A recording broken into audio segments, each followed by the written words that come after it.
centuries now. And we have some familiar faces and friends that were in the crowd, including Courtney Reed, who is a great photographer. She was out there taking some pictures earlier, so maybe we'll get a chance to talk to her later on today, as well as some of the other attendees and perhaps even some of the members of the cabinet. They might stop on here near Constitution Avenue to talk to you, the American people. Always good as well to catch up with media colleagues and friends.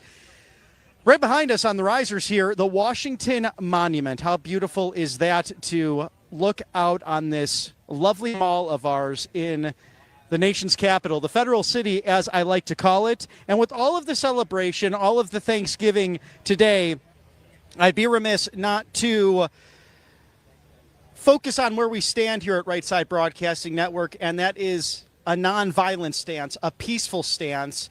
And today, earlier, State Representative, former Speaker of the Minnesota House, Melissa Hortman, and her husband murdered by someone pretending to be a police officer. Our thoughts and prayers with the family members there. Also, State Senator John Hoffman and his spouse also injured by this same perpetrator. Our thoughts and prayers are with both families, are with the Democratic Farm Labor Party of Minnesota, and with all Minnesotans. We're standing united as Americans because, to echo many good people across the country, we settle our differences at the ballot box, not through the use of violence. And we are thinking about our people in law enforcement who are out here full display, not only securing the area with Secret Service, state, local, and federal law enforcement as well, doing an amazing job to have this beautiful military parade today. But again, our thoughts and prayers with those in Minnesota. So beautiful day to be here. Summertime in Washington, D.C. It's always a privilege, as we shared with you the inauguration, CPAC, a trip on Air Force One down to Palm Beach, Florida with President Trump. And now, of course, your beautiful federal city in the summertime. Always a joy to be with you here on Right Side Broadcasting Network Live. And Mr. Matthew Alvarez in studio. Can you hear me, sir?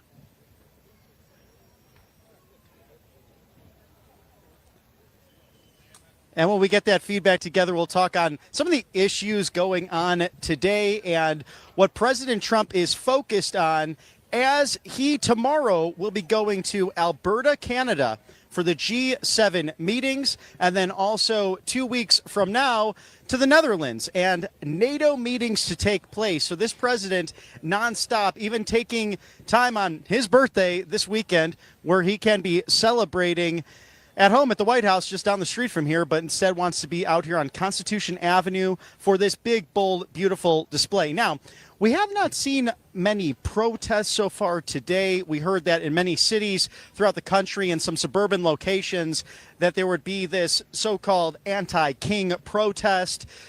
We did not see anything right here on the mall where we're at, but we'll let you know if anything develops in that sense. Of course, many police officers securing the area. It's not as locked down as the inaugural was, but this is the traditional, with the rallies going through Secret Service, going through all of TSA as well to get to this checkpoint. But really, all of today's been very, very smooth. As I hear we have Matthew Alvarez on the other side. How are you, my friend?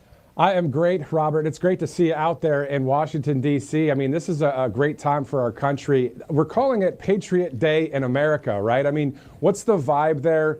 In the sense of, like, obviously right now you're in a secure zone, so you can't see the long lines of the people, but have you seen a lot of the MAGA hats and all that kind of thing? Yes, some of the usual suspects, some of our friends, the Front Row Joes, and some of those great folks we interviewed during the campaign trail. Now, we were pretty much shuffled in around 1 o'clock Eastern to where we are right off of Constitution Avenue here and in the middle of the mall. So some different priorities with getting people in to where they're located, but now we actually have people filling up where I'm looking out to towards the Washington Monument. So some people I think will be enjoying behind our press risers as well as the risers you see behind me along the parade route.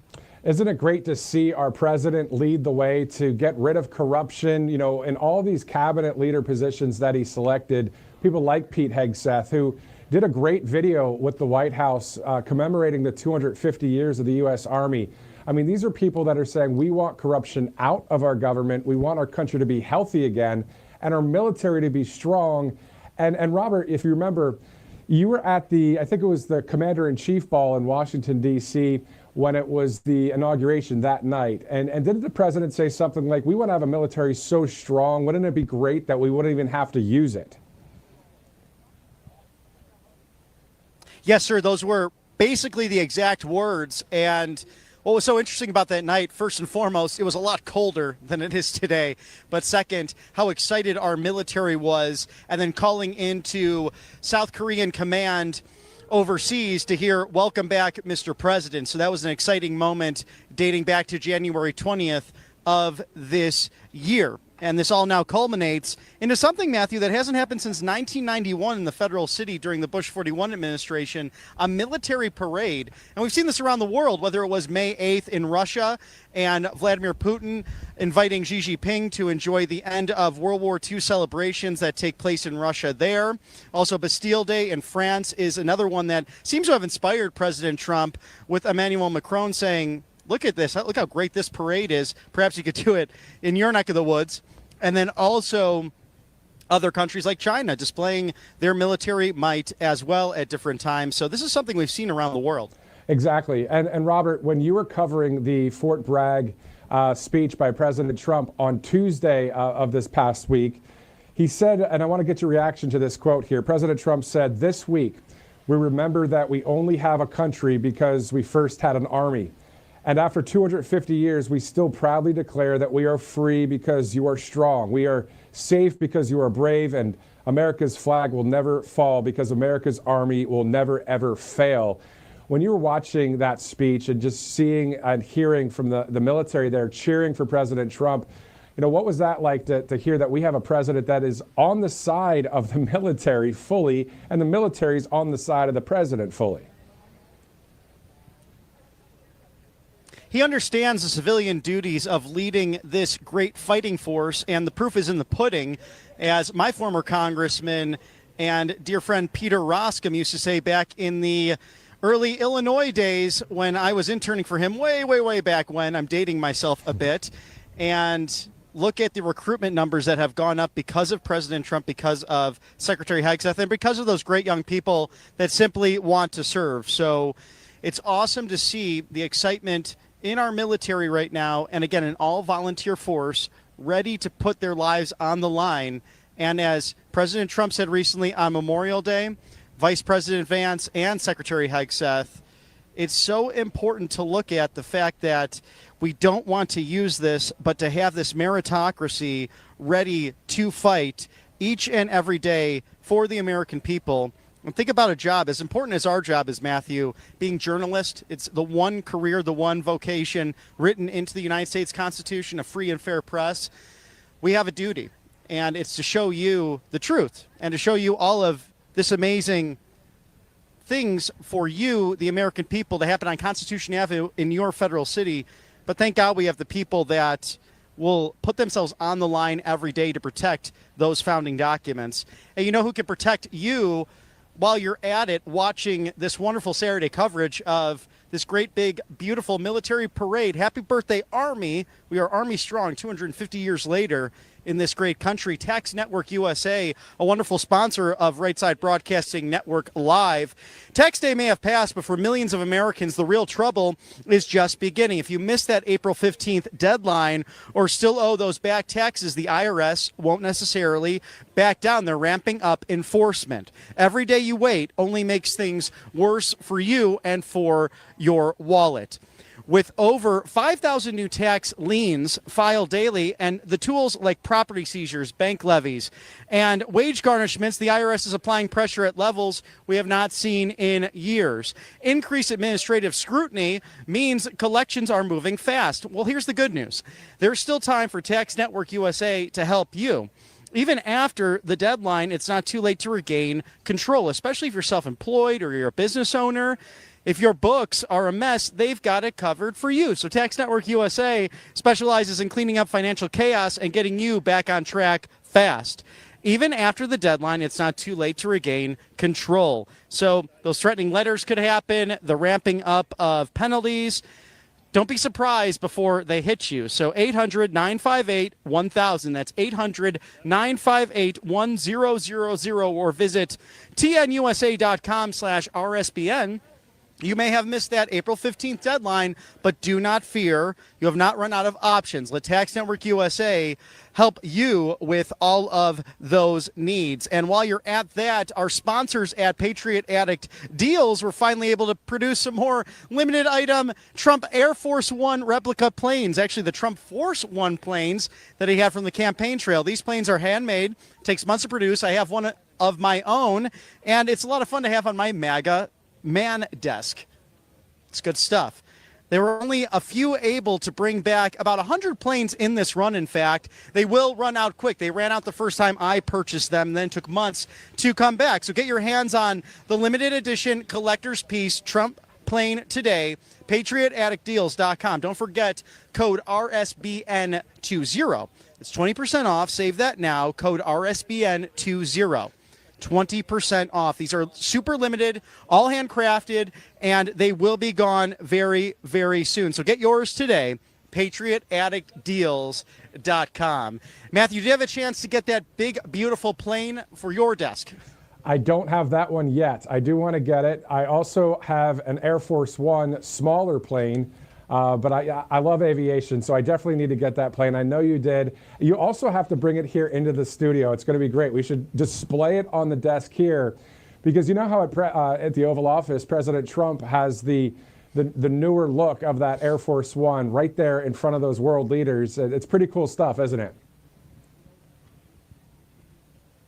You have to love it, and I'm excited to see what will be on display right behind us. We have a primetime seat here right off of Constitution Avenue in the heart of the mall, in the heart of our beautiful federal city, and really not far from the White House, where President Trump is really working overtime, as we know, responding to what took place over the course of the last few days with Israel striking Iran. We're watching that closely, as well as this president is all about peace through strength. He wants peace amongst nations. And we know from the Kennedy Center coverage the other night, he said just that. I want the Iranian people to flourish. And they have this opportunity now because I want to trade with them. I want to bring back that great Persian culture.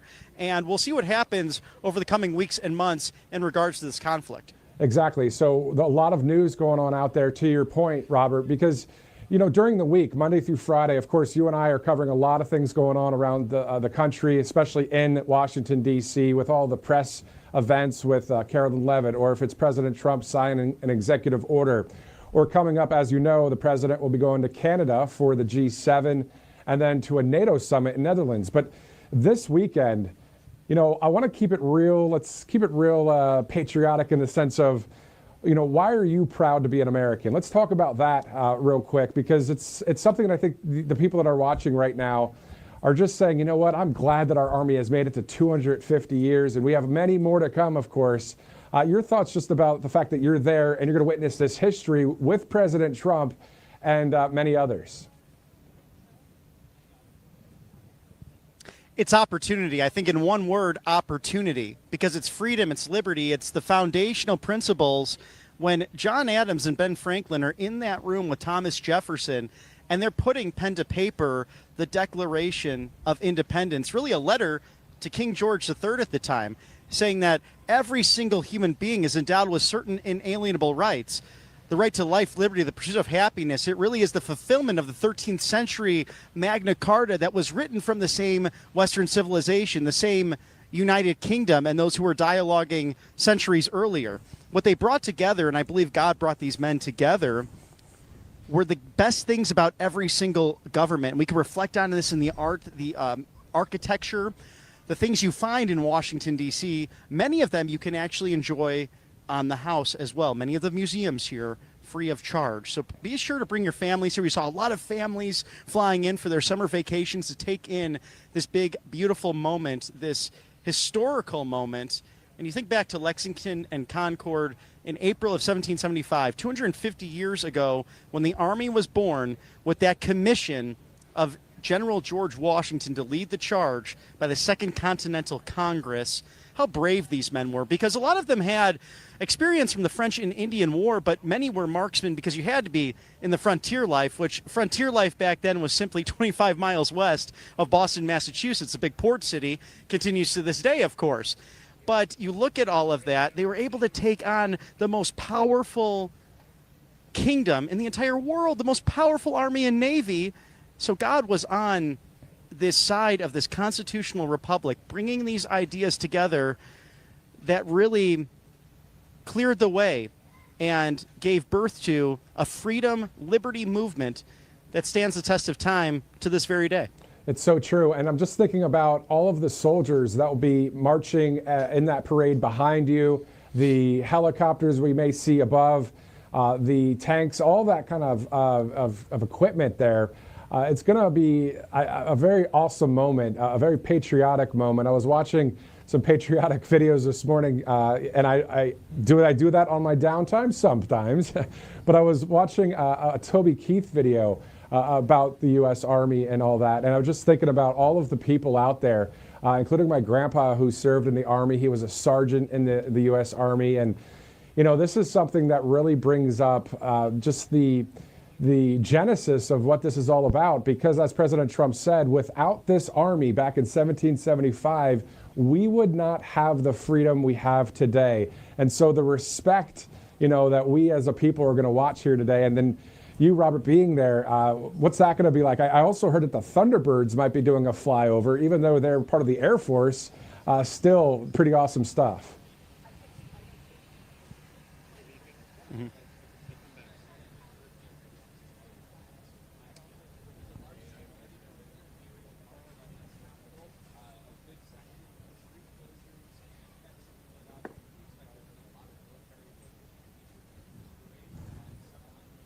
All right, looks like we're having some audio technical difficulties. Let's do this. In the meantime, Pete Hegseth, the great Secretary of Defense, had an awesome video that was sent out by the White House pretty recently. So, Director, can we go to that video in the meantime while we get ready to go back to Washington, D.C. for this 250th birthday party, this celebration of the United States Army. So, again, the White House, within the 24/7 news cycle, posted a great video. Director, do we have that ready? All right, let's go to that right now.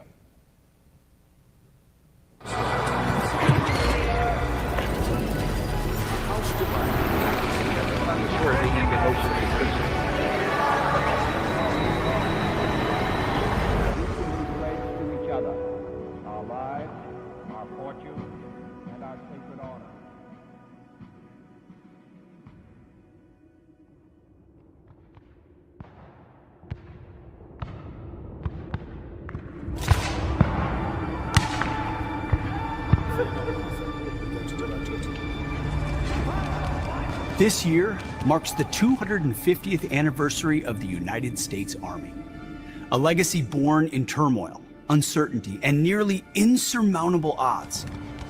2.5 centuries ago, thousands of citizen soldiers answered freedom's call.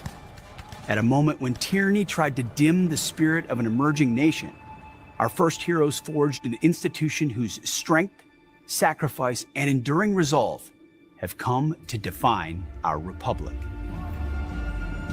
The Army's story begins in the spring of 1775. 1 month after the Massachusetts militia humbled British regulars at the battles of Lexington and Concord, America's colonial leaders assembled in Philadelphia for the Second Continental Congress. The meeting had been called to address long-standing grievances with Britain's imperial government. But the recent bloodshed at Lexington and Concord fundamentally changed the purpose of the gathering. Until then, many colonists had hoped for reconciliation with their mother country. It was increasingly clear that freedom would not be possible without war. The reasons for a united resistance were growing. Among other offenses, the British Parliament had earlier passed the Intolerable Acts, which had closed the port of Boston to all trade, forced colonists to house and feed British soldiers, and restricted the colonists' right to public assembly, allowed British officials to be tried in England instead of the colonies, and effectively put Massachusetts under martial law. In April of 1775, they fired on American colonists. By the end of May 1775, Patriot leaders were calling up militia in all 13 colonies. They stockpiled guns, ammunition, artillery, and military supplies. Some militia units drilled every day. The battles of Lexington and Concord proved that Minutemen could push back British forces. Those early battles also proved that the colonies needed a united fighting force with a clear chain of command. Mindful of the perilous road ahead, the delegates to the Second Continental Congress debated establishing an army. Letters from citizens in Massachusetts were read aloud before the assembly, recounting British acts of tyranny and calling neighboring colonies for assistance. As the Provincial Convention of Massachusetts wrote in a letter to the Continental Congress on June 2nd, quote, "We tremble at having an army established here without a civil power to provide for and control them." Having received reports that British troops would soon arrive in great numbers in New York, the Continental Congress directed that if the British were to commit hostilities and invade private property, the inhabitants should defend themselves and their property and repel force by force. Ultimately,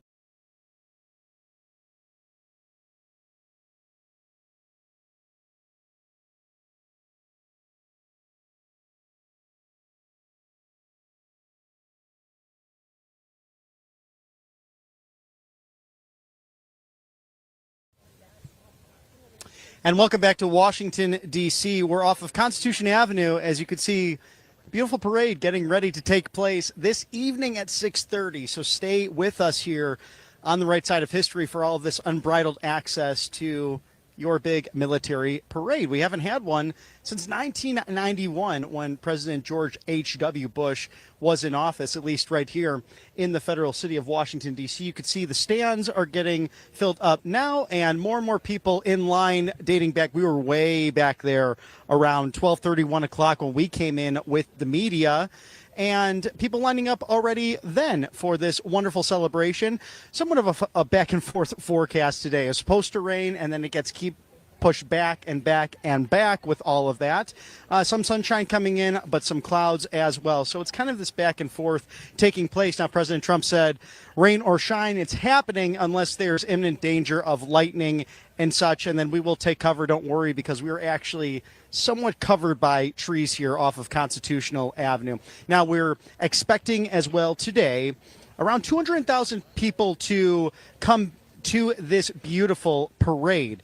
Now, some were ticketed, some do not have tickets, and now we see people actually coming onto the mall. I can get this per view. Unfortunately, we turned the camera if we could, but we're right in the pole center of these stands, so a little bit hard to see what's going on behind the camera, but I have a set of eyes here, so I'll share with you the people what's taking place. And the Washington Monument there looking just glorious as ever. And Mr. Director and I were talking about how if you look closely when you go to the Washington Monument, if you visit Washington, D.C., first, it's actually shorter than it was initially supposed to be because it actually had delayed construction during the Civil War conflict. And there's actually different color brick right around the middle of that. You'll see it up close, especially on a sunshiny day. And we saw that earlier. So that was really great to catch all that, reflect on the great history of this beautiful city, this city that is really just the most beautiful in all of the land. Perhaps my favorite city. Always great to look at the history here and what the business of our government does on a daily basis, a government that you put into place for the beautiful constitutional republic that is now 249 years young, just about on the 4th of July. Of course, this week we are celebrating really what begins a Jubilee year, America 250. Happy birthday, Army, and happy birthday to President Trump, 79 years young today. He said that I don't want it to be focused on my birthday, but we'd be remiss not to say happy birthday, Mr. President, who helped organize this beautiful parade. And he'll be right over my right-hand shoulder there, the presidential box. You see the seal of the president there and some tanks right in front of that. So I'm excited to see this big, beautiful parade today. as we'd like to thank our sponsors here on the right side of history, Colonial Metals. Before you tune out, just ask yourself, why is China dumping U.S. bonds? Why are they grabbing primetime farmland? And why are they rolling out their new digital currency? Look, I hate the doom talk as much as you do, but there's just a reality of gold and silver, those tangible metals that can make the most difference for you and for your retirement and your savings. But it's pretty clear that Communist China is plotting a financial Pearl Harbor if we don't focus on what's taking place in the world. They will pull the plug on the dollar, and they'll devastate your IRA, your 401k, your savings. But President Trump is this financial genius. We know that to be true because he's letting retirement savers like you protect your life savings with gold, 100% tax-free. The one inflation-proof asset that has survived the fall of currencies. And when you call the trustworthy experts at Colonial Metals Group, 866-317-2159, or visit freegoldguide.com/RSBN, you'll receive your free 2025 gold guide. And this will bulletproof all of your savings. So again, freegoldguide.com/RSBN, 866-317-2159. Plus, you'll stand to receive $7,500 in free silver. Don't delay. Call today. Once again, 866-317-2159, freegoldguide.com/RSBN. And while you're protecting your financial future, perhaps there's something more important than taking care of your health. And President Trump just recently signed a new executive order to lower prescription drug costs and prices for you and your family. This is a major step in the right direction, but All Family Pharmacy is not waiting around. Right now, they're giving you 20% off through June 30th, so Americans can start saving right away. They offer the essential medications, including ivermectin, hydrochloroquine, methylene blue, antibiotics, and even your daily prescriptions, all with a doctor's prescription included. No insurance, no waiting room, just fast, easy access to the things you need, including emergency medical kits, antibiotics, 200 essential medications. Yes, ivermectin, hydrochloroquine, methylene blue, among others. All Family Pharmacy works overtime with licensed doctors and ships directly to your door. If drug prices are finally coming down, this pharmacy is already leading the charge and helping people stay prepared. Go to allfamilypharmacy.com/RSBN and use 20% off right now, code RSBN20, RSBN20, 20% off now through June 30th. So a great deal. About 2 weeks to go on that. So get on that now and stock the medicine cabinet. And then you can enjoy your summer. Go on vacation. Come to your nation's capital. Enjoy everything it has to offer. Always a pleasure to be here with you on the right side of history. If you're just tuning in at 4:12 Eastern, I'm Robert McNeely. We have unbridled access and coverage on Constitution Avenue of America 250, this military parade brought to you by President Trump and the administration and our great Army and military. Happy birthday to the Army, 250 years young, Army strong. It is them we are celebrating today. As you'll see tanks, you'll see military equipment, you will see really a star-spangled gala right here on the streets of your nation's capital. And people are filing in already. They've been lining up really quite long lines that we saw getting in here. We were hoping to have some beautiful interviews outside, but sometimes with Secret Service, with TSA, the way that they're keeping us all safe so we can enjoy ourselves today. Thank you to our local police, the Metropolitan Police here in D.C., the Secret Service, and, of course, our military that is very involved in this. You will see through the generations all of the different uniforms, the different materials, the equipment, everything that's kept you safe and proud to be an American. As a lot is happening in the world right now, with this administration, promises made, promises kept. We know how hard this president is working on a daily basis to make America great again. And I'd like to read a proclamation for this beautiful Flag Day. On June 14th, 1777, a banner of red, white, and blue was woven into history when the Second Continental Congress passed the first flag resolution, this making our beloved Stars and Stripes the official flag of the emerging republic. This was Betsy Ross's flag. This Flag Day and National Flag Week, we pause to revere the star-spangled emblem of our freedom. And we honor the nearly 250 years of valor, sacrifice, and patriotism it has gloriously inspired. In the summer of 1777, more than 2 years into the Revolution, and nearly 1 year after the American colonies declared their independence from Great Britain, the need for unity, strength, and national identity was essential. Remember, we were 13 different colonies arguing and struggling to unite, but ultimately, General George Washington, the first Continental Congress president, John Hancock, who served and helped to put General Washington in that role, he was calling for unity. Same with the Adams cousins, John and Samuel, among many other wonderful statesmen like the great Benjamin Franklin. On June 14th, the Congress convened to adopt a momentous resolution that galvanized the colonies under a majestic and commanding insignia and proclaimed the flag of the United States be of 13 stripes, alternate red and white, that the Union be 13 stars, white in a blue field representing a new constellation. In the midst of the revolution, the emblem of our freedom was born, and the mightiest symbol of our sovereignty and justice ever conceived by human hands was sown into existence. For nearly 250 years, Old Glory has provided and presided over every chapter of American stories and our freedom. It gallantly flew as General George Washington crossed the Delaware, as President Abraham Lincoln spoke at Gettysburg, and as American forces raised it on the summit of Iwo Jima and in the jungles of Vietnam. And it waved from the moon on July 20th of 1969 and rose from the ashes, many of us remember, at Ground Zero on September 11th of 2001.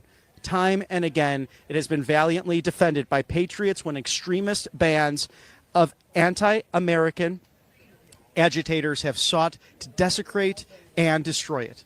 Through every trial and triumph, the American flag has stood as an enduring symbol of courage, unity, and the unwavering belief that nothing will ever stand in the way of our beloved homeland, our heritage, our history, and our values. So this week, as we pause in grateful allegiance to our beautiful flag, we pray for God's continued providence and protection. May the red, white, and blue forever reign over the greatest nation in the history of the world, and may it always prevail over those who seek to tear it down. To commemorate the adoption of our flag, the Congress, by joint resolution, approved on August 3rd of 1949, as amended in state statute, designated June 14th of each year as Flag Day, and requested that the president issue an annual proclamation calling for its observance and for the display of all the flags in the United States and all federal government buildings to celebrate this in a glorious manner.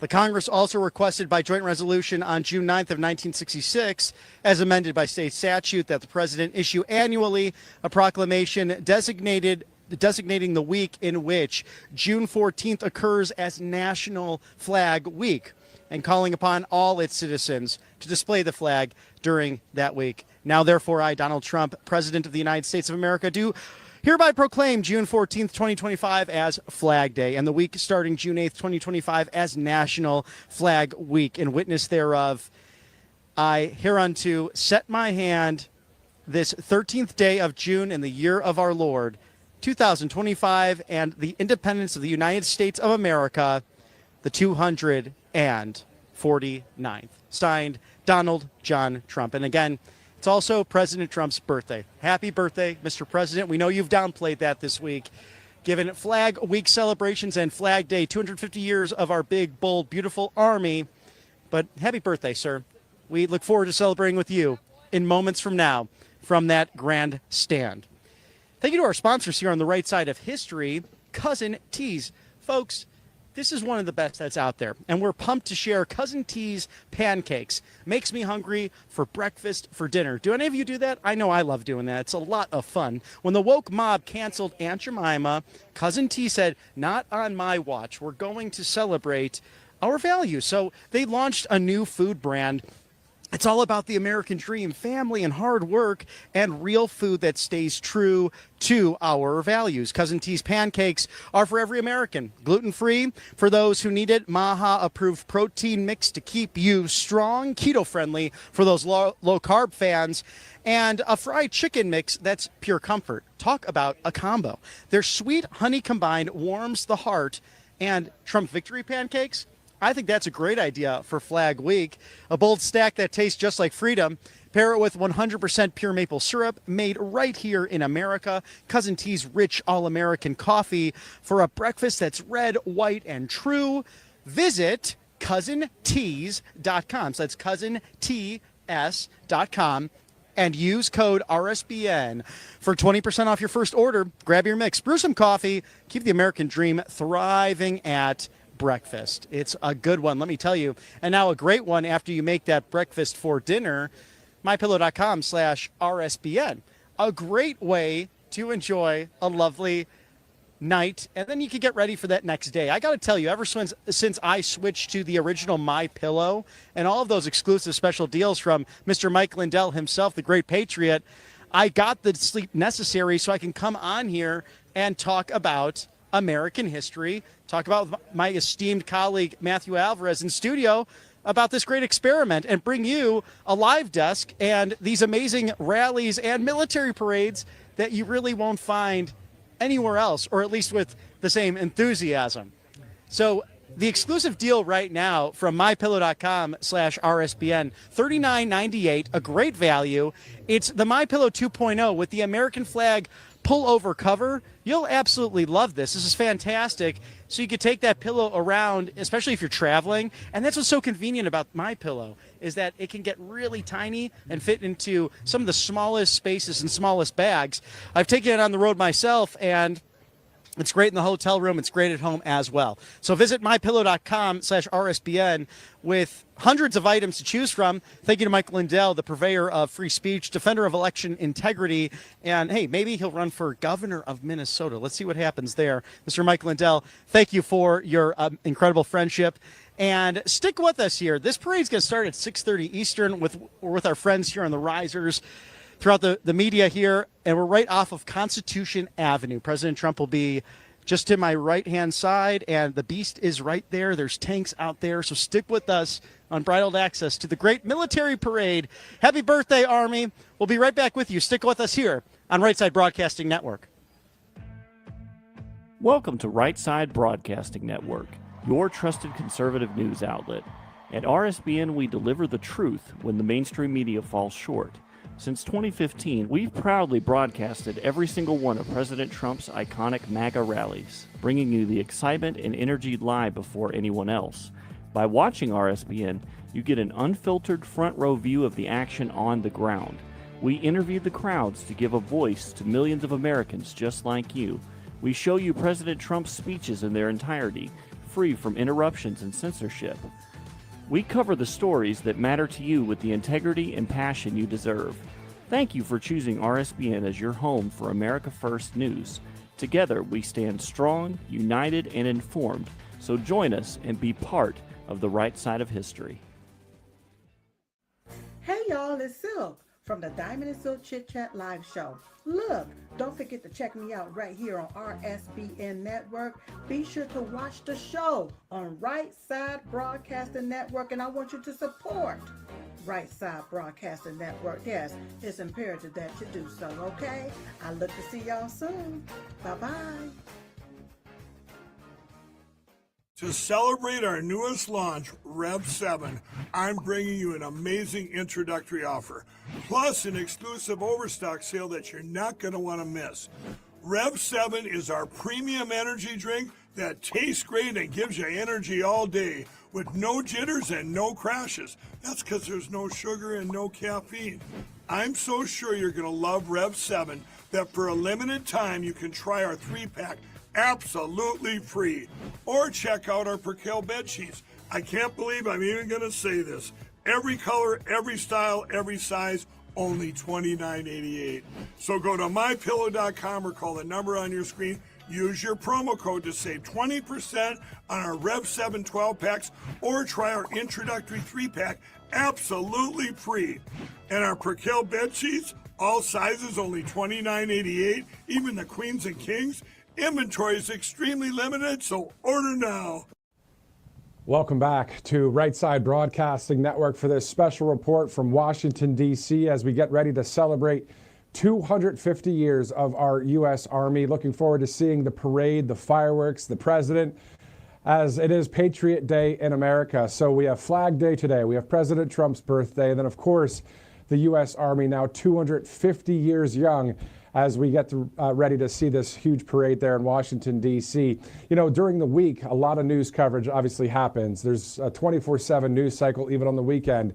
But it's nice to pause today and nice to see all of you guys watching right now live, wherever you're watching, including Rumble out there and so many social platforms, as we get ready to kind of witness history where there's this celebration, a parade for our Army. You know, President Trump, when he said it just a few days ago at Fort Bragg, he said, this week, we remember that we only have a country because we first had an army. So much history, of course, as we get ready to see this huge parade a little bit later. We're going to go back out to Robert McNeely in just a minute. All of this brought to you by a number of great sponsors, including Republican Red Winery. This year marks, of course, as I just mentioned, that 250 years of the United States Army. And Republican Red Winery is raising a glass to heroes who've defended our freedom since 1775. You see the great bottle of wine right there. From the battlefields of the Revolution to the front lines of today, the Army has defended the liberty and freedom we all hold dear. To commemorate this historic milestone, Republican Red Winery has created a limited edition wine that salutes our soldiers, past, present, and future. It's bold, it's 100% American made, and it's the first wine in a series raising funds to support our veterans. So you can stock up now for Independence Day, military reunions, or if you want to have an American barbecue out there, of course, something like having some of this great wine from Republican Red. You can order your bottle today at republicanred.com because 250 years of freedom deserves more than a toast. It deserves a legacy. So here's to 250 more. Republican Red Winery, bold wine for brave Americans, only at republicanred.com. Also, another great sponsor here at Right Side Broadcasting Network, a brand new sponsor, Bearskin. It's the world's only 10-pocket tactical hoodie. I was seeing a lot of ads online about this over the past couple months, and I saw the hoodie there, and I'm like, you know, I want to get one of those. Well, Bearskin actually sent us one, so we have the hoodie right here. So check it out. This is good stuff. I tried it on yesterday.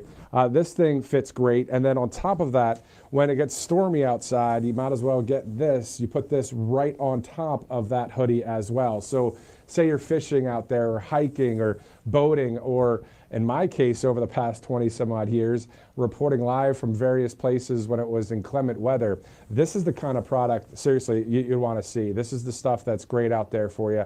So all you have to do is check it out. Unlock 60% off by texting RSBN to 36912, 36912. All you do is text RSBN to that number there. And they have a number of colors that I want to tell you about. They have hunter green, which is kind of cool today because it is the military hunter green, the reason why I wore the green tie as well. The stealth black, they have navy blue, ocean teal, high-vis orange, high-vis yellow. So this is the place to go for this kind of gear. And when you text that RSBN to the 36912, you'll get that 60% off coupon there. You just click on that link and you're off to the races with this great product. So all you have to do is text 36912. So again, two great sponsors here at Right Side. We have a number of them today. Of course, Robert talking about a number of them as well. As we get ready to head back out to Constitution Avenue, we're seeing a couple of the larger Cadillac limousines driving by there. So let's go to Washington, D.C., where RSBN host Robert McNeely is live. I'm Matthew Alvarez. Thanks so much for streaming in right here in conservative media on the right side of history. Let's go to Washington right now. Welcome back to Washington, D.C. Constitution Avenue, as the Beast is out there ready to go. And we see the tanks. It's just doing a quick turn right now. That's a Secret Service Jeep Grand Cherokee right now, a great American vehicle. So this is about to be underway. Happy birthday, Army. We are Army strong. Our great military, 250 years young. It was those first shots at Lexington and Concord, roughly 25 miles or so west of the epicenter of the conflict between the colonists and the United Kingdom. The British military, where you saw the Tea Party happen, the OG Tea Party way back when in the 1770s. This 18th century conflict led to liberty being born in the United States of America. 13 colonies coming together to make a difference for all of us from sea to shining sea. We now are standing on the shoulders of patriots as we celebrate what has not been done in roughly since 1991. President George H.W. Bush, the last one to host a great military parade in the federal city. And what a time to celebrate it on this Flag Day. It also happens to be the birthday of President Trump. And as I mentioned on the show earlier, happy birthday, Mr. President. He has downplayed it this whole week, but always great to recognize his birthday as well. And I'm sure he'll have a smile on his face. Over my right-hand shoulder, if you're just tuning in, you'll see the presidential box and the tanks surrounding that. And as far as my eye can see, people still getting together now, coming through Secret Service, TSA as well. And they're out on the mall where I can see. Unfortunately, we can't take the camera and put it behind us because we're just surrounded right here on the press booth. But great people. But we're seeing, we have other shots of other people as well. Thank you, Mr. Producer. So you can get a lay of the land of what's taking place in this beautiful military parade. And Metropolitan Police going by, Secret Service as well. President Trump's policies are clearly delivering wins across America. Across the country, Americans are celebrating a surge of victories as President Donald J. Trump bold American vision, his America First agenda, in fact, revitalizes communities and restores American greatness. Here are just a few of those triumphs on the front pages of many different newspapers this week. The Detroit News talking about GM moving $4 billion in production to the United States. You know, they've served Michigan, the great Michigander, since 1873, a great newspaper to catch up with. And that was right on the front page talking about the Michigan revitalization. If you caught our coverage late April with the UAW workers coming and celebrating President Trump up there in the 100 days of celebrating his first 100 days back in office in Detroit, Michigan, the Detroit News celebrated the landmark announcement by General Motors that it will invest $4 billion in American manufacturing as it shifts its vehicle production from Mexico to the United States, including in the Wolverine state of Michigan. GM joins a host of other automakers in expanding their U.S.-based production as President Trump aggressively pursues his America First trade policies. The Arizona Republic has said for the first time in decades the border is silent. This was on their front page this week on June 11th, just a few days ago. And regulators face a GOP primary showdown, so testing what will take place in 2026, but also 2028. An exciting time in electoral politics. In Phoenix, Arizona, the Arizona Republic heralded a historic milestone. The border is secure for the first time in decades. This is thanks to President Trump's unwavering dedication to national security. Illegal border crossings have plummeted to nearly zero level sums as the Trump administration removes scores of dangerous criminal illegal immigrants from our streets, finally restoring public safety. The Journal News stating that gas prices have dropped to the lowest in this June, lowest level since 2021. Think about that.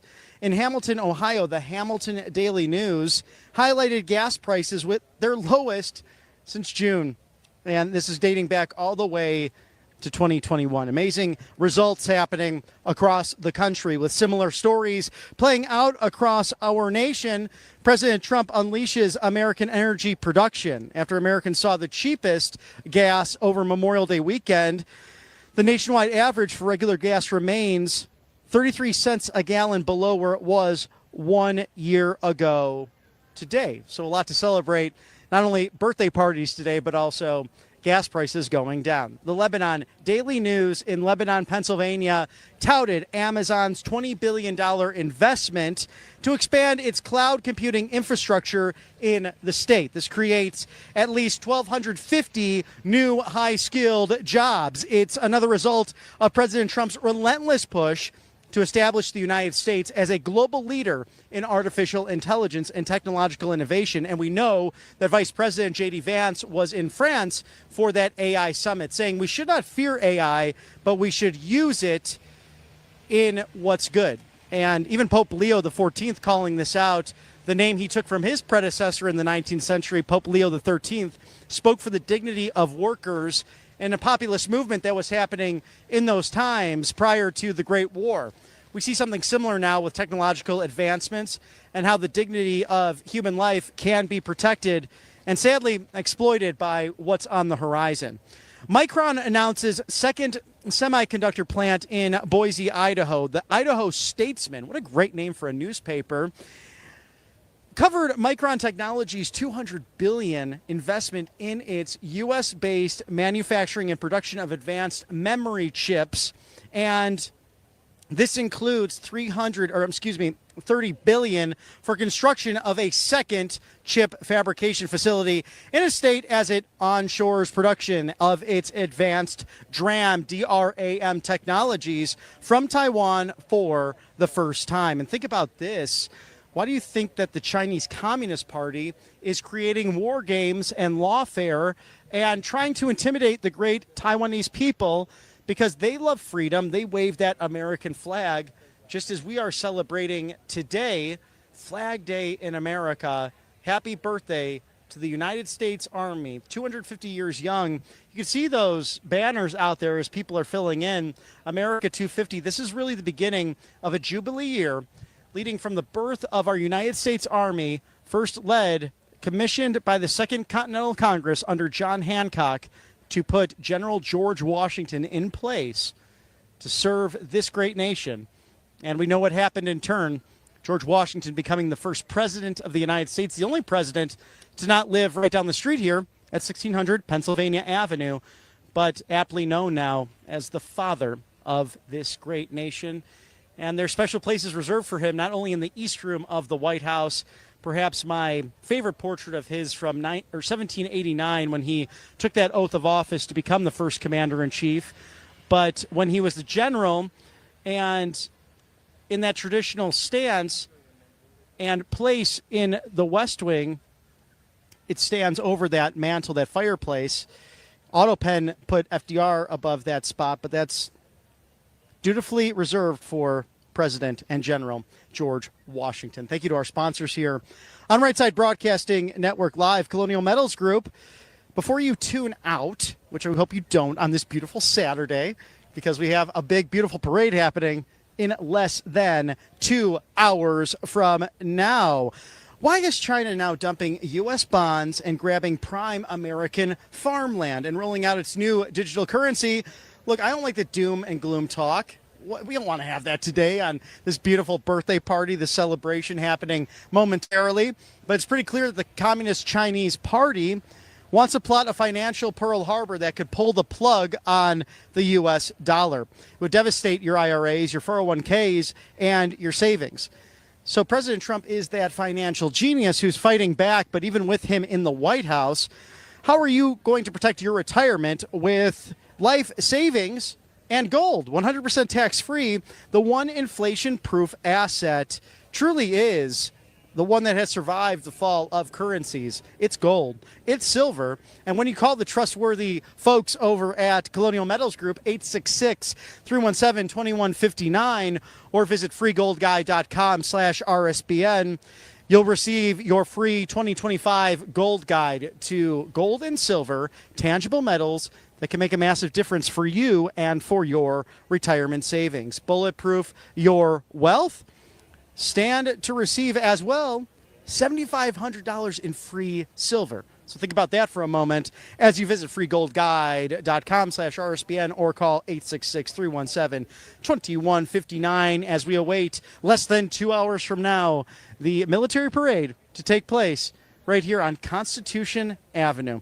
I'm excited for it, and you should be too, as we'd like to thank All Family Pharmacy. President Trump just recently signed a new executive order to lower prescription drug prices. This is a major step in the right direction, but with All Family Pharmacy, they are not waiting around. They're the first online pharmacy really going at this to bring down costs for you so you can make sure there's savings for your family. Now through June 30th, we got 2 weeks to go, 20% off. RSBN 20, that's the code, RSBN 20, 20% off all of the orders. They offer over 200 essential medications, including ivermectin, hydrochloroquine, methylene blue, antibiotics, and even your daily prescriptions, all with a doctor's prescription included. No insurance, no waiting room, no hassle, just peace of mind for you and your family members. Comes right to your door in as little as 24 hours from when you order. If drug prices are finally coming down, this pharmacy is leading the charge for the American people, helping people stay prepared. Allfamilypharmacy.com/RSBN. Use code RSBN20 and save 20% off now through June 30th. And I'm already seeing friends in the crowd there. A dear friend of mine from the Peach State of Georgia. She's been on the show a couple of times. She has a new position as the director of CISA, so it's Cyber Intelligence Securities and Affairs. That is the one, the only Marcy McCarthy, the former chairwoman of DeKalb County GOP, just feet from me, taking it all in as she's recently moved to the federal city. We love her commentary right here on the right side of history, and maybe over a short commercial break, we might be able to get to her and see if she can come up for an interview or two, as we might actually get some interviews from cabinet members as well. But that position directly appointed by President Trump himself. So congratulations, Madam Director Marcy McCarthy, and the countless amazing Americans who are bringing subject matter expertise to 1600 Pennsylvania Avenue and the surrounding buildings. Mr. Director and I enjoyed perusing yesterday, a lovely dinner near our hotel, but also enjoying the sights and sounds of Washington, D.C., and taking in the Gothic architecture or even the Renaissance buildings, some of that postmodernist. I don't know about those buildings so much, but sometimes as you're going down Pennsylvania, you see almost this confusion of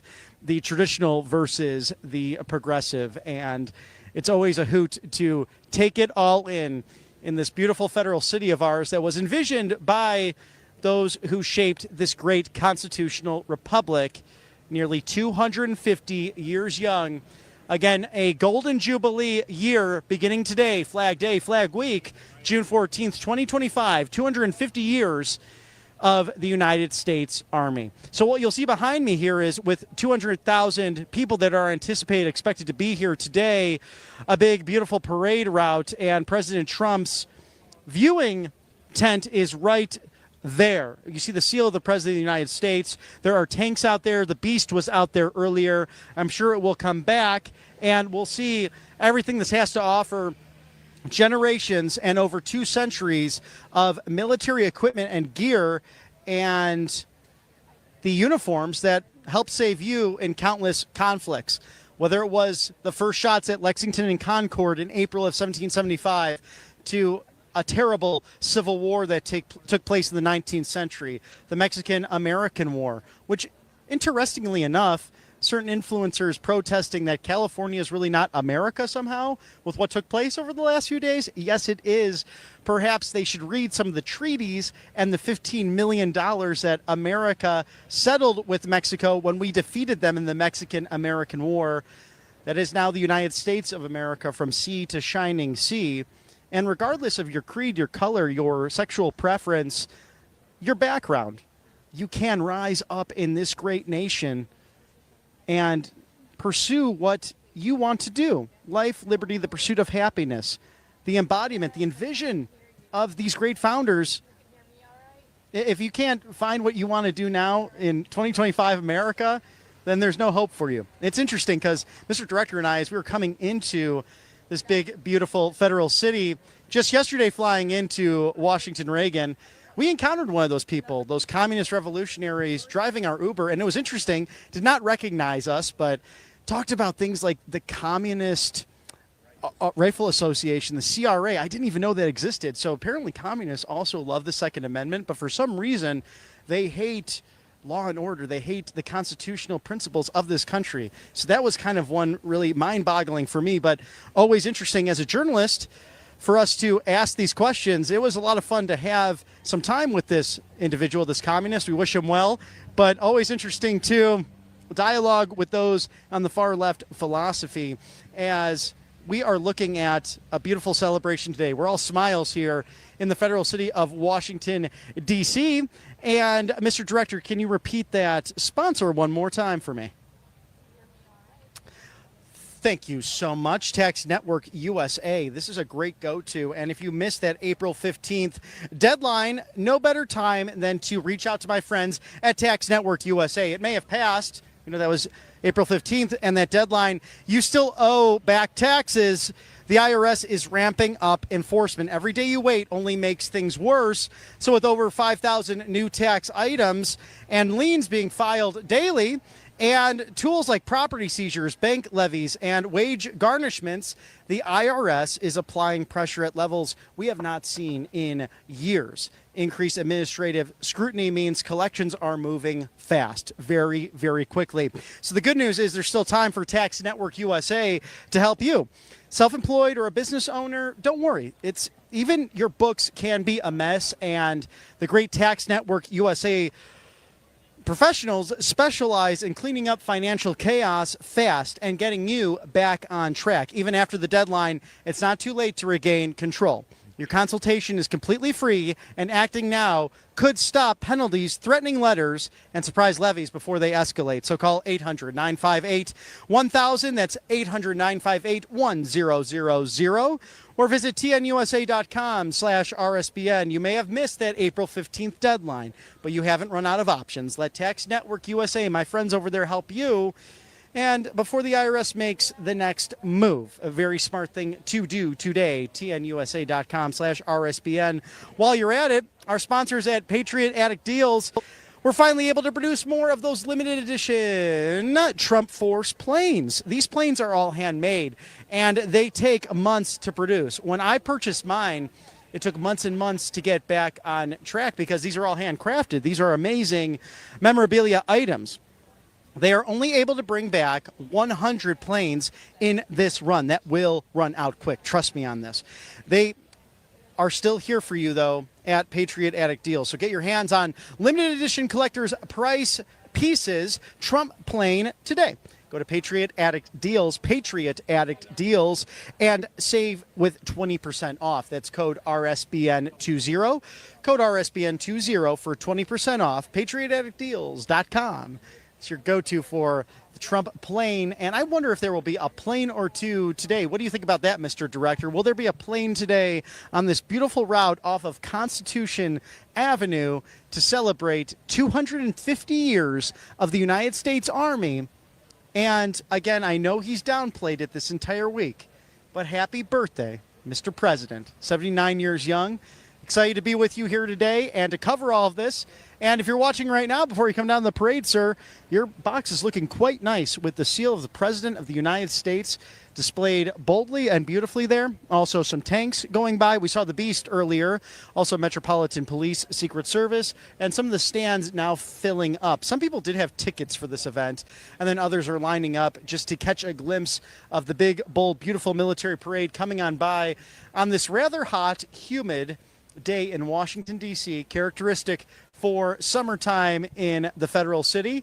But we hope that you are enjoying it, maybe perhaps with a cold summertime brew or an Arnold Palmer or your drink of choice, as we are drinking lots of H2O to enjoy and stay hydrated for you, the American people.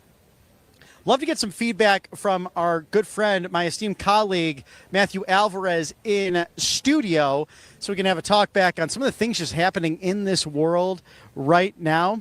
It is an exciting time. It's a scary time as well. And our thoughts and prayers are with our friends in Minnesota because, again, we stand very firm here at RSBN. Although we're celebrating, we're jovial today, there was a shooting, someone impersonating a police officer and taking the lives of the former Speaker of the House in Minnesota and her spouse, and then also a state senator injured as well as his spouse. There's no room for political violence, period, on either side in any way, shape, or form. We solve our problems here in America at the ballot box. And our great viewers, I know you believe in this because you did that on November 5th of last year, peacefully and patriotically, putting Donald John Trump back into the White House. He's only the second man to achieve 2 non-consecutive terms. That was after Grover Cleveland in the 19th century, the 22nd and 24th president, respectively. And this gentleman, Donald John Trump, number 45 and 47, excited to be here at this big, beautiful parade. A parade that has not taken place since 1991. And magnificent Matthew Alvarez, my friend, can you believe we haven't had a parade like this in the federal city since 1991 when George H.W. Bush was president? No, that's wild. It's really wild to think about. But I'm glad that we have a commander-in-chief in President Trump that is, you know, a man of the people, right? A common sense leader, someone that resonates with all of us. And then on top of that is an outsider. Let's just highlight that fact, Robert, the fact that we have someone that's an outsider who really won, let's be honest, 3 elections in a row, even though we saw what happened in 2020. But the fact that he's an outsider is really awesome. And we've seen those outsiders who have really shaped this constitutional republic. They mostly come from our military, which we're really celebrating today, the birthday of the Army. But think about General George Washington, General Dwight D. Eisenhower. These were men who never backed down and were not ensured to end up leading a great nation, especially George Washington, as he helped create this great constitutional republic. But gentlemen of great bravery, and it's very clear how brave President Donald Trump is after the lawfare, the fake impeachments, and then the assassination attempts. God has his hand on the Trump family. I think there's no question about that. 100%. And we've seen him overcome so many things politically, personally, just so many things. And now he's leading the way with a great cabinet. You know, makes me think about people like our founding fathers, George Washington, Thomas Jefferson, fast forward a bit to Abraham Lincoln. And to think that Donald Trump's name is literally along the same sentence as those founders because of how great President Trump really is. If we really look back at what's going on here, this is history in the making, isn't it, Robert? Well, it's amazing to watch this. As I was discussing with Mr. Director, just enjoying the last few hours of this beautiful federal city, going by the Commerce Building, the Treasury Building. Hey, shout out to Alexander Hamilton, the first Treasury Secretary, and the amazing life he had as an orphan coming from the Bahamas to work in New York City and climb that ladder of success. And for his life to be taken so sadly, of course, people are on both sides of that controversy. I happen to believe, as a historian myself, that Aaron Burr, the vice president at the time, he ended up regretting shooting Hamilton. But I believe Hamilton was such a great shot that in New York City, I think he purposefully shot over the vice president's shoulder. That's my own personal take on it. I know some would disagree with me there. But you can live that here in Washington, D.C. And some of these buildings, I was talking to Mr. Director about the Rayburn Building, the Cannon Building, where our congressmen, their offices are right by the United States Capitol building. Some of these buildings dating back to the 19th century, if not before that. So living history right here. We actually walked right by Ford's Theater as well, a group going in to see that today, and that's really on F and 10 if you visit Washington, D.C., that corner street there, and it looks like you go back into time, and sadly the location where John Wilkes Booth was successful in killing our 16th Commander-in-Chief. You know, you're talking about streets there. You're on Constitution Avenue. Isn't that a perfect street to be on for you and this network, Right Side Broadcasting Network?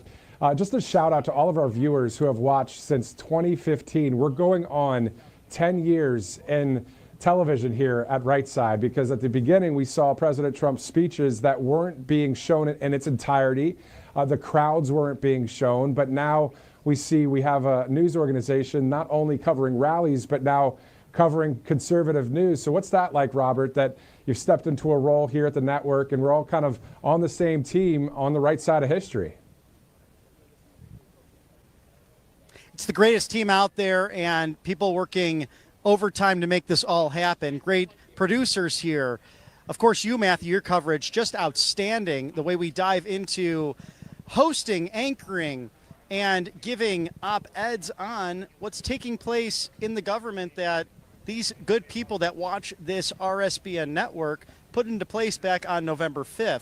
Now, it's so great because if people are just tuning in now for the first time, we're really a live desk. We were that Trump rally network. We still do that. We have fun with that. This almost feels like a Trump rally to a certain extent from the past decade. And it's all thanks to the vision of Joe Seals and the Seals family that said, hey, people are actually coming to these rallies. This is kind of a cultural phenomenon. And I can give credit where credit's due. We really haven't seen something like this maybe since Theodore Roosevelt. Certain people in history really created a buzz around their name. And I have to say, Barack Obama and Donald Trump included in that mix over the course of, let's say, close to the last 20 years, have we really seen rallies like this? And even Obama really could not hold a candle to President Trump when it came to rally attendance and consistency, even to this day. You know, it makes me think about so many rallies across the country, whether it's Rapid City, South Dakota, or Miami, Florida, or the many rallies in Pennsylvania. Just a shout out to all of you guys that have been to rallies out there or watched them right here on Right Side. You know, we're with you. We understand we the people. We understand the Constitution. We understand freedom. And so that's what you get here at this network. And we look forward to seeing this parade. Robert, some of your thoughts coming up. I mean, more than 6,000 soldiers, 100, military pieces of equipment. We're talking helicopters. And I think the Thunderbirds with the Air Force are actually going to do a flyover too. So this is going to be awesome with the fireworks later too. Your thoughts just about what you're about to witness there? I've been to air shows. I've always enjoyed the might of our Air Force, our Navy, the flying fighting forces, but this is going to be everything, and specifically a great tribute to our Army as it's their 250th birthday. But I am thrilled about this. I have to pinch myself. The fact that we have this viewing stand right over Constitution Avenue and across from the President of the United States, his box. And we already saw the Beast out here doing some rounds. There's a tank in front of the official seal of the President of the United States. As I mentioned earlier, we're seeing friendly faces. We might get some interviews as well, people filing in with those ticketed items. We're anticipating 200,000 people to be part of this. In addition to what you mentioned, Matthew, just 200,000 viewers, in addition to those 6,000 plus troops in review by the President of the United States. It'll be unlike anything we've seen in American history, mixed with all of the military equipment and the uniforms dating back to those first shots fired.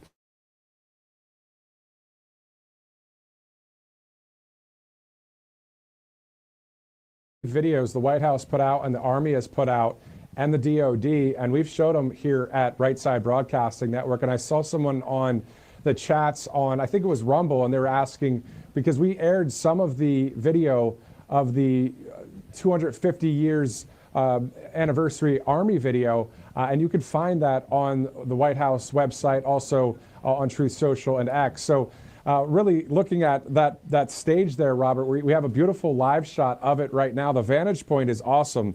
The two U.S. Army logos, the presidential seal, to your point. And when you really look in the middle, right behind the podium, Robert, you see 1600 Pennsylvania Avenue, the White House. It's a great vantage point that we have. Really looking forward to this broadcast. Also, the camera, you didn't see this, Robert, I'm sure, but the camera pointed to somebody that was sitting there. And if memory serves me correctly, that might have been UFC's Dana White sitting in the front row as people are starting to file in. I mean, this is going to be something, as we see the numbers of the amount of people watching right now, you think about the election night and inauguration day, more than 11 million people streamed Right Side Broadcasting Network. Robert, what was that like on November 5th, 2024, when you, sir, called the state of Georgia for President Donald J. Trump? An extraordinary experience, Matthew, and I'm sure the same for you as you called your home Commonwealth, Pennsylvania, for President Donald Trump and the re-election that sealed him returning to 1600 Pennsylvania Avenue. And we here at Right Side Broadcasting Network, we were the first. We called it, and we beat the legacy media in the process, and it's something to be proud of. And it's not necessarily just about being first, but being right in that call. But we saw the math. We saw what was happening throughout the night. And I remember it like it was yesterday that Secretary of State Brad Raffensperger in the Peach State of Georgia reported that it was insurmountable for then Vice President Kamala Harris to supersede President Trump's victory in Georgia and winning all 7 of those swing states. It's really no surprise, granted, the way he hit that campaign trail. And we saw it when I was with Ashley Brassfield, who is now with Daily Caller. She was with RSBN during our time on the campaign trail. We waited 3 hours in Traverse City because President Trump was doing Joe Rogan. And that might have been that slam dunk. I think back at these moments, and I love your take on this, Matthew Alvarez, about what you thought really was a slam dunk on the campaign, because for a few moments and items for me, first of all, Butler, Pennsylvania, the attempted assassination where we were all frozen in time, it still gives me goosebumps. It still makes me upset to think about that moment. I would say Traverse City following Joe Rogan, and then really that last day on the campaign trail. And we saw the wind was at President Trump's sails, but he worked right through the finish line. And being a veteran of many political campaigns, 2 of my own, that's what you want in a candidate, to push them across that finish line. You don't want to have to be pulling your candidate, Republican or Democrat, because that usually means, it might not work out so well. If you're just gently tapping them across that finish line, giving them that nice breeze, it probably means victory, and we know that did back in November. Exactly. So there are several moments that come to mind right now. Do you know on this coming Monday, June 16th, it is 10 years since President Trump came down those golden escalators at Trump Tower. So 10 years, the 10-year anniversary is this Monday. So the moment that he went down those golden escalators, all the way through, all the wins, even through 2020, we know what happened there, but all of the wins, all of the fact that he's been an outsider is really, I think, the American people have always been on his side. When I'm talking about the American people, I'm saying the majority of the country. And then specifically, though, 7 days after the Butler, Pennsylvania incident, the terrible incident that happened there, then 7 days later, President Trump goes to Grand Rapids, Michigan. And I had to cover that event there in Michigan. And I remember seeing all of the people outside the arena. And this is after we saw what we saw in Butler. And the fact that the people were still out there and not concerned about anything happening. And the fact that they waited, they went inside, and the arena sounded more like a Game 7 overtime thriller win for hockey. When President Trump walked out there with that patch on his ear, I stood there on that podium, just like you have, Robert, just like Megan Kohler, Christina Loren, and so many great people over the years at Right Side. And when I saw him walk to that podium and feel what that was like in that room, I said, man, this guy's winning. He should win another 10 more times. I mean, this is an exciting time and a historic time, isn't it, Robert? This truth and transparency that we see with this White House, we have not seen that in our lifetimes. And a big thank you to all those who attended these rallies over the course of 2024 and dating back to, Matthew, as you said, Monday, 10 years when they came down from the Golden Escalator, President Trump and First Lady Melania Trump. So an exciting time for this country, people being involved. And you go back to Butler, in those terrible moments, no one moved. That could have caused a stampede. It could have caused a crisis. It's always been the people who have been attending, who have been the most hopeful, with the most smiles on their face, having the greatest times. And we were just so happy to bring all of that to you and to continue to bring that to you. And someone who brings you some great items, MyPillow.com/RSBN, the new exclusive special. President Trump has said this about Mike Lindell. He is the master marketer. And he said that as recent as our time in Michigan when we visited with UAW leaders and people who are from the Wolverine State who've seen such differences over the course in the last few months. President Trump working so well, even with their governor, Gretchen Whitmer, on a number of different items, including shipbuilding on the Great Lakes. But Mike Lindell knows a thing or two about building, especially here in the good old US of A. This exclusive deal, now $39.98. So it's MyPillow 2.0. Also the American flag pullover cover, something that I'm sure you would love for you and yours. And when I switched to MyPillow personally, I just started sleeping better, and I would even bring the MyPillows on business trips and personal vacations just to enjoy in hotel rooms because it was so comfortable, and I got that good night's sleep so I could be productive and strong the following day and present for those loved ones in my life. So go to mypillow.com/RSBN. All of the great deals, hundreds of items presented to you by none other than Mike Lindell, the purveyor of freedom of speech and election integrity, and just a great all-around guy. Maybe he'll run for governor of Minnesota. We'll see what happens there. But mypillow.com/RSBN. Thank you, Mike Lindell. As we'd like to thank Cousin T's. Are you someone who makes pancakes? Now, do you make it for dinner? Sometimes I do that. When the woke mob canceled Aunt Jemima and all of those other great companies that really made a difference in American life on a daily basis, Cousin T said, not on my watch, and decided to launch a food brand that's all about the American dream. Family, hard work, and real food that stays true to our values. Cousin T's pancakes are for every single American. Gluten-free for those who need it. Maha-approved protein mix as well, and a low-carb, keto-friendly option for those who are interested. And there's also a fried chicken mix. It's a perfect fit for your MAGA weekend. Their sweet honey cornbread warms the heart, and the Trump victory pancakes, oh my gosh, this is just delicious. A bold stack that tastes just like freedom. Pair it with 100% pure maple syrup, and it's made right here in America. So Cousin T's rich all-American coffee for breakfast, red, white, and true. Oh my goodness, I kind of want to go have that right after this parade. Head over to cousintees.com. That's cousints.com, cousintees.com. Use code RSBN for 20% off your order.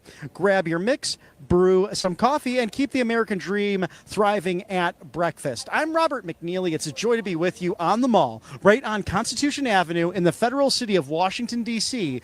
In roughly 90 minutes, a military parade to celebrate USA 250, America's Army, 250 years young. It's also President Trump's birthday. Mr. Matthew Alvarez in studio live in Auburn, Alabama. We're bringing it all to you. Stick with us here on Right Side Broadcasting Network Live, special Saturday coverage of America 250. Welcome to Right Side Broadcasting Network, your trusted conservative news outlet. At RSBN, we deliver the truth when the mainstream media falls short. Since 2015, we've proudly broadcasted every single one of President Trump's iconic MAGA rallies, bringing you the excitement and energy live before anyone else. By watching RSBN, you get an unfiltered front row view of the action on the ground. We interview the crowds to give a voice to millions of Americans just like you. We show you President Trump's speeches in their entirety, free from interruptions and censorship.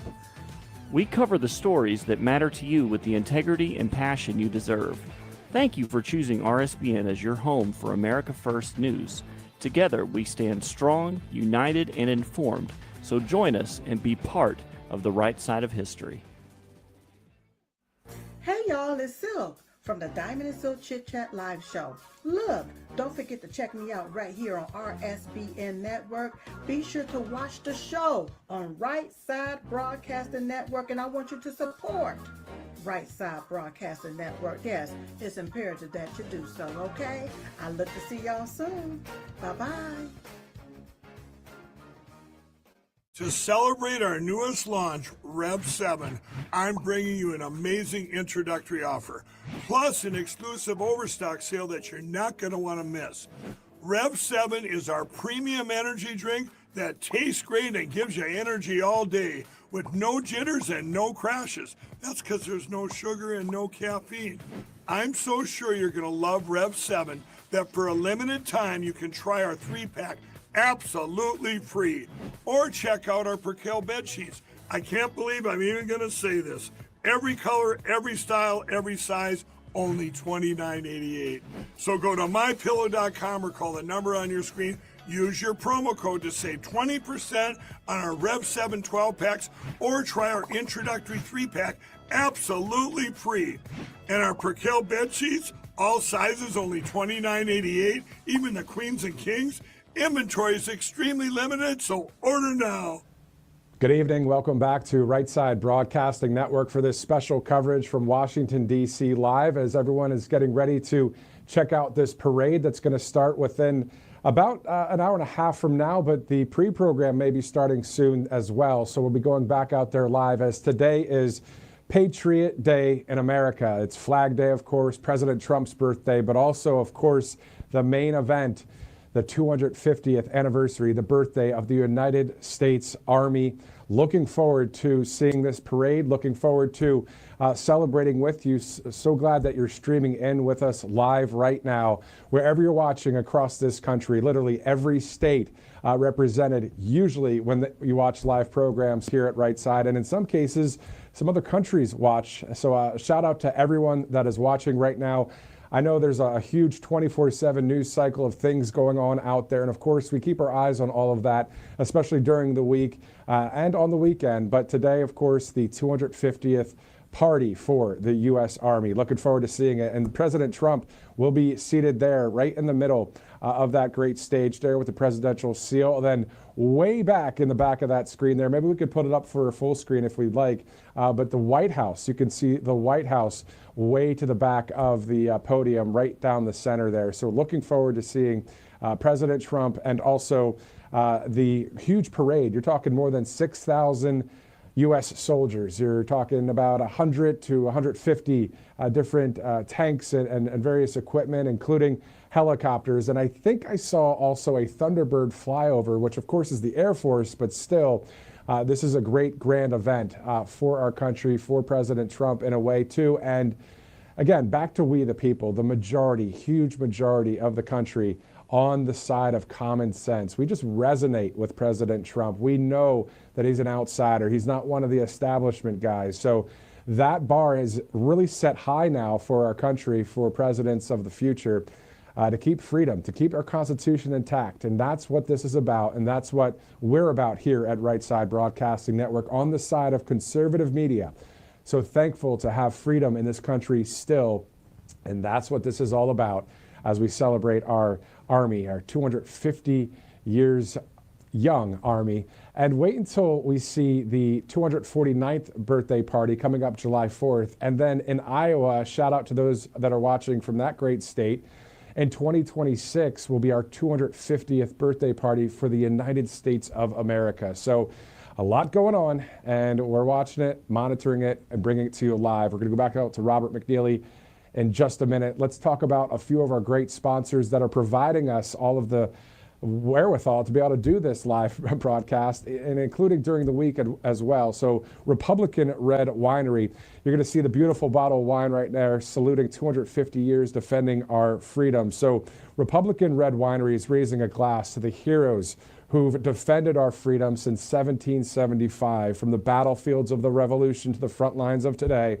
The Army has defended the liberty and freedom we hold dear. So to commemorate this historic milestone, Republican Red Winery has crafted a limited edition wine that salutes our soldiers, past, present, and future.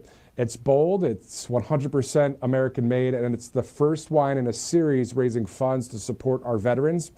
So you can stock up now for Independence Day or military reunions or just a good old-fashioned American barbecue, listening to some most likely country music. I really like country music, but whatever music you like to listen to at a barbecue, great to have a product like this there. So order your bottle today, republicanred.com, because 250 years of freedom deserves more than a toast. It deserves a legacy. So great sponsor there. Also, Bearskin is an awesome sponsor as well. The world's only 10-pocket tactical hoodie. Again, I've seen a number of these ads. We finally are getting some of the actual product right here as well. So this hoodie, I tried on yesterday, fits really great.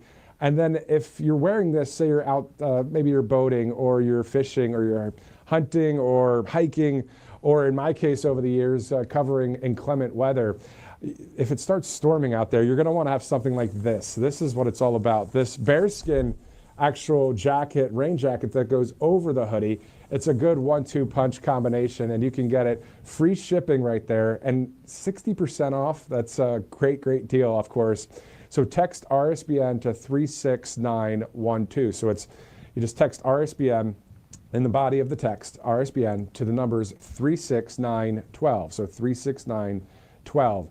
And you'll get that 60% off. So again, free shipping sent right to you throughout the country.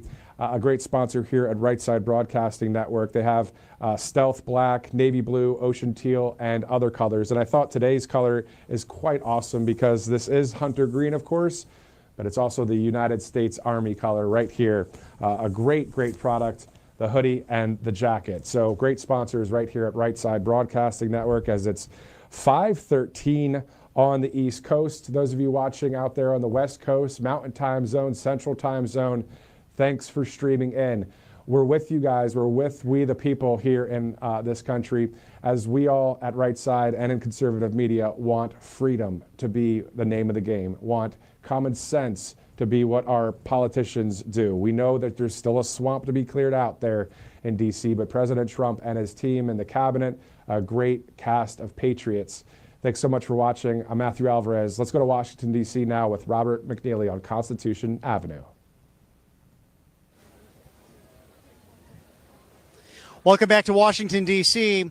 We are off of Constitution Avenue, and now people are starting to file in roughly an hour and 15 minutes. This big, bold, beautiful parade will take place, celebrating centuries of the United States Army and the American military. Yes, it is the Army's birthday. It is President Trump's birthday as well. He will be up in that viewing stand that you might be able to catch just to the side of us there. It's over my right-hand shoulder, and it has the big, beautiful seal of the President of the United States. This is really going to be a showcase of not just military might, but also the generations of different outfits, equipment, everything that's kept us safe in different conflicts, from the Revolution to the terrible Civil War of ours in the 19th century, to the Mexican-American War, also to the Rough Riders. Think about Teddy Roosevelt, the adventures he was on, the ultimate adventure from 1901 to 1909 in the White House, just a block or so from where we're standing at this moment, and also the Great War, World War II, and of course the Korean conflicts, Vietnam, leading up to the Persian Gulf War and the Iraq War and recent conflicts. You'll see all of it on display today, and it makes sense because we haven't had a military parade like this since 1991, when President George H.W. Bush was in the White House, and he wanted to celebrate with our big, bold, beautiful military. A World War II veteran in his own right, who was shot down in the conflict with Japan and could have easily lost his life, and in turn affected 2 presidencies. But he was brave, and his team found him in those oceans overseas. It's an amazing history that we have, and it's worth celebrating. And there is perhaps no better person for this specific mission within the presidency as commander-in-chief, because we've seen the amount of respect that Donald Trump has in reviewing the troops. We saw it this week, this Flag Day week celebration, the Flag Week, that is something that's been prescribed by Congress over the course of the last century, of recognizing Flag Day, that the president must make a proclamation for it and celebrate it, and in turn, that federal buildings Old Glory outside of their beautiful doors. And we are thankful to be here today with you on the right side of history to cover all of it, to celebrate with you this special Saturday coverage of Military Parade Rally in America, America 250. You can see the signs behind me. You can see some of the VIPs coming in on these big, beautiful grandstands. In roughly 40 minutes from now, you're going to hear the blare of music. It's going to be loud in here. It's going to be just like a rally. And as we were coming in off of the mall right near the Washington Monument today, we did hear some of that music being tested out. We had the privilege also of hearing the mic test. Mic check for one of our dear friends who's been interviewed on the show, Lee Greenwood, the country legend and superstar. God bless the USA. So we expect that today. It should be a wonderful time to celebrate as we see all these people filling in here. Some of these people actually did have tickets for this. So these closer areas you see, and you'll see some of the people, they're actually ticketed seats. And then outside of that, some people just enjoying their time getting through security onto the mall to just catch a glimpse of their favorite president and the military prowess. Again, 250 years young. I'm proud to be an American. I know you are too. We're proud to be on a network that not only covers those big, bold, beautiful rallies, but if you're just tuning in, over the course of the last several months this year, we've been a live desk, a go-to for you to get you access to your government, whether it's congressional hearings to the big and best speeches coming from President Trump and Vice President Vance. It's all there for you to digest, unedited, so you can make up your own mind. You could see the summer soirees. You could see President Trump and First Lady Melania Trump attending the Kennedy Center for Les Miserables. You could sometimes hear my singing as well, because we like to have fun on the network. We like to smile on the network, and we like to bring you hope, because we should have that. These are tough times, but it's all made better by the gentleman servant over there, President Donald Trump, who we'll see today enjoying this big, beautiful parade. In the meantime,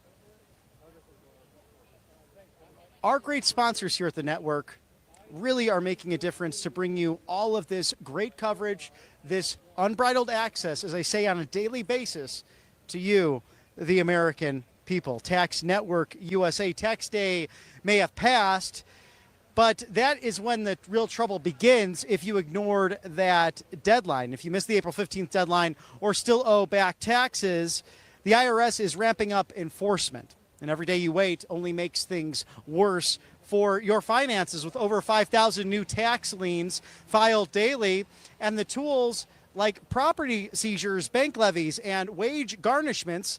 The IRS is applying pressure at levels never seen before. Increased administrative bureaucracy might mean collections are moving fast on your doorstep. The good news, though, there's still time for Tax Network USA to help. Self-employed or a business owner, no worries at all. The books might be a mess. Just give my friends a call over at Tax Network USA, tnusa.com/RSBN, because they know how to clean up these books. They know how to handle financial chaos and get you back on track fast. Even after the deadline, it's not too late to regain control. Your consultation is completely free, and acting now could stop penalties and threatening letters and surprise levies before they escalate on you. So call today. Don't delay. 800-958-1000. That's 800-958-1000, or visit tnusa.com/RSBN. You may have missed that April 15th deadline, as I mentioned earlier, but don't run out of those options. It's okay to reach out to Tax Network USA. Actually, it's not just okay, it's necessary, because they are Patriot experts who want to watch out for you. When you get all that settled, go over to patriotaddictdeals.com. Our sponsors at Patriot Addict are finally able to produce even more of those Trump Force One planes. I've got one myself, and let me tell you, when I purchased mine, it took a while to get these back out because they're handcrafted. They really are a once-in-a-lifetime replica. They are able to bring back about 100 planes in this run, and that will run quick. Very, very fast. So while the planes are still here, get your hands on limited edition collector's pieces from Trump Plane today. PatriotAddictDeals.com. Don't forget to use coupon code RSBN20 for 20% off. Again, that's PatriotAddictDeals.com, RSBN20 for 20% off. These are super limited, all handcrafted, and once they're sold out, you're going to have to wait another 3 to 4 months, and then you might not get that early Christmas present for your Trump MAGA-loving friend at home. So, again, only 100 pieces that have arrived in batch. They're already selling fast. Get yours today. PatriotAddictDeals.com. Use code RSBN20. Save 20% today. as it is getting close to that 5:30 mark. In roughly 30 minutes or so, we will have big, bold, beautiful music for you coming from the loud speakers and screens that are surrounding us here right off of Constitution Avenue. And some of these bleachers now filling up as well. It is nice. It's roughly overcast today. The meteorology report that Christina Loren would do a much better job than me at, given her background as a meteorologist. But it's been back and forth today. We've had a lot of sunshine, but then the overcast or the alleged rainfall that was supposed to happen now set for 8 o'clock. As President Trump said, rain or shine, we're having this big, bold military parade unless it becomes dangerous. So if there's any lightning, then things would scrap. We don't anticipate that right now. So everyone that came out for that, we will have that here for you. This big, bold, beautiful military parade, America 250.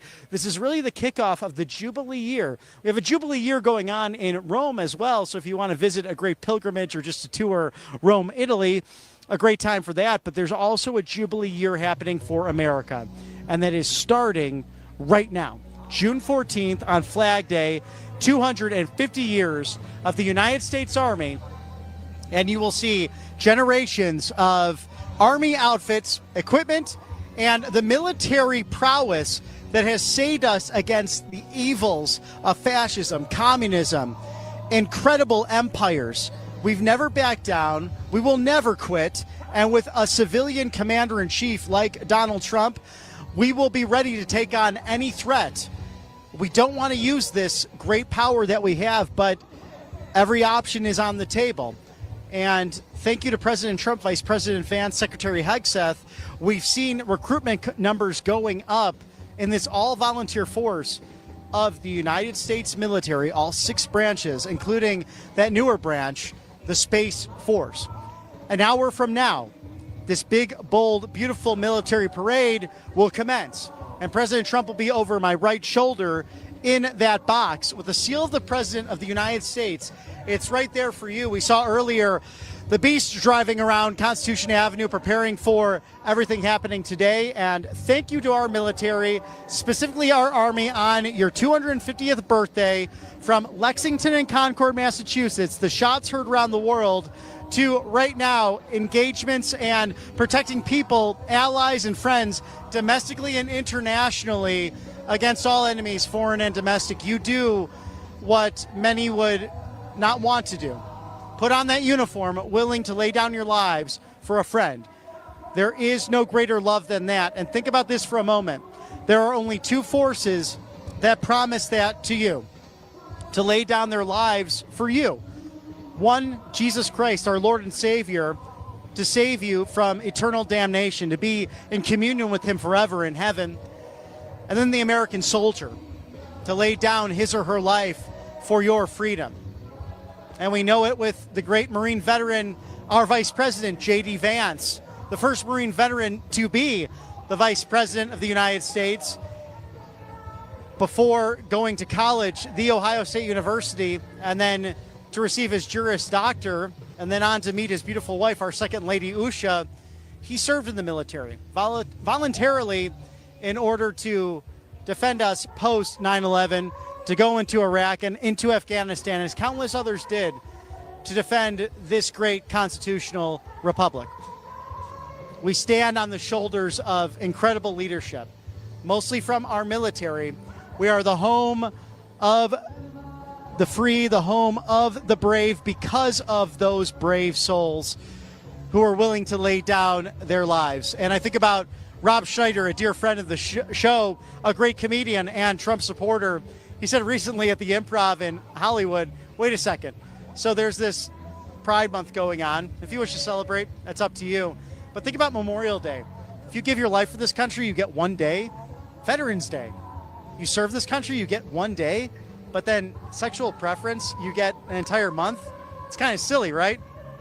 Now, you can agree to disagree, or feel free to write in if you wish to opine. But regardless, these great people that put on the uniform and in many cases come back home and serve in our police forces, local or state, because they love their neighbors so deeply.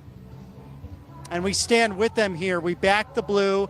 We back our military every day on the right side of history on RSBN. So if you're just tuning in for the first time, this is what we're about. We're about celebrating America. We're about celebrating our constitutional and foundational documents. We're about life, liberty, the pursuit of happiness. We're about history, and we love the culture. We love sports. We love music, and we have primetime programming that will bring all of that to you, including live desks that go on as early as 5, 6, 7 in the morning. So when you're sipping that cup of coffee on a Monday morning and looking at all of what you have to do within the week, turn on RSBN to get all of the latest unbridled access to your government, inside and outside of the Beltway. And if you have something happening in your neck of the woods, be sure to write into us feedback at rsbn.tv. Yes, feedback at rsbn.tv. Tell us what you think about what's going on in America today. June 14th, 2025, 250 years of the Army. What you're about to see is perhaps nothing like really anything you've ever seen. You might have been to an air show, or you might have served in the military yourself, and you see the great power and might of the American military. This is going to be the biggest, the best of all time. There is no doubt about it, and I'm pinching myself right now. I know Mr. Director is thrilled to be here to watch this big, bold, beautiful military parade. Not only the Army's birthday, but also the 79th birthday of our Commander-in-Chief. So happy birthday, Mr. President. I know you've downplayed it this week, being very humble about it, but I don't think it's a mistake that you were born on Flag Day. I think God had a plan there, and he has put you on this mission to serve the great people of this nation. And that's something I've learned from this network, talking to you, the American people, in real time. Over the course of the last year, I'm coming up on my first year anniversary already of being with Right Side Broadcasting Network, and it's been the most amazing experience in my professional career. Speaking with you, the American people in the swing states and throughout our great country about why you got involved in this movement 10 years ago. On Monday, President Donald Trump and First Lady Melania Trump came down the golden escalator. And the so-called global elites, the Hollywood folks like George Clooney, remember how they laughed and they said, Donald Trump won't be president. That'll never happen. Remember Barack Obama when he was president on that loser, low-energy late-night show hosted by Jimmy Kimmel? I could laugh about it. He mic dropped, reading his Twitter account saying, oh, well, at least I'll be a president, going after President Donald Trump for criticizing, at the time, the worst president in American history. That was far surpassed by the auto pen number 46. But this network was here to cover all of that and to talk to you, the American people, in real time. Most of you were not Republicans. You weren't Democrats. You weren't necessarily independents. You were apolitical, who came into the mix in the fold because you thought, wow, this man who hosted The Apprentice, who gave us a look at his incredible life, building a global real estate empire and building some of the tallest buildings and saving some of the architectural masterpieces. We see it here with the Waldorf Astoria just down the street from here, which was the Trump Hotel, and it used to be the old post office in Washington, D.C. One of the most brilliant, beautiful buildings in all of America. Be sure to visit here for a kitty cocktail if you're with the family, or one of their old fashions, or a martini, because you won't find a finer spot in the federal city to enjoy some wining and dining as you're traveling these big, beautiful buildings and our history here in Washington, D.C. There's nothing more special. And we're so proud today to bring you this special access on Saturday, June 14th, 2025, your government in action. This big, bold, beautiful military parade, and President Trump will be there momentarily, really an hour from now, to catch all of the action in that box. Lee Greenwood to sing God Bless the USA, among many other musical acts. It's going to be a ramped up celebration, all culminating in fireworks. We'll have it all here for you live from Washington, D.C. We also have Mr. Matthew Alvarez in studio live, Auburn, Alabama. The loveliest village on the plains, and it truly is, because it's a slice of Americana. That's what we're all about here on Right Side Broadcasting Network. Make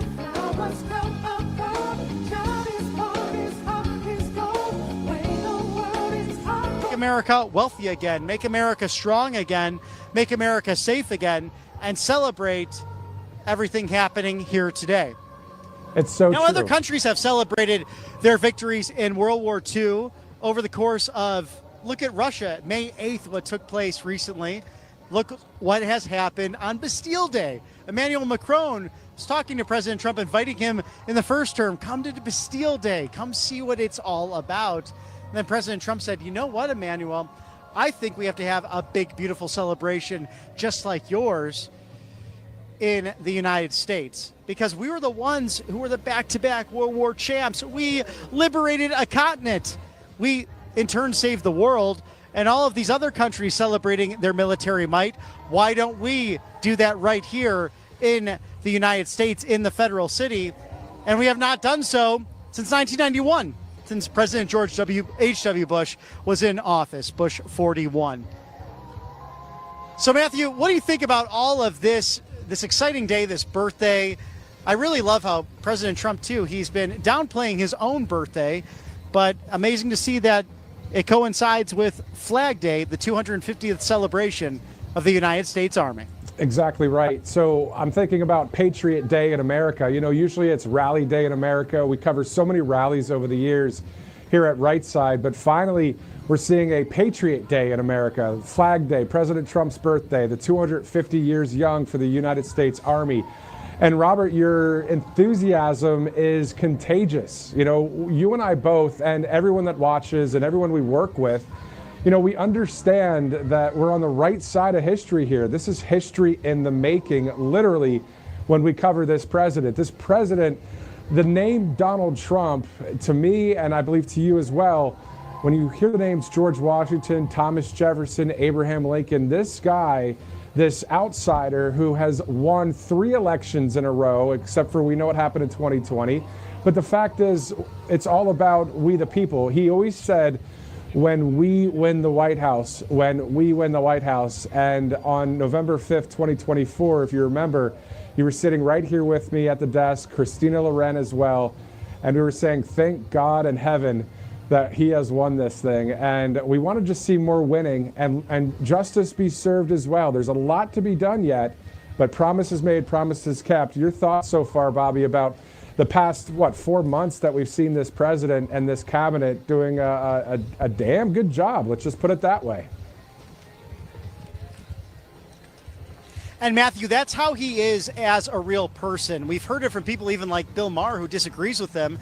When President Trump invited him to the White House at the invitation of a mutual friend, Bob Ritchie, better known as Kid Rock, President Trump is interested in what the people have to say. And that's why we want to bring that access from our viewers to 1600 Pennsylvania Avenue and vice versa. I can tell you on October 11th of last year, when I had that private conversation with President Trump before that rally, before the announcement of Operation Aurora to 60,000 plus just outside of Denver, Colorado, near that beautiful Omni Hotel in gorgeous Aurora, Colorado, that was overrun with Tren de Aragua and MS-13. Thank God it's being cleaned up because of our great ICE and Border Patrol and security guards who are doing their job and doing it patriotically.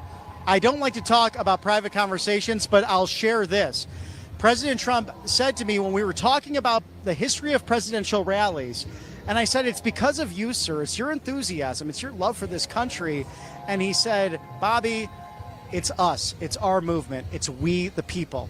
And I was floored by it. And I've seen it before. I've seen it when he presents to places like Turning Point USA, to high school and college students, and has often said, many of you might be standing right where I am today. It's my legacy to leave you. It's my duty. It's my mission right now to carry that out. It's hard for a president, I think, to look to the future and imagine someone else not in that office, especially one who's doing as well as this man is. But that's the content of his character, and I like to share that because the people should know who he truly is. A man of courage, a man of zeal, of effort. No one will work harder And no one will love this military quite like this civilian commander who respects it so dearly. And we saw that as recent as Fort Bragg, North Carolina earlier this week. And in turn, the troops love him as well. It's a great day to celebrate America.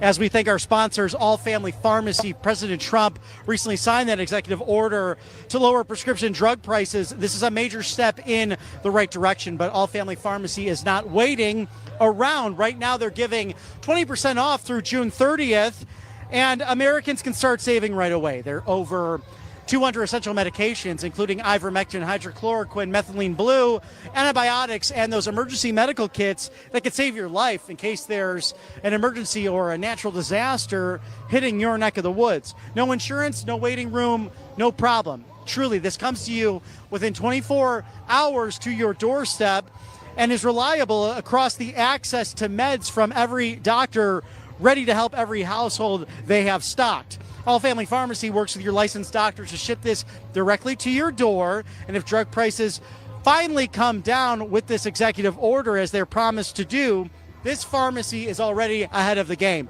leading the charge in helping people stay prepared. allfamilypharmacy.com/RSBN.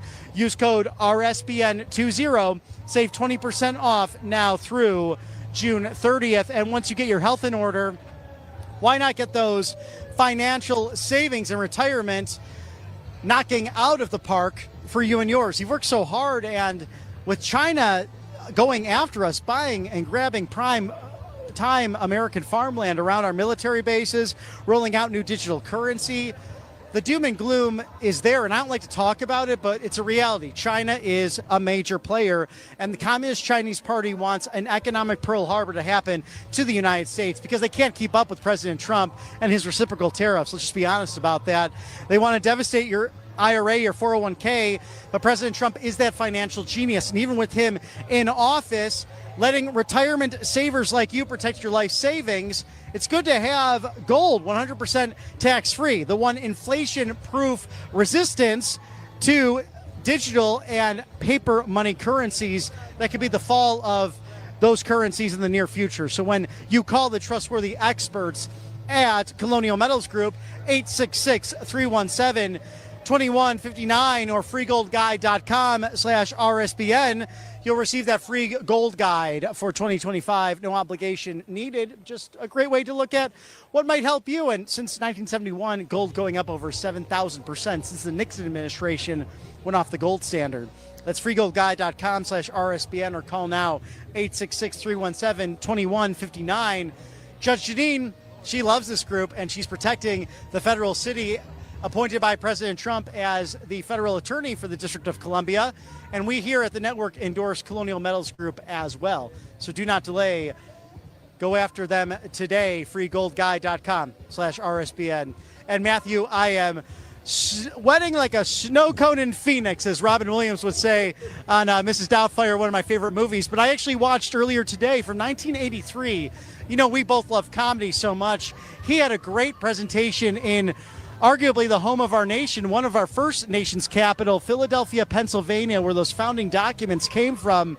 He was actually playing the American flag in a poem and had laughs and tears and great pride for the American people, finalizing it, saluting, saying, I might be the symbol, but you are truly the American flag, you the American people. So life, liberty, the pursuit of happiness, all for you. It's what you make of it, and we're celebrating that today. We are celebrating that today. And I remember my wife and I, we went to Independence Hall in Philadelphia and, you know, saw where it all happened. You know, the birth of freedom there in Philadelphia, Pennsylvania. As we're seeing a live picture right now of Dan Scavino Jr. right there in the middle of your screen. There's Dana White of the UFC. So people are really filing in. So Robert, as people have grown accustomed to obviously hearing our commentary, opinion, editorial, but also news reporting, we're used to hearing President Trump's full speech. So they also like to see people out there at the live venue. So why don't we do this? Speaking of we the people, maybe if you'd like, we can pan the crowd a little bit out there in D.C. And then if you'd like to just share with us what you see out there. Actually, we're hearing that President Trump is departing from the White House. Let's go to that quickly first. Minneapolis. Absolutely terrible. absolutely terrible, and they're looking for that particular man right now. Thank you. How concerned are you about potential attacks on U.S. forces in Iran?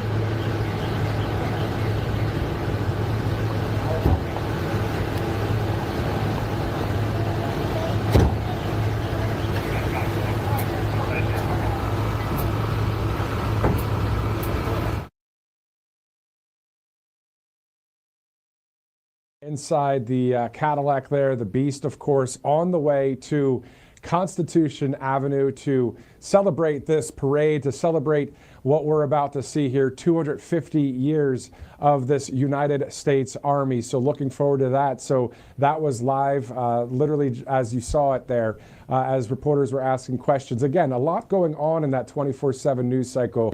Trust me, we know. But we are also seeing, of course, today, this huge parade in Washington, D.C.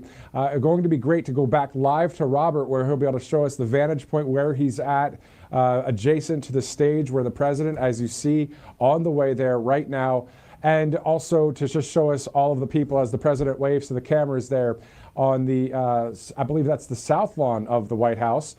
So usually that's where Marine One will be, and that's where the president usually departs to go over to Joint Base Andrews on his way to various places, including tomorrow, actually. He'll be going to Calgary, Canada for the G7 there. That is happening starting tomorrow through the 17th. And then he'll also go to the Netherlands towards the end of the month for the NATO summit. So that is the vantage point there as we're looking live at the Washington Monument. Not sure if I can see the Jefferson Memorial there, but from my vantage point. But thanks so much for streaming in to this coverage. We're going to have the entire parade right here on Right Side Broadcasting Network. You'll see the fireworks. You'll see the thousands of soldiers marching, and just really a pay of respect and celebration to this great United States Army. If you remember, President Trump said during the Fort Bragg speech in North Carolina the other day, he said, quote, "This week, we remember that we only have a country because we first had an army. And after 250 years, we still proudly declare that we are free because you are strong," speaking to the Army there at Fort Bragg. He said, "We are safe because you are brave, and America's flag will never fall because America's Army will never, ever fail." And I can sense the USA chants going on when that happened there in Fort Bragg. And I remember when President Trump, even at the end of it, did the Trump dance, and all of the soldiers were just going nuts, screaming about that and chanting USA. So obviously a patriotic day. This is Patriot Day in America. So glad you're streaming in with us as we've been covering conservative news since day one here back in 2015. Grassroots company, onward now to celebrating 10 years this summer. And speaking of 10 years, this Monday, June 16th, is the 10-year anniversary since President Trump went down the golden escalators at Trump Tower. That's this Monday coming up, the 16th, 10 years. And it's been great to have President Trump as the leader of the free world for pretty much all 10 years. It's been what it's been like with his leadership. So looking forward to returning to Robert McNeely there live as it is 5:45 Saturday, June 14th. Producer, are we going back to Robert right now? Okay, so we have about 30 seconds until we go back to Robert McNeely live there as the president is on his way to this huge event there on Constitution Avenue. So glad you're watching with us, and so glad you're counting on us now for so many live reports, including the White House press briefings that happen or the executive orders signing at the White House, and all the foreign leaders that visit. Conservative media on the right side of history. Forget the mainstream, lamestream media, as Rush Limbaugh used to call it. This is the right side of history. Thank you guys for watching. We're on the same side here, the majority of the country. And hopefully more will join. Let's go to Washington, D.C. with Robert McNeely and Matthew Alvarez. We'll see you in a bit. Thank you, Matthew. Live from Auburn, Alabama, our studios. And we are live here in Washington, D.C. for you, the good American people, with special primetime coverage of the beautiful military parade, unlike any other, with our media colleagues and friends up here, perhaps in the greatest vantage point that anyone could have right off of Constitution Avenue. And we hope that you're enjoying today with family, with friends, perhaps cracking open a big, cold, beautiful American beer celebrating 250 years of this experiment. As Matthew said, like our founders mentioned, without the Grand Army of the Republic 250 years ago, the shots heard around the world, fired at Lexington and Concord, west of Boston, Massachusetts, where so much upheaval. The Tea Party took place, where taxation without representation happening in droves. An interesting little tidbit of history, John Adams actually represented the people in the Boston Massacre, the soldiers who actually fired upon the colonists. It was found that some of those colonists did agitate those soldiers at the time.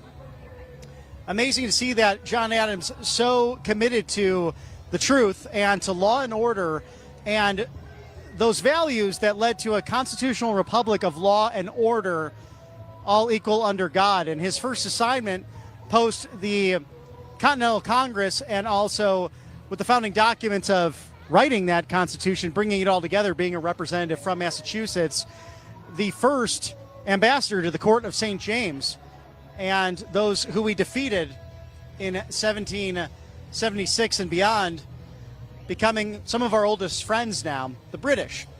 John Adams had his first post as the ambassador to the United Kingdom. So think about that history before he became vice president, and then, of course, the second president of the United States. We celebrate all of this today. We celebrate our history. We celebrate our culture. That's a beautiful thing about America, that regardless of where you come from, your economic background, perhaps another nation, you can come here legally and learn about and swear an oath to this great constitutional republic, and you are immediately an American. You can fly that flag high as we are celebrating all of that today. President Trump recently sharing on True Social as well from the Oval Office. Welcome to the recent legal immigrants who were sworn in as American citizens. So I like to just point that out, because people on the far left, the globalist agenda, saying he somehow does not like immigrants. Nothing could be further from the truth. We know our beautiful First Lady is an immigrant. Look how much she's given to this great nation of ours.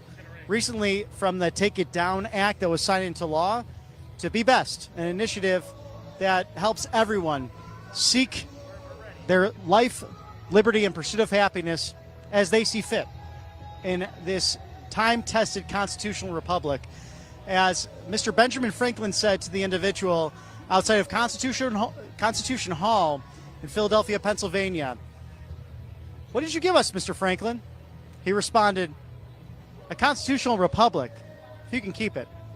And we've done that over the course of threats, fascism, communism, the upheaval that's taken place over the course of countless years.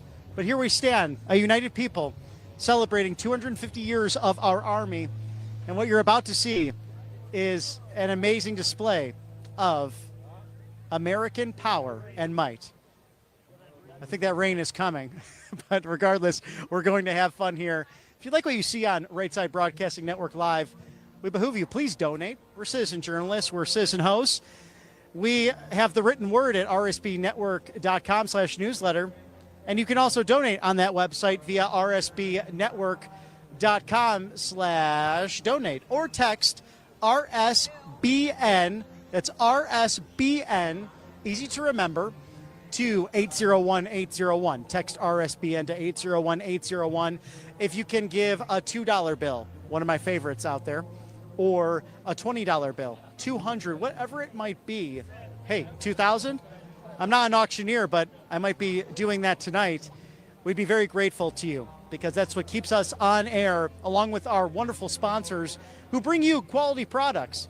And nearly all of them I've purchased for myself and have them at my home, whether it's financial protection to those great Trump planes from Patriot Addict deals, or investing in gold and silver and protecting my retirement accounts. This is very important. We're just getting word now that the parade has been moved up to 6:04 roughly, so that is just around the corner here. perhaps because of the impending rain taking place. President Trump said via Truth Social, regardless of the weather, this continues unless there is lightning. Of course, we would seek close shelter. We would make sure we're safe because we're under trees right now. And we want our friends in the media here at roughly 5:52 to be safe, as we like to be safe as well. But we're ready to celebrate this big, bold, beautiful military parade taking place here on Constitution Avenue. And Mr. Director and I are truly having the time of our lives in one of our favorite cities, Washington, D.C. This was built in order to showcase your great constitutional republic, to be an intimidation to foreign leaders, but also to be humbling in nature and welcoming. And as German Chancellor Merz said recently, again, congratulations on his victory to President Trump. Thank you for allowing me to stay at the Blair House. I don't remember a recent foreign leader talking about how great the Blair House is. He said, wow, what accommodations right across from the beautiful White House, and what a gift from Chancellor Merz of Germany to President Donald Trump, the birth certificate of President Trump's grandfather right there in real time and encased in a beautiful display.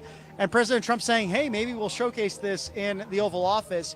It's his birth certificate from the Kingdom of Bavaria, now Germany, from 1869. And really an interesting businessman in his own right. President Trump's grandfather having taken his German ancestry and became a salesman, worked in real estate, not only in New York City, but also in what is now Oregon and Washington. So building hotels from sea to shining sea. Isn't it amazing how quickly the American dream can be realized? And most recently, we saw that photo at the Vatican. 3 American stories, an American vice president, an American pope for the first time in history, number 267, Pope Leo XIV, and Secretary of State Marco Rubio. If you look at their humble beginnings from Florida to Appalachia to Dalton, Illinois, all 3 of those men sought to serve and were honest, hardworking, forthright. And look where they are now. Truly an inspiration to all those hoping to lead in the future, whether that be through their local church, whether that be in their government. And we know that what the founders envisioned, you are not only to have the option of doing so, but because we are free, it ought to be your responsibility to find a way to serve. So that's what people ask too. What should I do right now? How can I serve my country? Well, there's the military. We'll see it on display today, especially if you're a young person looking to graduate high school or college and you want to go above and beyond, be all you can be, as the Army once said. 250 years strong now. We are Army strong in this great country. That's a wonderful way to serve. But think about your school boards. Think about city council. And if you can stomach it, maybe you run for Congress and deal with the people right down the street from us. That's a tough one for sure. But great people, especially in the Republican conference, working overtime to get great legislation out there, including the Take It Down Act. And we will pay credit where credit's due. That was First Lady Melania Trump, along with Senator Ted Cruz, Senator Amy Klobuchar of Minnesota, of course, our friend Ted Cruz of Texas. They came together in a bipartisan manner to make sure no one was sexually exploited online. President Trump signed that into law, and First Lady Melania Trump signing that honorably as she got the ball rolling on that legislation. So there are good stories here in Washington, and we hope to showcase that. And the real news, everything that's happening on a daily basis. We hear some of those fighter jets overhead now. This will be an exciting event. I can't wait for you and I, Mr. Director, and the countless friends and family that you are enjoying this with on this beautiful Saturday evening in America. This military parade forthcoming. So it's been moved up now to approximately 6:04, just minutes away from now, as we're close to the 6 o'clock hour in the good old US of A. If you're just joining us now, I am Robert McNeely. It's always a joy to be with you, and I am live here in the federal city of Washington, D.C. We are also joined live by the magnificent Matthew Alvarez in our home studio of Auburn, Alabama, the loveliest village on the plains. And I love visiting here in Washington, D.C., but I also love our humble home of Auburn because In both cases, you get a slice of Americana for different reasons. But regardless, it's a great time to celebrate being an American today as we celebrate our sponsors here on the right side of history, Colonial Metals Group. China is out of control. We know that to be a fact, and I don't like to play doom and gloom, but I'm honest with you, the American people. That's my job as a host here, anchor, and journalist on the right side of history.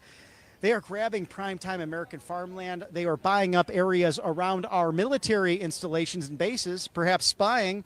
And what about those Confucius Institutes? And what about the manipulation of currency and their new digital currency? Look, the doom talk is bad, but I have to be forthright with you. Communist China is plotting a financial Pearl Harbor, and we can't let that happen to your precious dollars. So it can be devastating to your IRA or 401k and your savings. But President Trump, he is a financial genius because he's letting retirement savers like you protect your life savings with gold, 100% tax-free. So take advantage of this now in this short window that we have with him again as Commander-in-Chief. You'll receive your free 2025 gold guide on how to bulletproof your savings with gold and silver. And now, for a limited time, if you go with freegoldguide.com/RSBN, you stand a chance to receive $7,500 in free silver. Think about that. So give them a call right now. Don't delay while you're waiting a few minutes away from this great, big, beautiful parade. 866-317-2159. That's 866-317-2159. Tell them that Robert McNeely sent you. freegoldguide.com/RSBN. It's important to protect your health as well after the things that have happened in this scary time, and that's prescription drug prices going up. We know that President Trump has signed that beautiful EO, but there is one online pharmacy protecting you from financial collapse. That's allfamilypharmacy.com/RSBN. Let me tell you now, over 200 essential medications, ivermectin, hydrochloroquine, methylene blue, they have all of it for you, including emergency medical kits and antibiotics that can be life-saving in the middle of a storm. Like, imagine rain's about to pour on you, like right now, and then you can't really get out to your pharmacy, go to urgent care. It's nice to be prepared, especially when you're on vacation. You could take all of these life-saving medications with you. Now, if you don't have insurance, there's no hassle, there's no fear, because the prescriptions that you'll need to get this medication, it'll come to you in roughly 24 hours after you order. The doctors work around the clock here at allfamilypharmacy.com/RSBN. And now through June 30th, 20% off. Yes, 20% off your entire order. Code RSBN20. That's RSBN20 right there for you. 20% off today. Let's make America healthy again. allfamilypharmacy.com/RSBN. The music is cranking. I could smell a little bit of the grilling happening. Maybe people have some hot dogs and burgers going as we're excited to get the show on a roll now. We're right at 6 o'clock Eastern. That's 3 o'clock on the West Coast for you golden people enjoying what's going to be here a golden hour, actually a series of golden hours. The parade happening momentarily, celebrating 250 years of the Army, America 250, the beginning of a golden jubilee. In the golden era, I could not be more proud of this history we've had. Even in our darkest moments, our scariest moments, even up against the cognitive decline of an auto pen, we have stood strong, peacefully and patriotically defending this great nation. And now, recruitment like never before. Thanks to President Trump and Vice President Vance, Secretary Hegseth, Secretary of State Marco Rubio, and this all-star cabinet being brought to you by the mental prowess and abilities of a gentleman we celebrate today. I know he's been very humble about it, but President Trump is 79 years young today. He's a man who, come Monday, 10 years ago, came down a golden escalator with his beautiful wife, our First Lady, Melania Trump. And together, as a team, dapper as ever, dashing as ever, as they were at the Kennedy Center a few nights ago for Les Miserables, they seek to serve this great nation. And they will be here in attendance. Well, we'll toss it now to production. We're excited to present to you in the prime time, America 250, live at RSBN. Enjoy the military parade and all that's to come tonight.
Forged in the fires of revolution, tested on today's front lines of freedom. Before there was a nation, there was the United States Army. From the hallowed ground of Yorktown's first stand to the unwavering readiness at Fort Bragg today, and onward to West Point's next generation of leaders.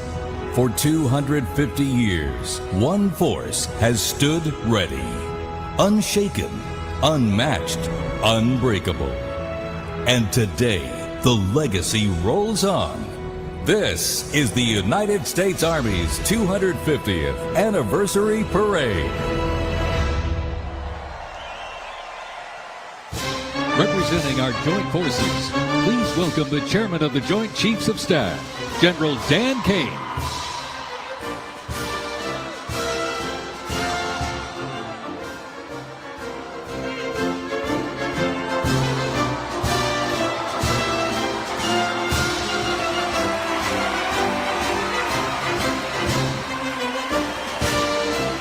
Joining us, the Secretary of the Army. Please welcome the Honorable Daniel P. Driscoll.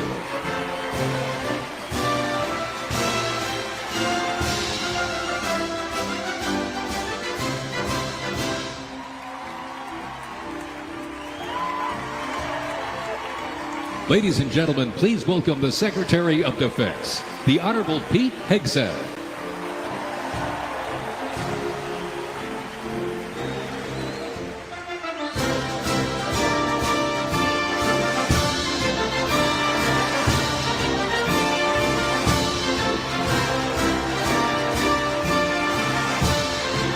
Ladies and gentlemen, the Vice President of the United States, J.D. Vance, accompanied by the Second Lady of the United States, Usha Vance, and their 3 children.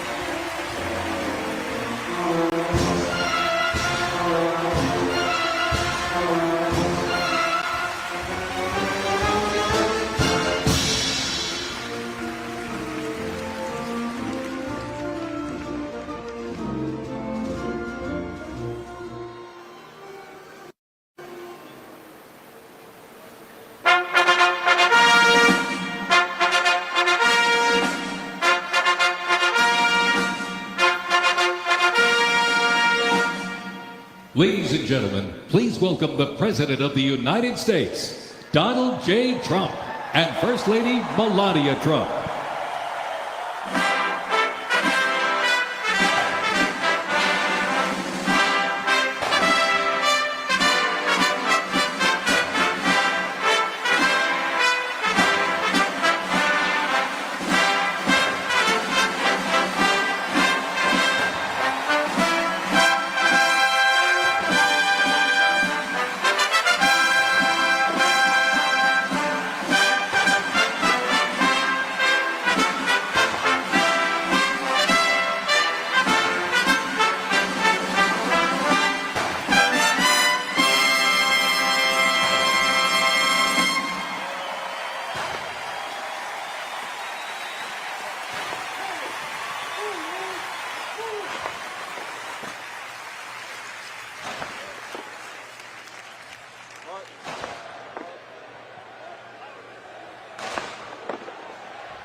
Ladies and gentlemen, to honor America, would you please rise for the singing of our national anthem?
Before we even had a country, we had an army. They started as a small, unorganized group of shop owners and farmers, but they fought the most powerful army in the entire world to a standstill in Concord, Lexington, and Bunker Hill. Then our Continental Congress chose George Washington as general of our Continental Army. But it wasn't until 1 year later, on July 4th, 1776, that news arrived of the signing of our Declaration of Independence. Now we had a new army and a new nation. With little gunpowder, no shoes, bloody feet, few cannons, little training, and even less food. Valley Forge started in December. They went into winter camp in December of 1777. Approximately 2,000 Americans died that winter of disease. they lived through hell, but they never ever gave up. Not this army, not this first American army.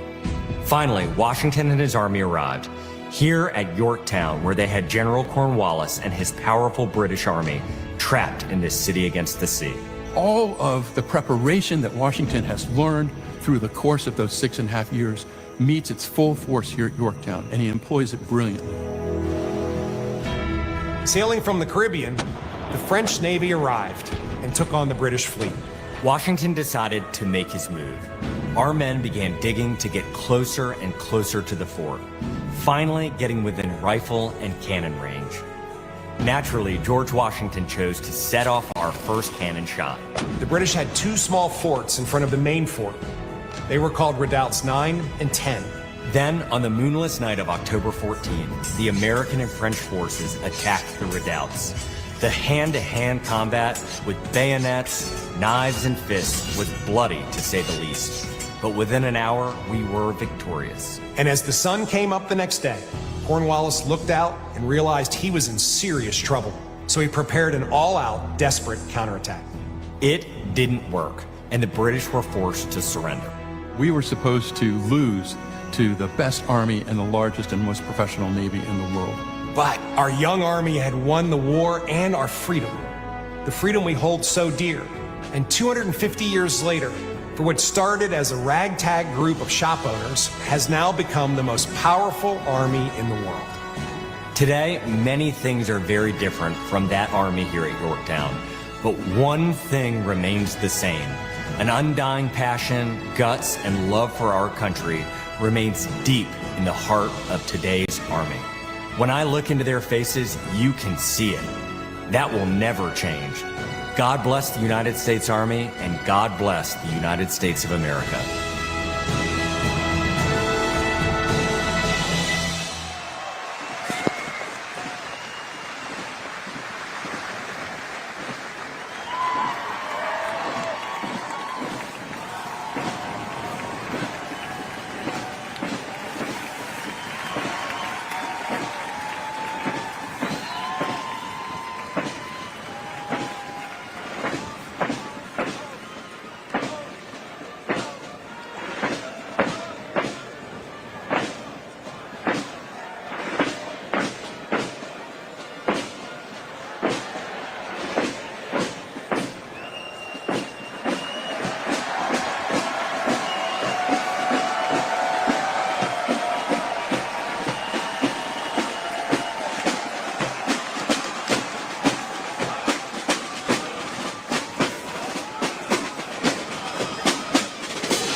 Ladies and gentlemen, our parade is officially underway. Up first, internationally renowned as one of the world's finest professional music organizations, the United States Army Band, Pershing Zone. They are the premier music organization of the U.S. Army, our nation's most senior service. Stationed at Joint Base Meyer-Henderson Hall, Virginia, it plays an important musical role in events of national and international significance. They were founded back in 1922 by Army Chief of Staff John J. Pershing.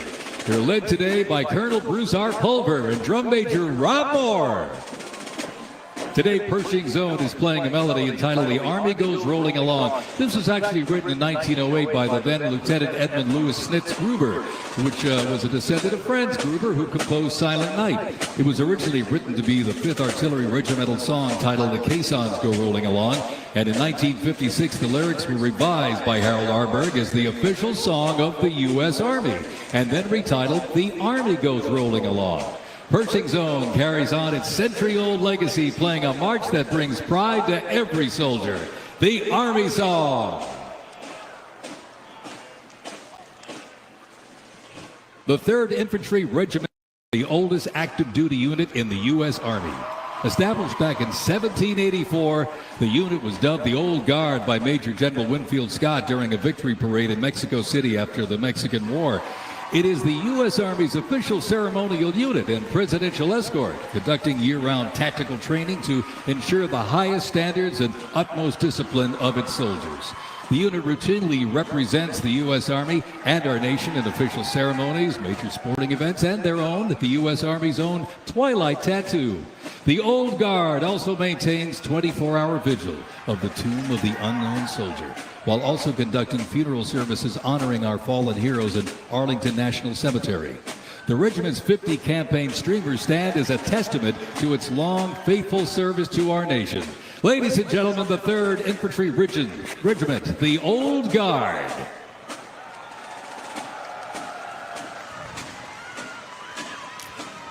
In 1775, the shot heard round the world at Lexington and Concord sparked a revolution, uniting 13 colonies and forging a continental army from farmers and frontiersmen. Against the odds, they turned the tide at Trenton and Saratoga, survived Valley Forge, and at Yorktown forced a British surrender, securing independence and giving birth to the United States of America.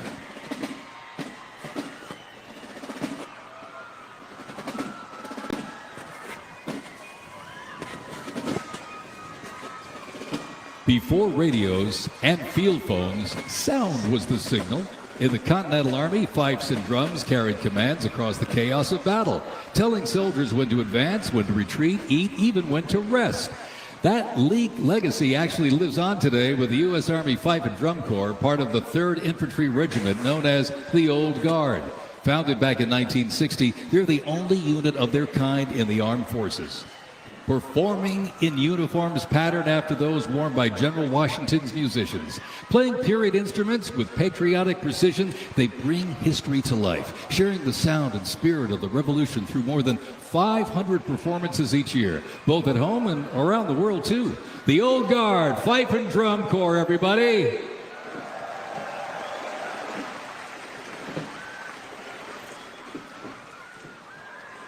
And now, from high above, ladies and gentlemen, celebrating 250 years, your United States Army parachute team, the Golden Knights.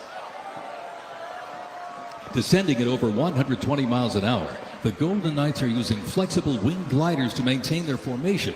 They open their main canopy simultaneously and negotiate the softest possible landing.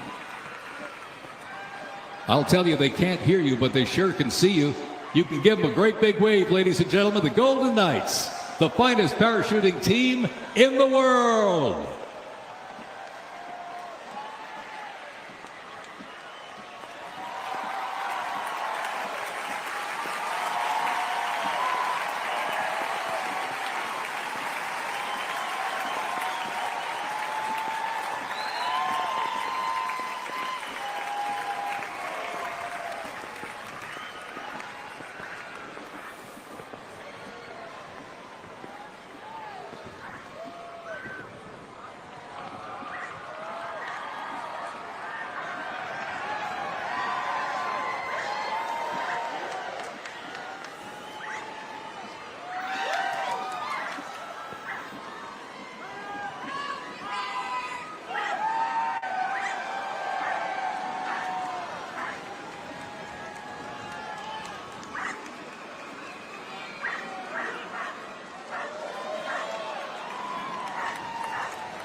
Fort Sumter in 1861.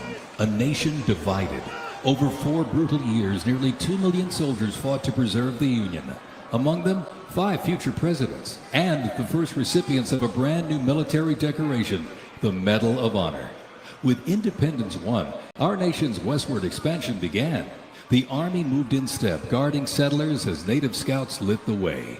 Immigrants joined the cause, and the Buffalo Soldiers etched a legacy of grit and honor across the American frontier.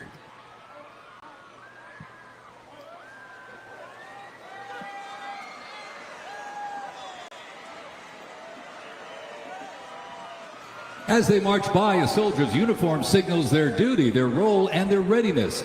And by the late 1850s, official regulations outlined distinct looks, shaping the Army's identity and function across the force. Soldiers were issued 2 coats. One, a short sack coat for work and battle, with brass buttons and colored trim that marked their rank. Well, by war's end, that rugged sack coat became the soldier's uniform of choice. As the war escalated, volunteer enlistment surged. Congress authorized support for a force of up to 500,000 new troops, answering the call to preserve the Union. As they march by, representing the Civil War era of our nation's history, is the 4th Infantry Division based out of Fort Carson, Colorado.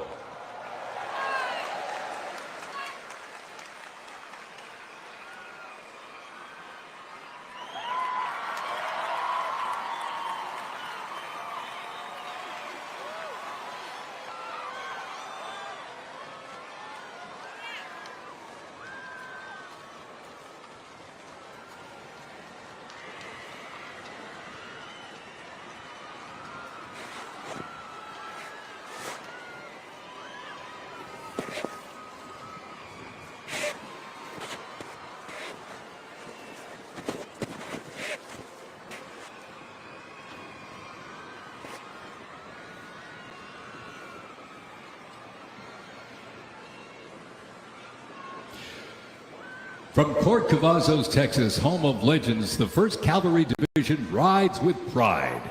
Born from the thunder of horse cavalry traditions of the Civil War, the 1st team forged its reputation on the front lines of history.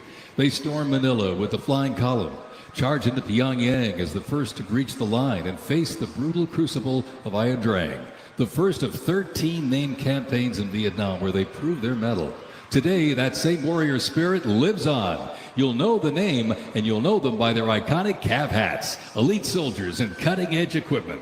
Tough, fit, fearless. The 1st Cavalry Division is a lethal, disciplined force that stands ready to fight and win anywhere, anytime, and the legacy rides on.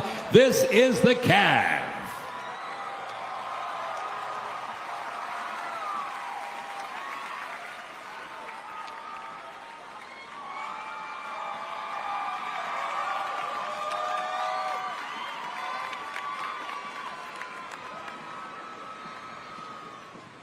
Special thanks to our sponsor, Lockheed Martin.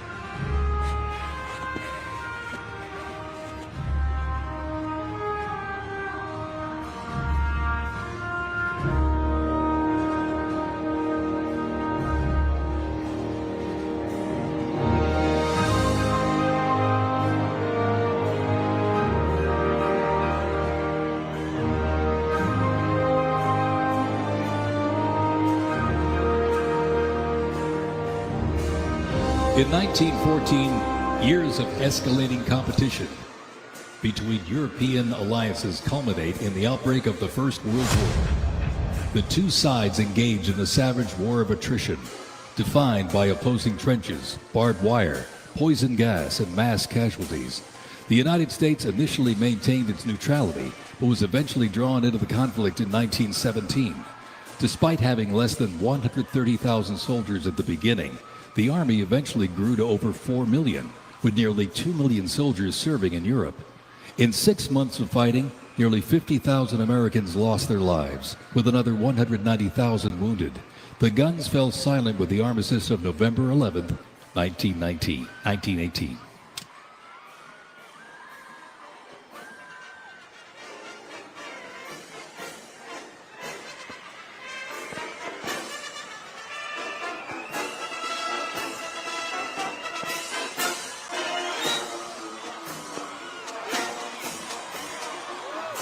We continue on with more USA World War I rolling stock. This 1918 Dodge touring car was part of the legendary 1919 Transcontinental Convoy. 3,251 miles and 62 grueling days across the Lincoln Highway. And remember, no pavement, no GPS, and no power steering. Just grit, determination, and the drive to push Army mobility into the future. This car literally helped pave the way for the roads we rely on today, and reminds us when the Army moves, the nation follows. The 1918 Dodge Touring Car.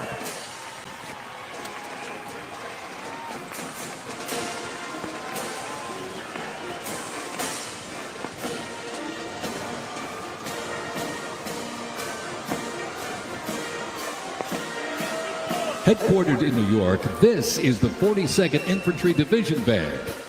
At the start of World War I, the 42nd Infantry Division was formed with troops from 27 National Guard units, stretching across the country like a rainbow. Composed of skilled musicians from all walks of life and professional occupations, they perform a variety of musical genres. Though their mission is primarily a musical one, the members were ordered into active federal service back in 2004 in support of Operation Iraqi Freedom 3. The band has also served in support of numerous state active duty missions, including cleanup efforts following Hurricane Sandy, distribution support during COVID-19, and recently, support for New York State Corrections. Commanded by Chief Warrant Officer 2 Ethan Wagner and led by Drum Major Sergeant First Class Drew Gans, the band is performing Over There, written in 1917 by Broadway composer and recipient of the Congressional Gold Medal George M. Cohan.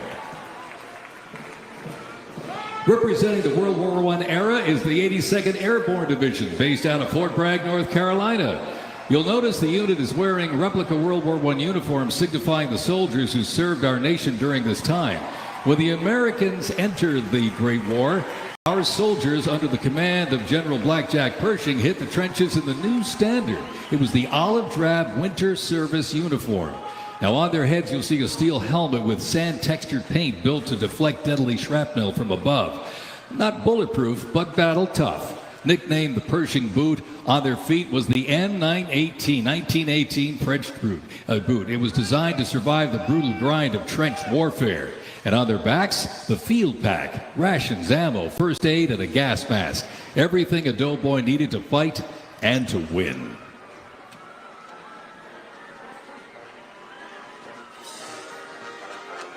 Incidentally, the 42nd Infantry Division was deployed to heavy combat abroad and then deployed again in World War II, ultimately liberating the Dachau concentration camp.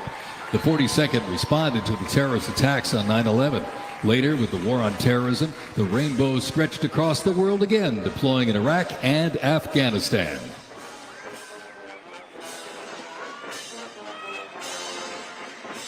Thundering into view, the pride of Fort Sill, the U.S. Army Artillery Half Section. This is literally powered by horsepower and heritage. This elite ceremonial unit honors the legacy of the Army's horse-drawn artillery. With precision, discipline, and 6 majestic horses pulling a vintage 1918 caisson, the half section keeps tradition alive and rolling strong. Representing the power, pride, and precision of America's field artillery, this is Fort Sill's finest, ladies and gentlemen.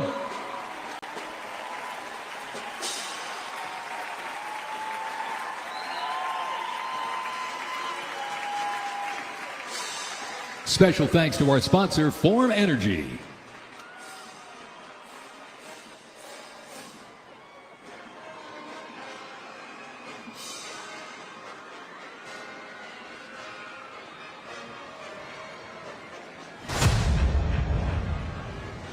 World War II, a global fight for freedom. In history's darkest hour, the United States Army was on the front lines. From the beaches of Normandy to the islands of the Pacific, the greatest generation faced down tyranny and turned the tide.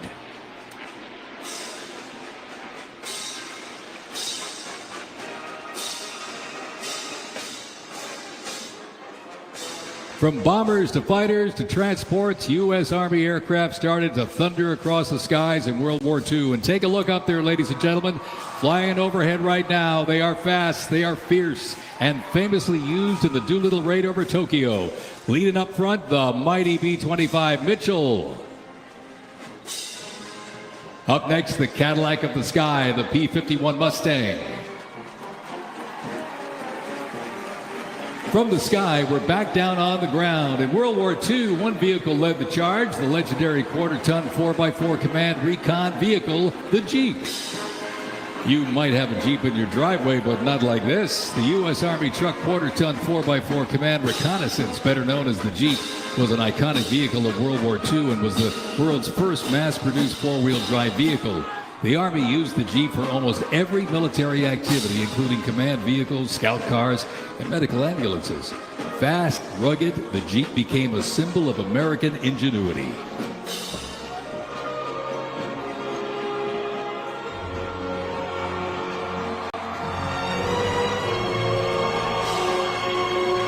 From Fort Bragg, North Carolina, this is the 82nd Airborne Ceremonial Band. The 82nd received the nickname All-Americans after a contest as it represented the diverse origins of its members from every state. This name remains today symbolized by their iconic AA patch. Fort Bragg's finest, ladies and gentlemen. Give them a big round of applause, the 82nd Airborne Ceremonial Band.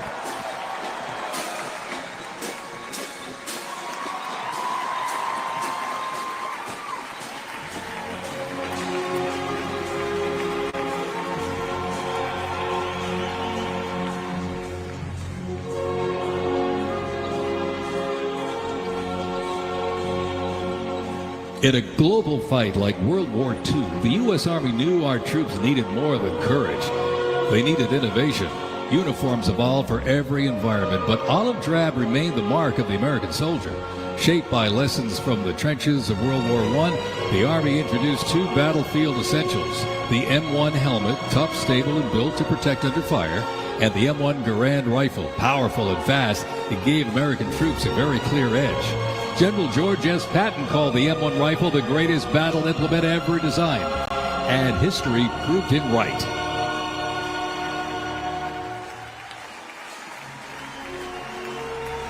The 82nd Airborne Division. The unit is best known for their bravery on D-Day, when 12,000 parachute and glider troops destroyed German supply lines after fighting for 33 days straight.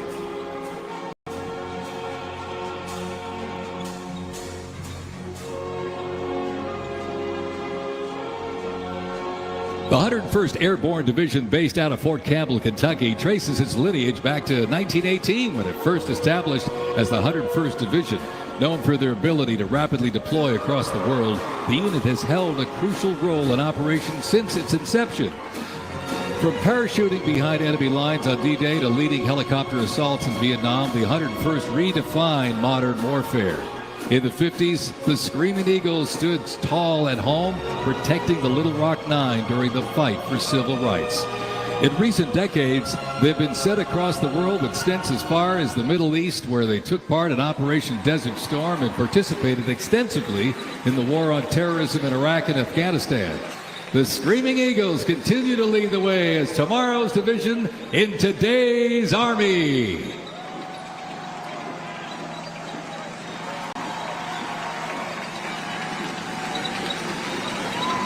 The iconic Sherman tank is here, ladies and gentlemen. It was the cornerstone of the U.S. Armed Forces, showing its military might in World War II. It became one of the most influential tank designs of the 20th century.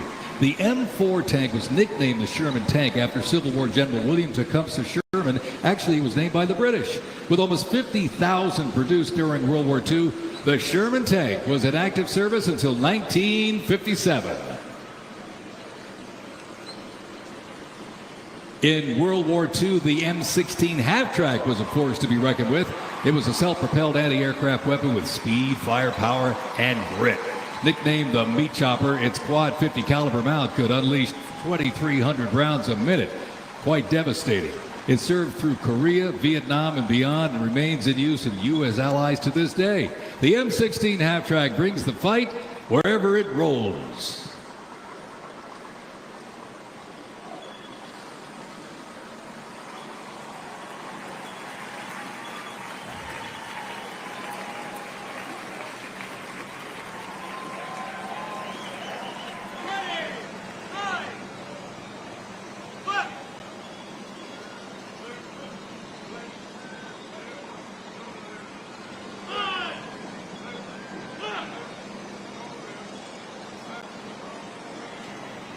The U.S. Army Transportation Corps motto states, "Nothing happens until something moves." That was never more true than with this. Look at this, the 2.5-ton Chevrolet Deuce and a Half. Moved up to 10,000 pounds of cargo and was the backbone of the Red Ball Express that kept the Allies supplied after D-Day in World War II.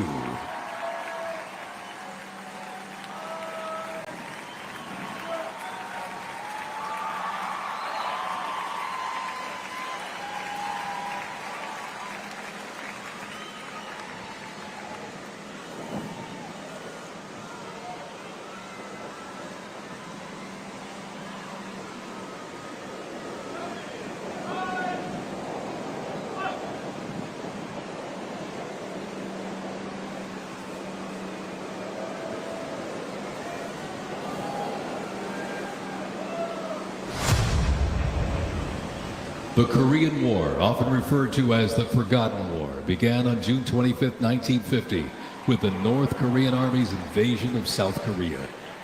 A coalition of South Korea, the United States, and other United Nations members defeated the invasion and advanced into North Korea. The coalition fought and defeated 2 Chinese offensives in the spring of 1951. Armistice negotiations began shortly after that defeat in July of 1951 until the armistice was signed 2 years later in 1953. Combat consisted of small attacks, raids, and patrolling. During this war, the United States deployed approximately 6.8 million military forces to the Korean Peninsula.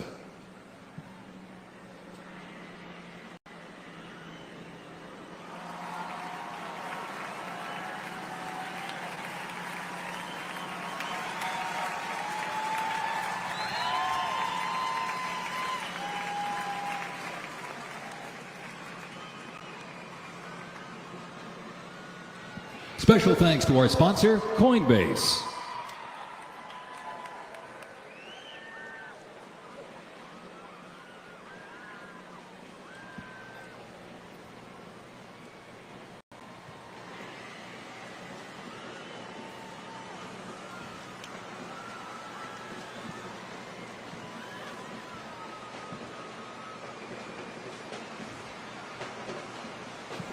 The M151 kept rolling along as the lightweight, high-mobility general-purpose vehicle replacing the famed World War II Jeep back in 1961.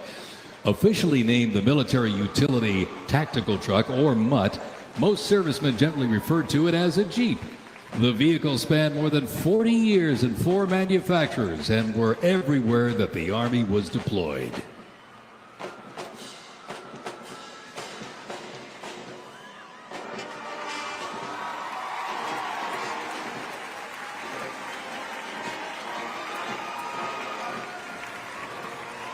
Another rolled by earlier, and at 2.5 tons, this Deuce and a Half, the M35A2 classic military transport truck, was a mainstay of the U.S. Army for decades, particularly during the Vietnam War and Operation Iraqi Freedom. The Deuce and a Half proved its value moving cargo, supplies, and soldiers. Its capabilities include up to 5,000 pounds off-road and 10,000 pounds on-road, making it ideal for moving just about anything. In the jungles of Vietnam, the U.S. Army faced a new kind of war. Helicopters became the new workhorses of battle, delivering troops, firepower, and supplies into some of the most unforgiving terrain on Earth.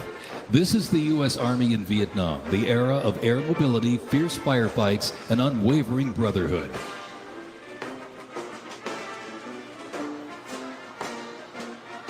And over the music marching through, the roar of these legendary Army helicopters takes to the air.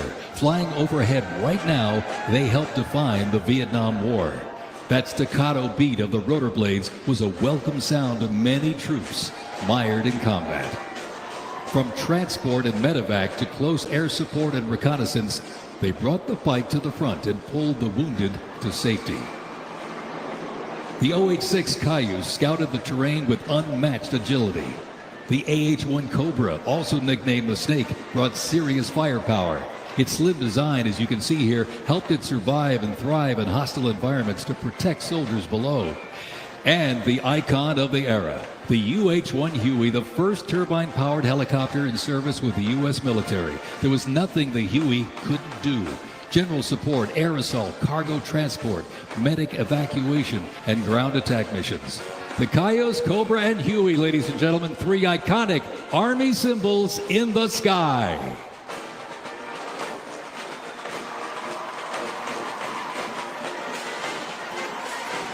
The 1st Cavalry Division Band, based out of Fort Cavazos, Texas, has played a vital role in U.S. military history.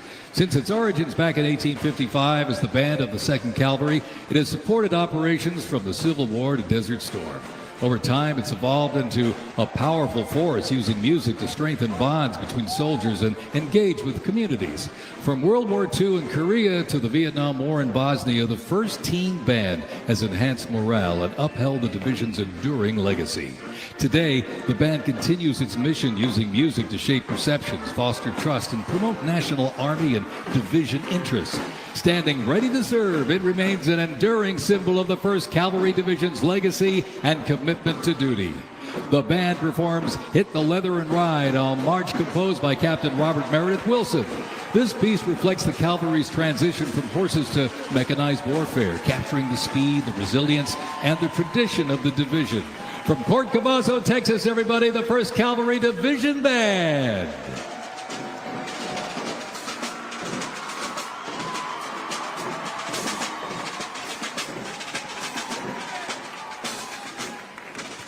The U.S. Army deployed large numbers of troops in support of the Vietnam War. The first contingent of U.S. Army advisors arrived in Vietnam in the late 1950s, and that quickly grew to a small team of around 100 soldiers, which then expanded to more than 600 over the next decade.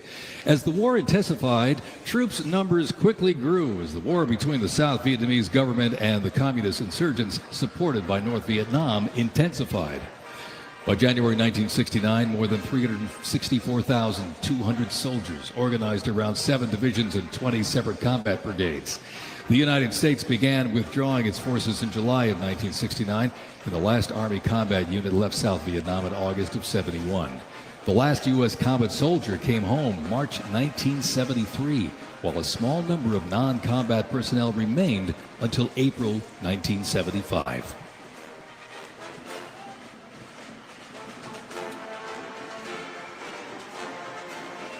Representing the Vietnam War era is the 101st Airborne Division based out of Fort Campbell, Kentucky. The unit is wearing replica Vietnam War uniforms signifying the soldiers who served our nation during this time.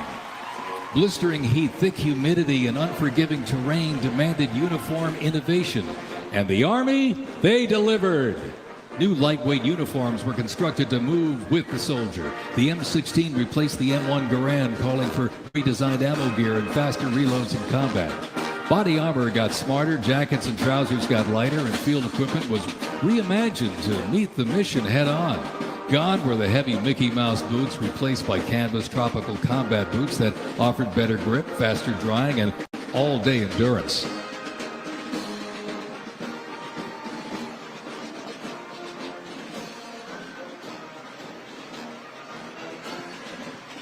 Special thanks to our sponsor, Oracle.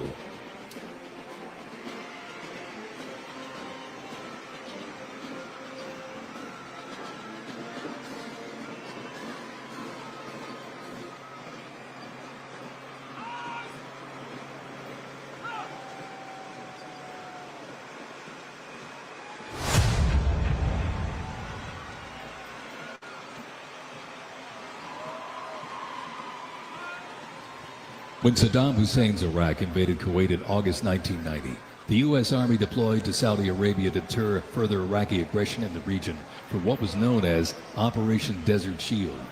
By the fall, more than 750,000 troops comprising U.S. service members and coalition partners from more than 30 countries had assembled in the Saudi Arabian desert. In mid-January 1991, the U.S.-led coalition began Operation Desert Storm, which kicked off with an intensive air campaign designed to knock out key Iraqi infrastructure and weaken Iraqi forces. The ground offensive was launched in early 1991, where military forces overwhelmingly destroyed enemy tanks and vehicles. After only 100 hours of ground combat, coalition troops liberated Kuwait, and the Gulf War ended with Iraq's surrender.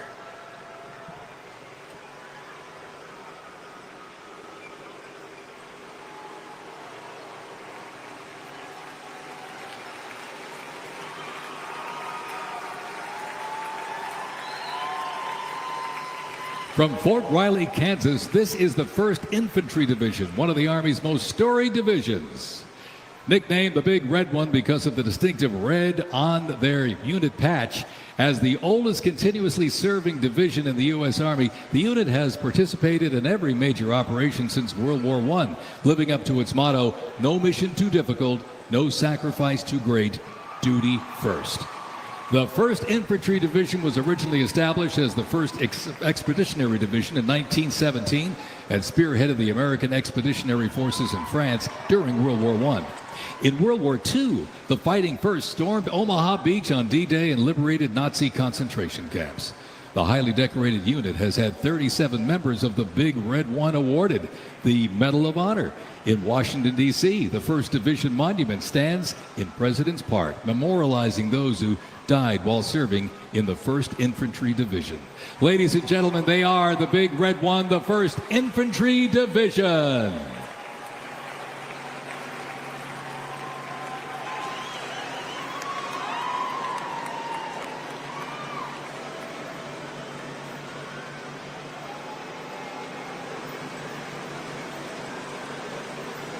More military rolling stock.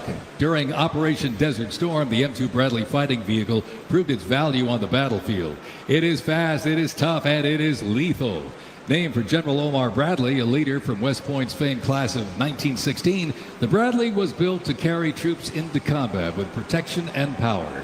Armed with a 25mm chain-driven cannon and twin-tube-launched, optically tacked, wire-guided missiles, it played a critical role in clearing the way during the ground assault into Iraq. While the Paladin looks and sounds like a tank, it is technically a self-propelled howitzer and was first introduced back in the 1960s. Over the years, it's been upgraded to perform in versatile battlefields from Vietnam to the Soviet Union to Iraq.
In the Gulf War, no division hit harder or moved faster than the 1st Armored.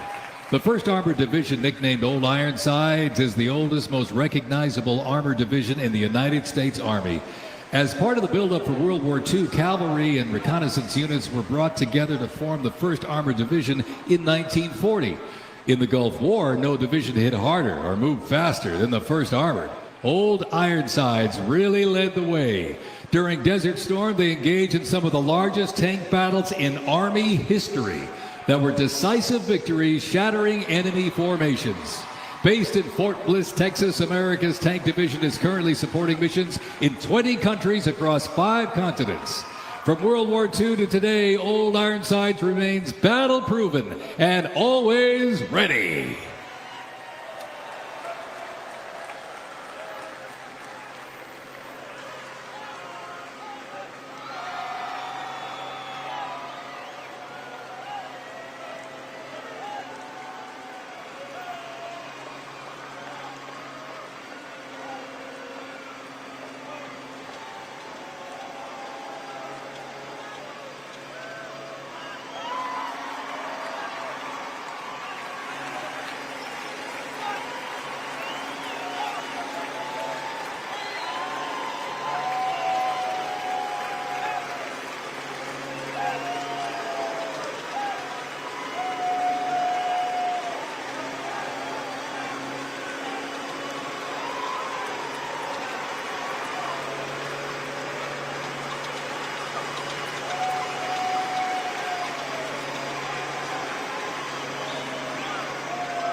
First used in Operation Desert Shield and Desert Storm, the M119 howitzer brought precision firepower to the front lines.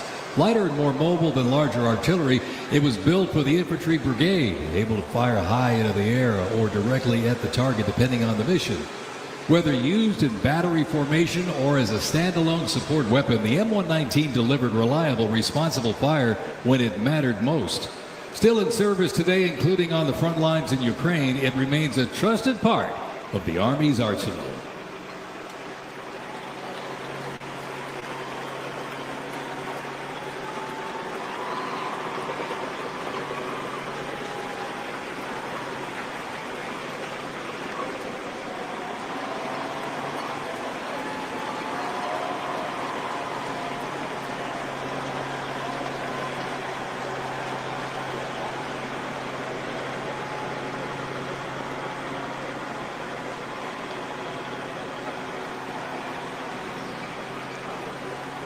Special thanks to our sponsor, UFC.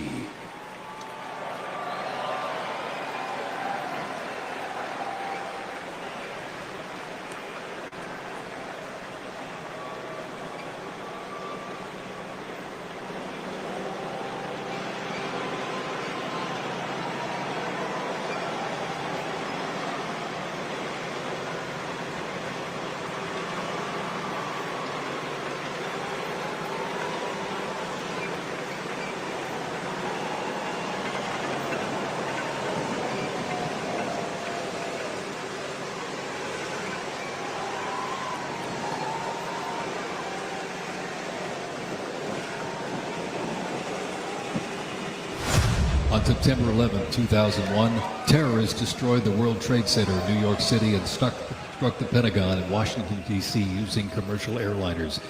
In response, the U.S. launched the global war on terrorism. The U.S. would stop potential threats around the world and take the fight to terrorist groups and the nations that back them.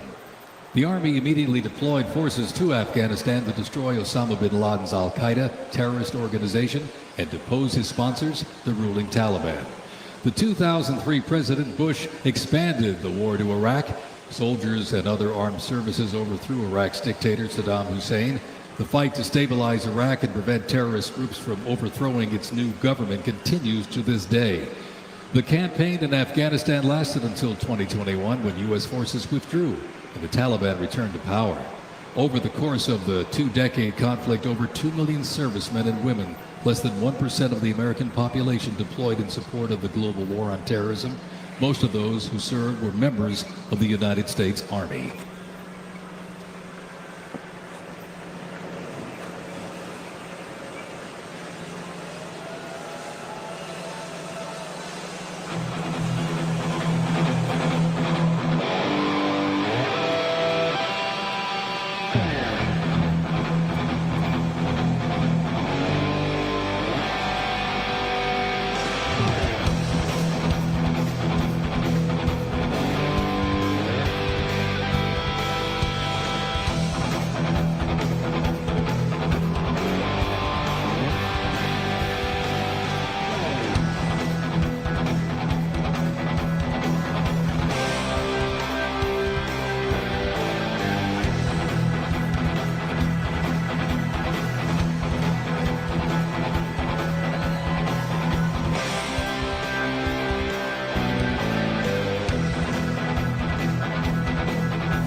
The global war on terrorism saw the introduction of a range of new technologies on the battlefield. The 8-wheeled Stryker Armored Combat Vehicle is the first new military vehicle to enter service in the U.S. Army since the Abrams tank back in the 1980s. The vehicle was developed to fill a gap in the Army's inventory between a lighter infantry and heavy armored unit. The Stryker Armored Combat Vehicle enables the team to maneuver in close and urban terrain, plus provide protection in open terrain and transport infantry quickly to critical battlefield positions. The first Stryker vehicles were fielded back in 2002 with the first Stryker Brigade combat team deploying to Iraq in 2003.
U.S. Army Rangers, predating the Revolutionary War, fought in the War of 1812 as part of the regular Army and patrolled the frontier from Ohio to western Illinois on horseback and by boat, with the likes of Daniel Boone and Abraham Lincoln in their ranks.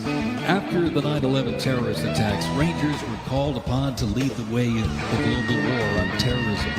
As part of the U.S. Army Special Operations Command, the 75th Ranger Regiment, based out of Fort Bragg, North Carolina, represents a lethal, agile, and flexible force capable of conducting many complex joint special operations missions.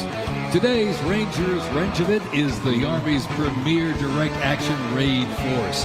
It is always combat ready, mentally and physically tough, and prepared to fight our country's adversaries. The U.S. Army Special Operations Command is an elite group of individuals trained to lead and succeed in protecting the country from their threats. Composed of 5 units with unique specialties, Special Operations works in small tactical teams, taking on the most challenging and sensitive missions. Military legends to service members and civilians alike, they take on terrorists through quiet guerrilla war-style missions in foreign countries. Ladies and gentlemen, the U.S. Army's Special Forces.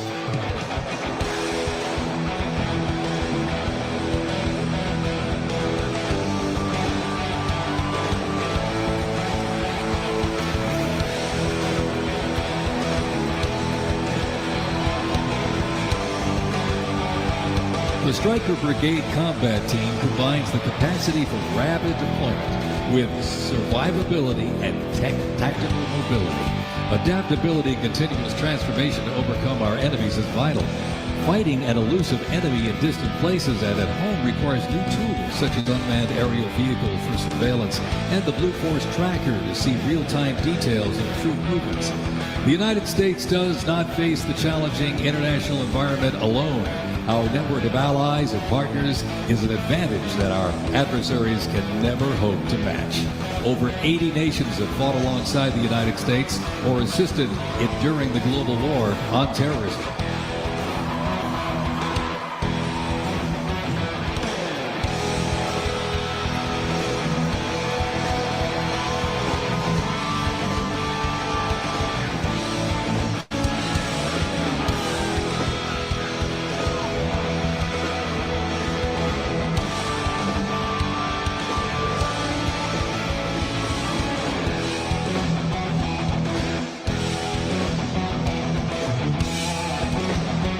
The 10th Mountain Division's climb to glory began with its establishment as the 10th Light Division in July 1943, the only one of its size in the U.S. military to receive specialized training for fighting in mountainous conditions. After periods spent inactive as a training division and as a standard infantry division, the unit returned to its roots in 1985 when it regained its Mountain Division designation. In the 1990s, the division participated in numerous humanitarian and peacekeeping operations. During the War on Terrorism, the 10th Mountain Division proved their mettle as light fighters through repeated deployments to Afghanistan and Iraq. Now, since 2002, the 10th Mountain Division, based out of Fort Drum, New York, has been the most deployed regular Army unit.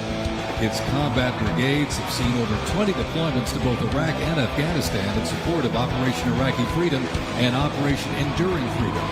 To show America's military might, they have one purpose: to deter war and, if ordered, defeat the enemies of the United States of America. They are the 10th Mountain Division.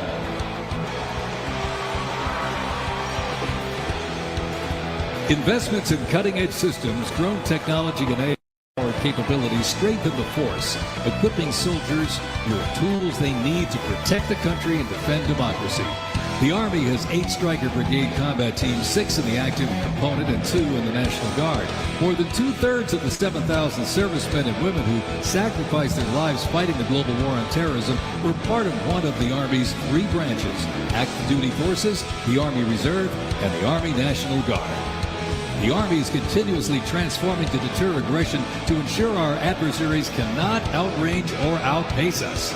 This transformation is not just about adapting, it's about maintaining dominance, ensuring that America's Army remains unmatched in its speed, flexibility, and ability to support the nation's strategic priorities.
Special thanks to sponsor Palantir.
Today, the U.S. Army's mission is to deploy, fight, and win our nation's wars. How? By securing ready, prompt, and sustained land dominance by Army forces across the full spectrum of the conflict as part of the joint force.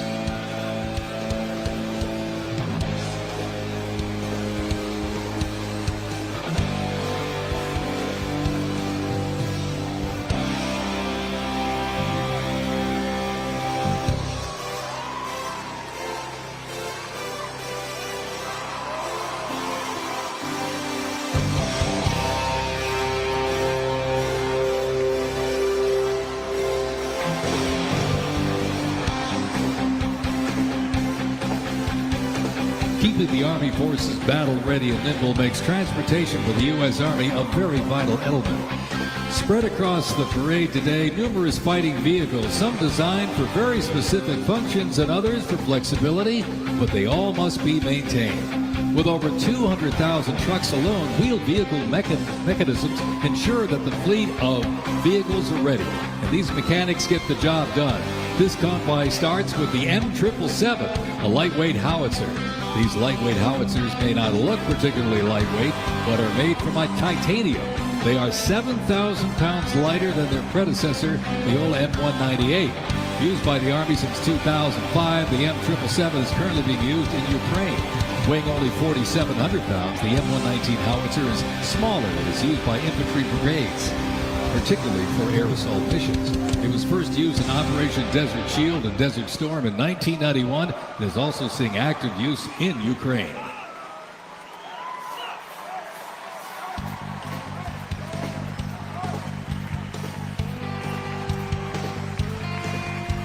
The 7th Infantry Division, stationed at Joint Base Lewis McChord, has been seeing continuous combat action ever since activation in World War I. From Europe to the Aleutian Islands, Japan, Korea, Afghanistan, and the Pacific, the Bayonet Division boasts a proud history of answering the call of its motto, "Trust in Me," with resolute dedication. Sent to deployments and conflicts around the globe since it was founded, the division returned to Fort Lewis in 1971, its first time on American soil since 1934. The 7th Division, originally called the Hourglass Division due to their patch design, gained the nickname Bayonet Division during their deployment to Korea in June of 1950. At Incheon Landing and during the liberation of Seoul, they were credited with plunging the bayonet into the heart of the enemy, with 13 members of the division receiving the Medal of Honor. The 7th enables and sustains the combat readiness of 2 Stryker Brigade combat teams and a Combat Aviation Brigade.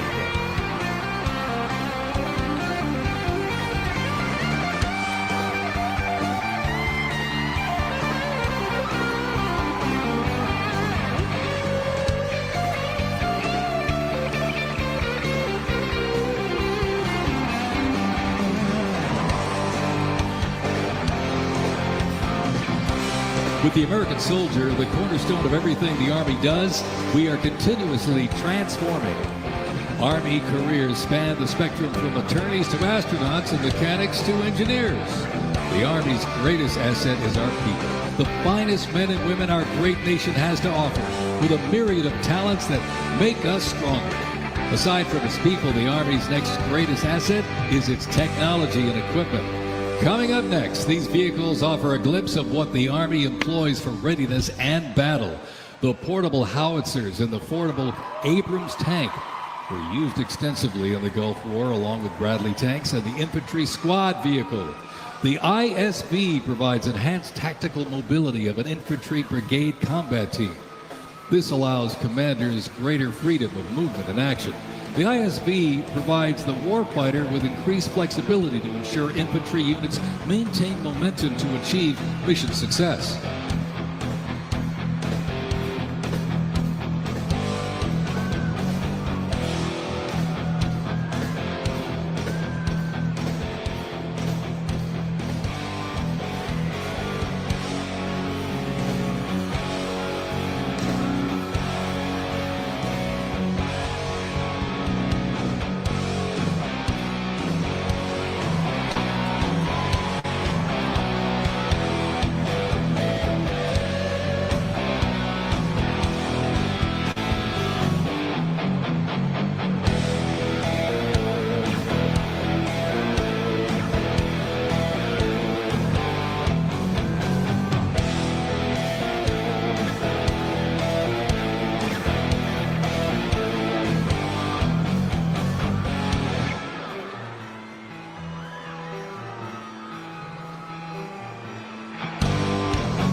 When duty calls, U.S. Army soldiers don't just answer, they lead.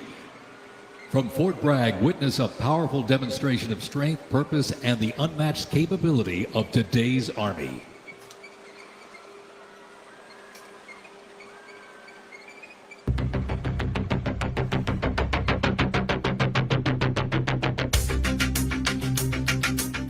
The Army has made me see my potential, and I feel like it's molded me into a better person. I grew up in a very patriotic household. My grandfather, he served in World War II, and his brother, my uncle, served in Vietnam. I can do this. If they can do this, I can do this. When I was born, my dad was still serving in the military, and him coming home in his uniform, I'm like, yeah, I want to do that. Ready for takeoff. My motivation, I think it follows in line. I think with what my family's done is kind of a sense of duty to serve our country and give back since it's given us so much. I'm a very, let's say, timid person, but definitely helped me become a more confident person.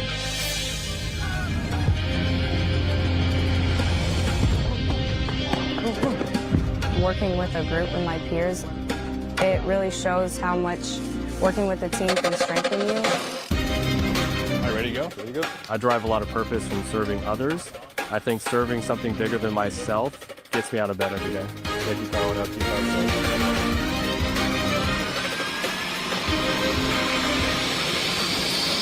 I definitely pushed myself further than I ever thought I could go.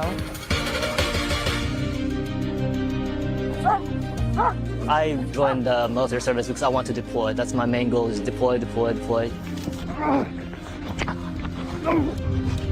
If we get the call, we have to go somewhere, we'll do what needs to be done. That's just the way we operate here.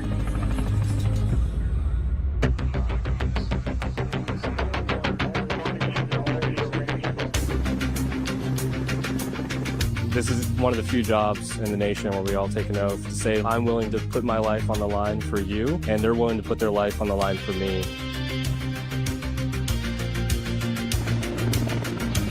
This is what we train for. This is what I want to do. My team leaders and squad leaders, they know exactly what to do. Check equipment, check weapons, check ammo.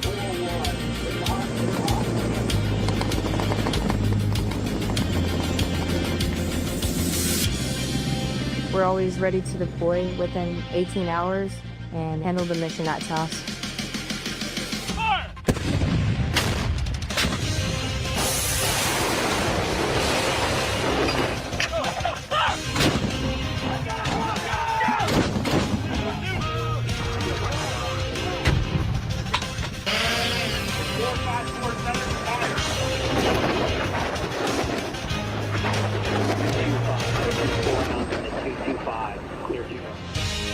We jump so frequently so that our jump masters and the paratroopers are ready to deploy.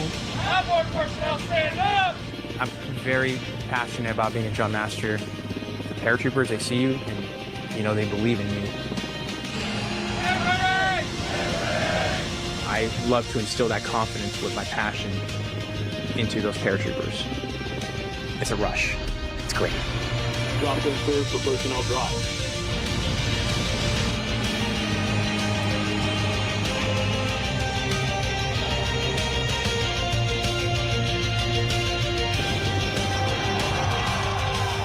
This week we honor 250 years of valor and glory and triumph by the greatest fighting force ever to walk the face of the earth, the United States Army. For 2.5 centuries, our soldiers have marched into the raging fires of battle and obliterated America's enemies. I love the Army. It is a great place to set yourself up for success, to prepare yourself for the future. God bless you, God bless our soldiers, and God bless the U.S. Army.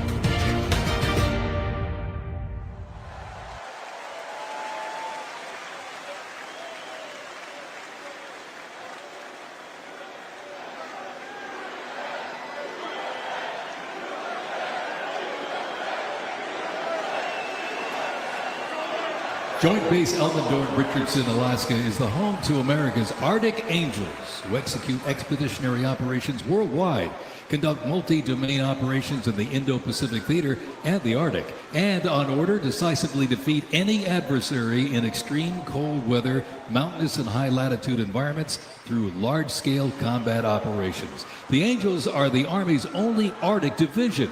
Masters of Arctic warfare, the 11th serves worldwide in all climates. Established in November of 1942, the Angels of the 11th Airborne Division led the way in the Philippines during World War II and spearheaded an amphibious invasion of Luzon and distinguished themselves during the liberation of Manila. After periods spent inactive and stationed in Germany from 1963 to 65, the division operated as the 11th Air Assault Division with the mission of testing and refining the Army's helicopter-centric air mobility doctrine.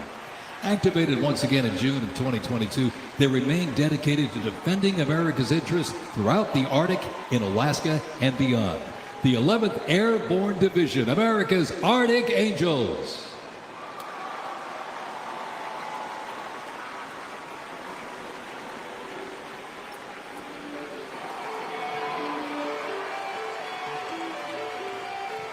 Requiring ongoing maintenance in the field and on base because nothing happens until something moves, wheeled vehicle mechanics supervise and perform maintenance, repair, and recovery operations on vehicles that serve the Army in a variety of mission-critical roles.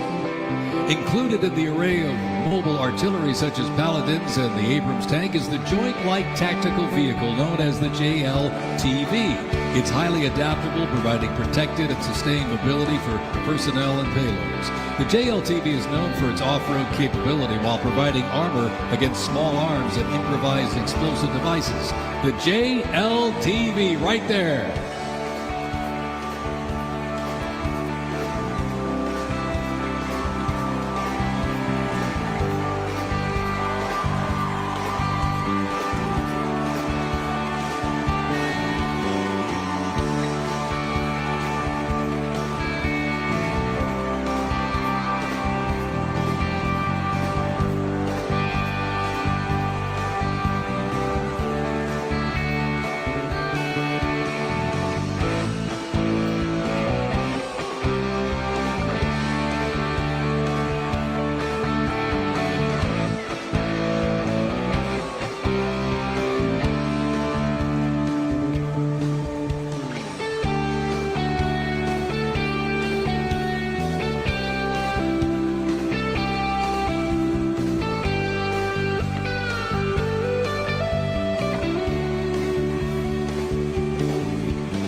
The U.S. Army Reserve is inseparably linked to America's long-standing citizen soldier tradition.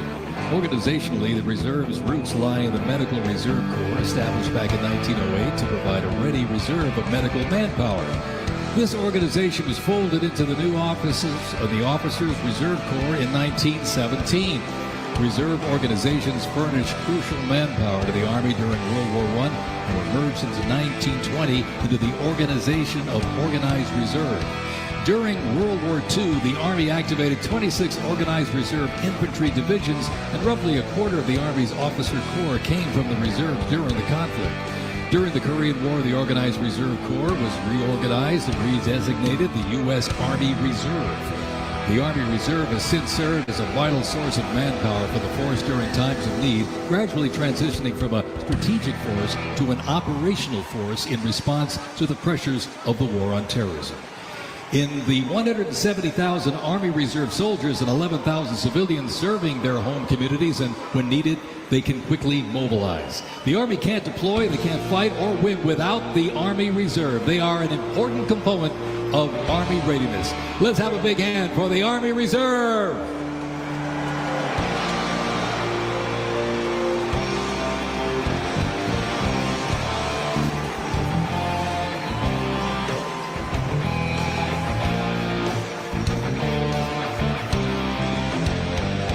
Today and tomorrow's Army looks to increase safety and survivability, create efficiency, and streamline processes. The Stryker is a great example of assessing evolving needs and developing the solution. Strykers provide a balance between heavy armor and infantry brigade and combat teams.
When Americans hear the name Bastogne, they remember one of World War II's most heroic defenses, the Battle of the Bulge.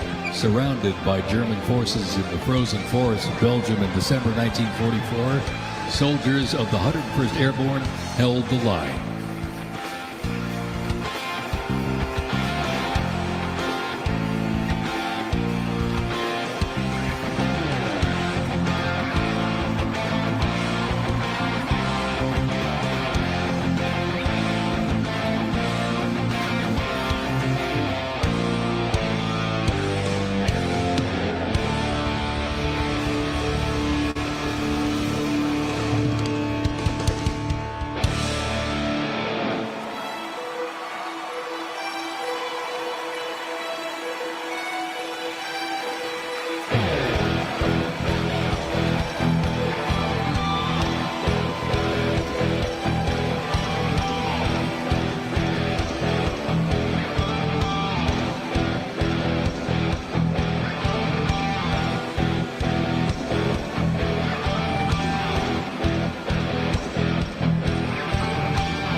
The unit before you is a platoon from the Multi-Purpose Company's 2nd Battalion, 327th Infantry Regiment, 1st Mobile Brigade, 101st Airborne Division, Bastogne. They are showcasing the Army's Transformation in Contact Initiative, a program that allows the Army to rapidly test, evaluate, and equip our soldiers with the newest technologies. Modern, mobile, and mission-ready, the Bastogne Brigade continues to adapt to new threats while staying rooted in the fierce resilience that defined its birth. They are carrying the next-generation squad weapons, the XM7 and XM250, both equipped with the XM157 optic. The vehicles are the infantry squad vehicle, a new mobility asset that can rapidly move through most terrain types. The trailer is the S-MET, and it's capable of carrying heavy loads under its own power through restrictive terrain. This platoon is equipped with 3 types of small unmanned aerial systems. They are the Ghost X, located on the S-MET, the C-100, and right above us there, the X-10D, which are flying above the formation right now.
The Bradley fighting vehicle has proved itself to be lethal and survivable in multiple theaters since it first fielded back in the 1980s. Designed as a troop transport, tank killer, and to match speed with an Abrams tank, the Bradley is a fierce fighting machine. The Bradley accompanies American troops often with the M1A1 Abrams tank, nicknamed the Beast, and Whispering Death because of its firepower, accuracy while moving, and its stealth. Together, they offer mobility and firepower, a fearsome combination.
And high in the sky, the AH-64 Apache. It's the premier attack helicopter in the world.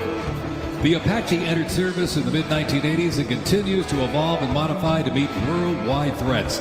It can deliver intense fire on the battlefield with an array of aerial rockets, guided Hellfire missiles, along with 30-millimeter cannon fire. The aircraft you see here is configured with a sophisticated targeting radar system and can operate in poor visibility and in the black of night. With more than 1,280 aircraft in operation accumulating over 5 million flight hours, 1.3 million of which have been in combat, the AH-64 Apache represents the backbone of the U.S. Army's attack helicopter fleet and a growing number of international defense forces.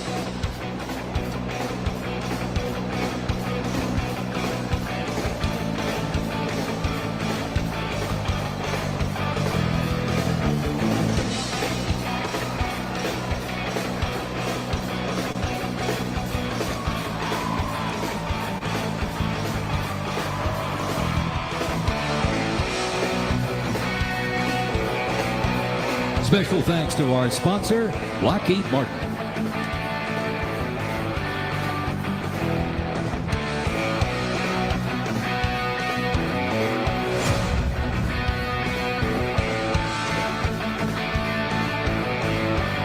Now, let's roll on to the future of Army readiness.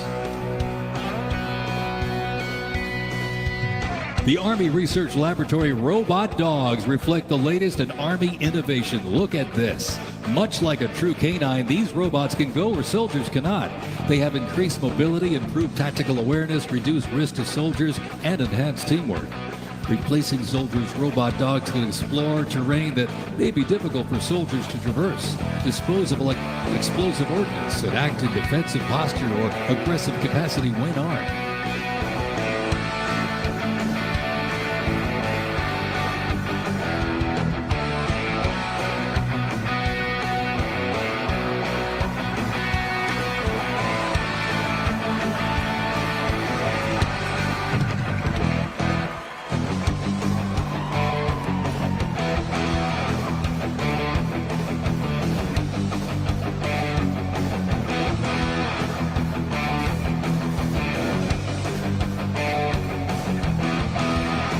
The Ghost Robot Dog is another innovation that can adapt seamlessly for various missions from recon to bomb recognition.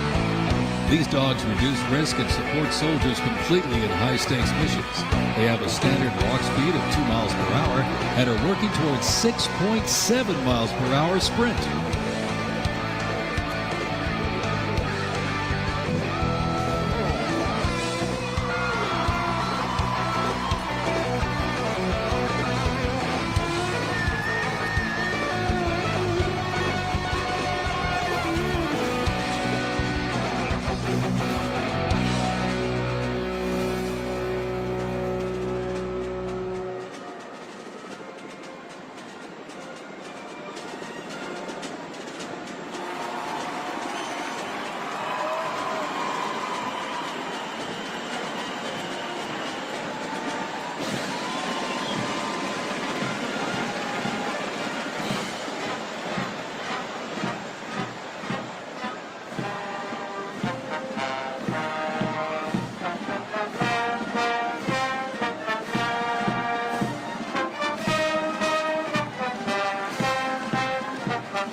As the oldest continuously serving Army band and the oldest unit at West Point, this is the United States Military Academy Band, ladies and gentlemen.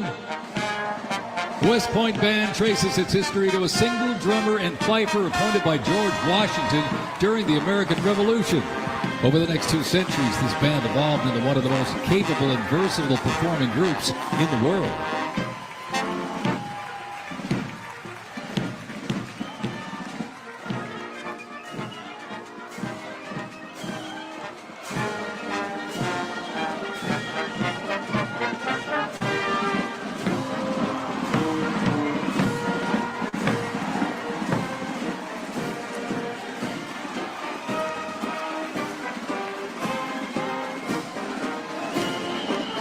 one of the most prestigious institutions in the world where leadership is forged and duty becomes destiny.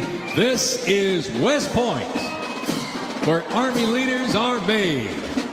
With the motto of duty, honor, and country, West Point trains the best and brightest to serve their country as Army officers. Founded back in 1802 by President Thomas Jefferson, West Point is the home of the Long Gray Line, a legacy of courage and excellence that includes 77 Medal of Honor recipients, 2 U.S. presidents, Grant and Eisenhower, and numerous generals, including John J. Pershing, Douglas MacArthur, and Norman Schwarzkopf.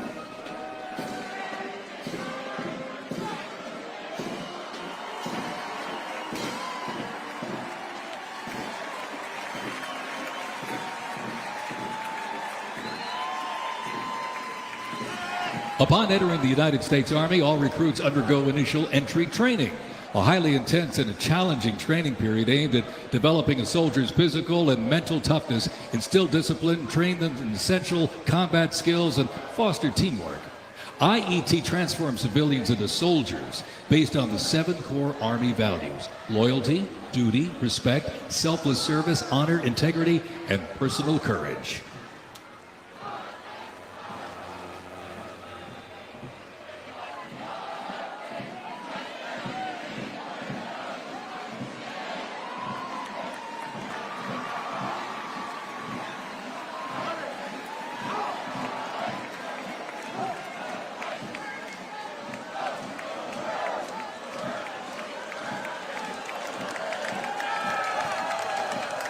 The Virginia Military Institute, on a mission to produce citizen soldiers, men and women educated for civilian life, prepared to serve their country in the armed forces.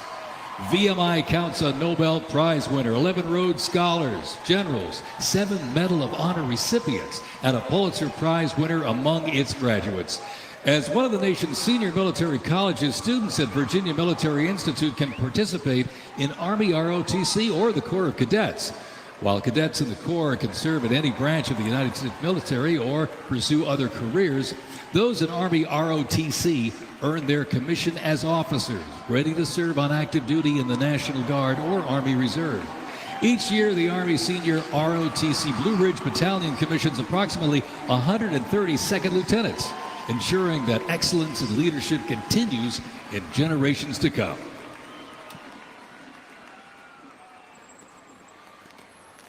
The Citadel, the Military College of South Carolina, offers students the opportunity to participate in Army ROTC or the historic Corps of Cadets. Founded in 1842, the Citadel is the 3rd oldest of the senior military colleges and is known for its Corps of Cadets living and studying under a classical military system that makes leadership and character development essential.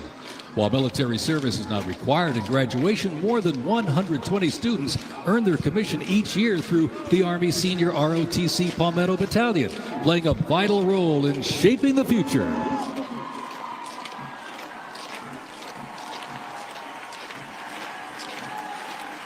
As one of the nation's senior military colleges, Texas A&M University is home to both Army ROTC and the renowned Corps of Cadets.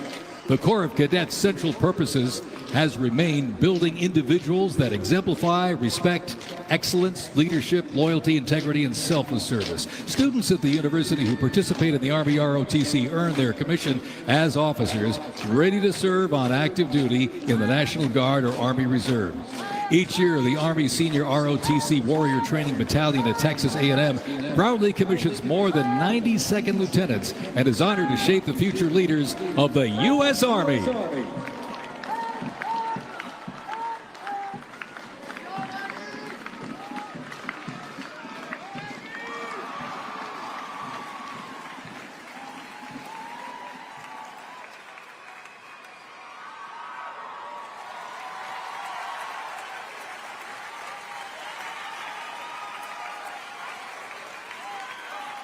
In a powerful display of commitment, these future soldiers will raise their right hand and take an oath of enlistment, pledging to serve our nation. This joint formation is proudly led by the Joint Task Force, National Capital Region, and the Military District of Washington Retention Team.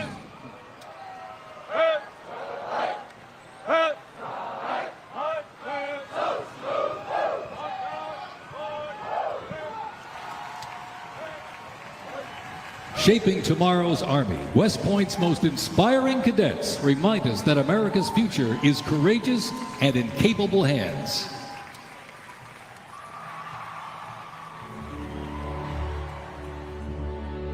The pride to serve my country knows that I'm doing it not for myself.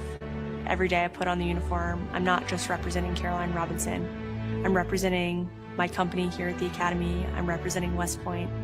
I'm representing the United States Army, and ultimately, I'm representing the United States of America. I really came to West Point because belief in the American dream and giving back to our country. You're a part of something that is much bigger than yourself. You're a part of a tradition of excellence and a legacy that's connected not only to the Academy, but to the American Army. I'm surrounded by people who want to make themselves better and serve our country. Excellence is their baseline, and that to me is what it means to be a West Point cadet. From the earliest days of our nation, this supreme tradition of American military service has been passed down from soldier to soldier and generation to generation, and it's a beautiful thing to watch. My brother preceded me here, and originally I didn't really know what West Point was until he came. But when I saw the mission that they were committed to, of upholding the principles of American democracy and protecting the Constitution, I knew it was somewhere I had to be.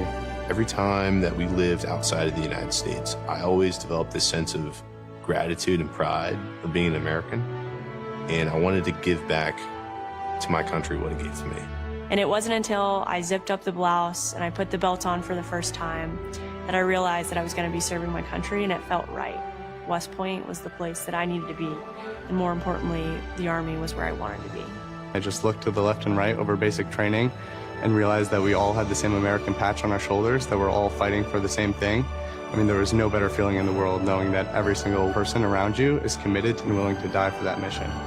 You came for excellence, you came for duty, you came to serve your country, and you came to show yourselves that you are among the smartest, toughest, strongest, most lethal warriors ever to walk on this planet. What excites me the most about my future in the Army is the opportunity that I'm going to have to give back to the American soldiers that I'm going to be leading. Because ultimately, they don't get to choose. And to me, it's that burden of responsibility to be the best leader. And as a young officer, that's going to be exactly what I get to do. I was the cadet basic training first detail for the first 3 weeks. And I got to see the new cadets come in from their families' homes and being in process on their very first day and watching them grow so quickly. I would do all the formations, and I looked out at these 1,000 new cadets, people who just come out of high school. They were completely different people. I don't think there's another institution in the country like West Point where the student body is so committed to furthering the mission of America and ensuring our democracy and freedom for generations to come. I'm really surrounded by the best of the best, and that's when I realized this is a place that I absolutely want to be.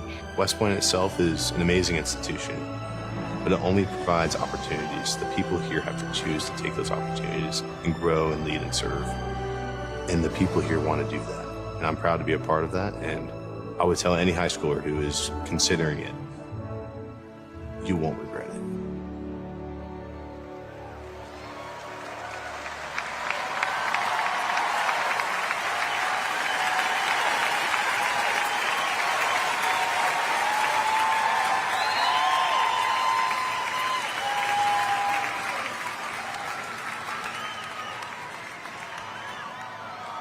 Left. Pace.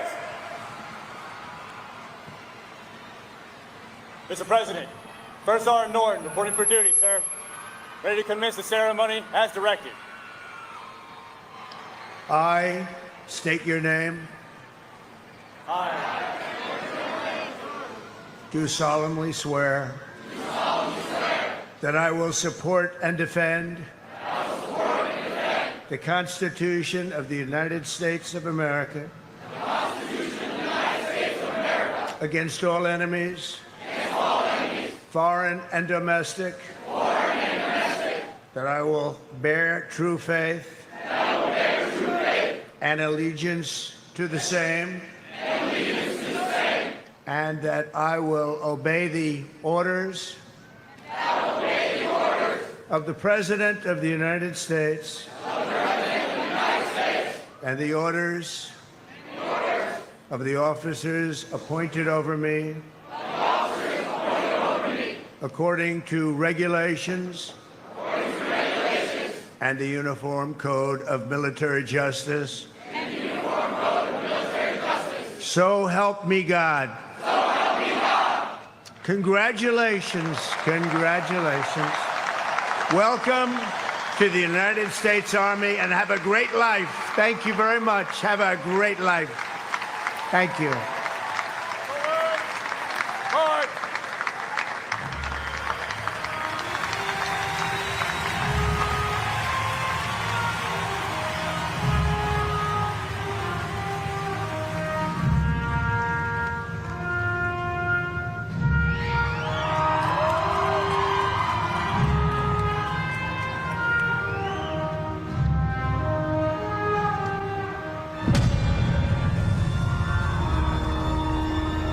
Ranger School is the best life insurance policy for our Army. It will always end with two people facing off with each other, and we need young leaders to be able to close with and destroy the enemy and defend our nation's interests forward. Surrender is not a Ranger word. It's not an option. I know that I'm not going to be able to get to do this again. This is my chance. It all starts at the legendary Ranger School, the crucible where these elite warriors are forged. It has been described as the longest approved gut check in the Army. Over 62 days, students will patrol hundreds of miles over mountains and through swamps under the crushing weight of their equipment. All the while, they are deprived of both food and sleep, forced to perform at the very edge of their physical limits. But it's not just the physical challenges that make Ranger School so intense. The mental strain will break these soldiers down to their core. If I have a come-to-God moment, I have to take my PC off my patrol cap. And on the inside of that, my commander gave me a Ranger tab, the yellow and black one that you get during graduation. And I pinned it to the inside of my PC. Ranger School is not for the faint of heart, but for those who are up to the challenge, it is the ultimate proving ground. They already didn't have enough beds for people in our company. And our eyes reminded us that we don't have enough beds because there's not going to be this many people by tomorrow. Just a slight reminder that there's too many of you anyways, and not all of you are going to pass. Rangers, if you don't figure it out, you're about to get another casualty. It's completely different than what people would think Ranger School is like, but you can't put that into words, so it's hard to tell somebody something that you have to experience for yourself. They got a saying, it's called as the tab turns. So Ranger School is continuing to change and to develop, but at the end of the day, it is the same, right? They're always going to put you in scenarios that is going to test with your ability to actually make decisions on the ground. As you go through Ranger School, it is a gut check. It's going to check you out. And what's going to get you through it is whether you have it or not. Thousands and thousands of soldiers train all their lives to come here, prepare themselves to come to Ranger School, and only a few hundred leave here every class with the tab. It's not for everyone. I'm not going to leave until I get it, so just buckle down, stop complaining, and just get the job done.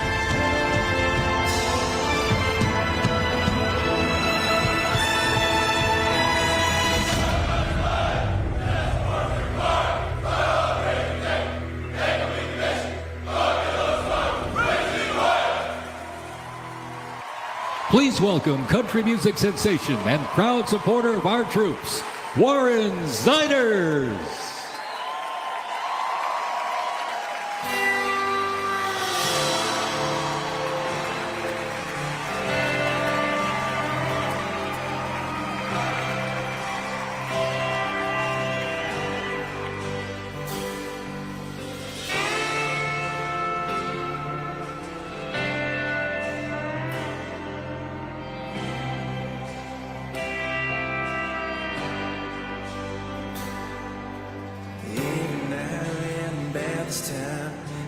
She knows I'm lonely. Rolls up when the wine's gone like a record on repeat.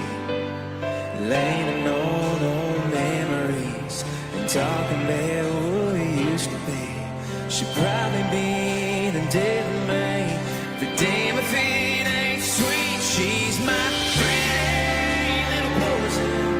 My heartache in the night with a kiss on her lips just like cyanide. Yeah.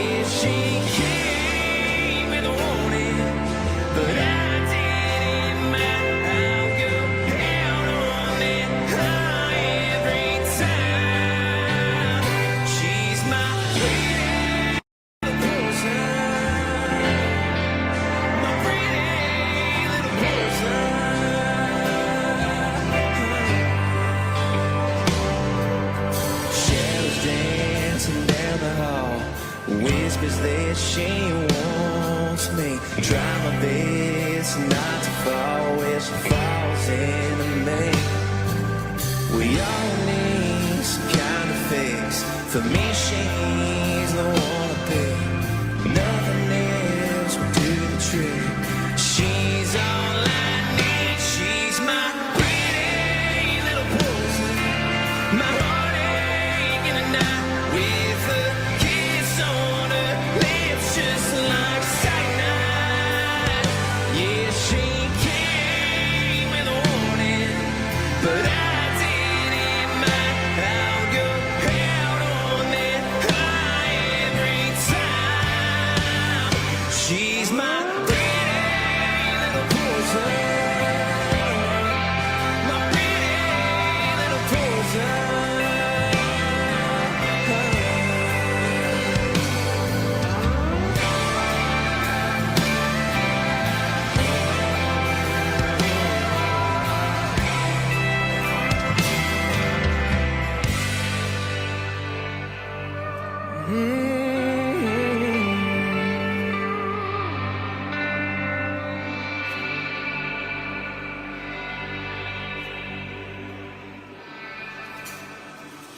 Some I guess it's alcohol.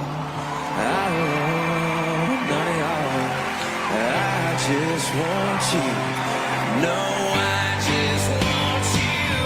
My pretty little poison, my heartache in the night, with a kiss on her lips just like cyanide. Yeah, she came with a warning, but I didn't mind. I'll go out on that high every time.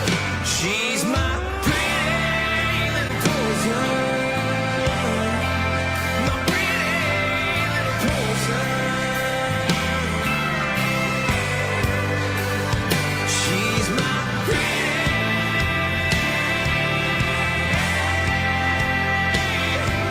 little poison.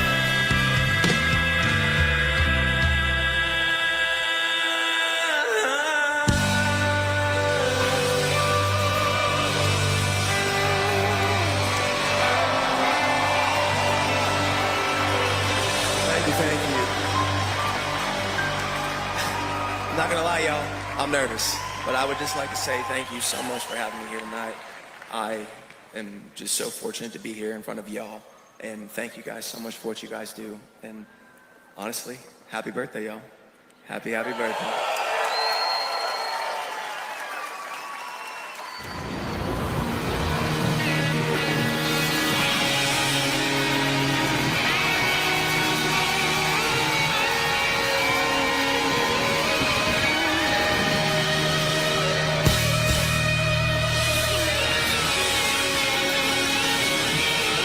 This next song was loved by y'all, so if you know the words, please sing along. This song's called Ride the Lightning, y'all.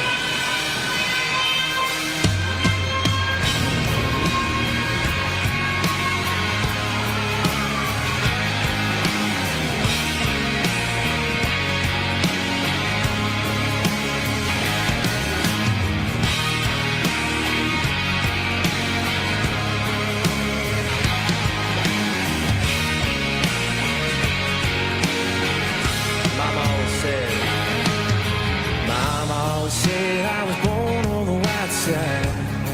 Yes, she did.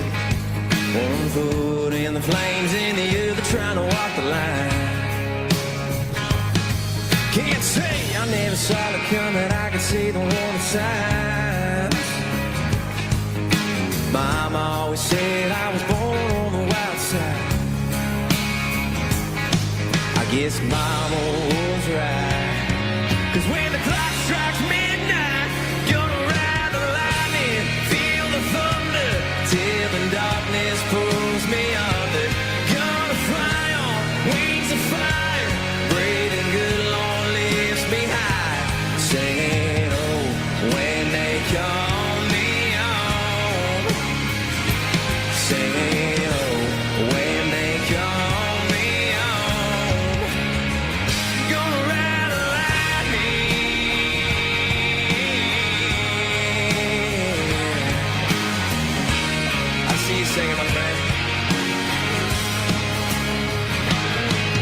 There's a man in a black coat standing at a crossroads, with a pen in his hand and a long list of lost souls.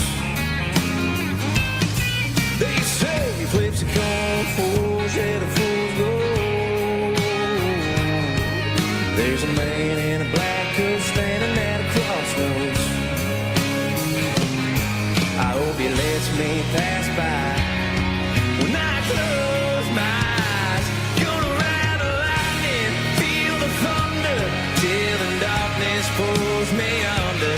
Gonna fly on wings of fire, breathing good, Lord, lifts me high. Singing, oh, when they call me home. Singing, oh, when they call me home.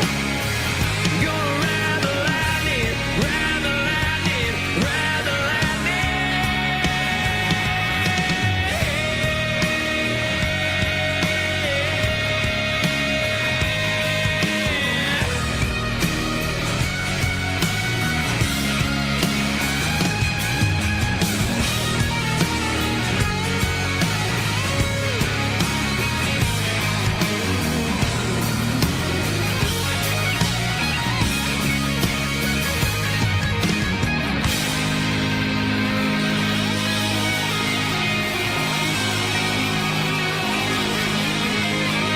We got one more chorus, y'all.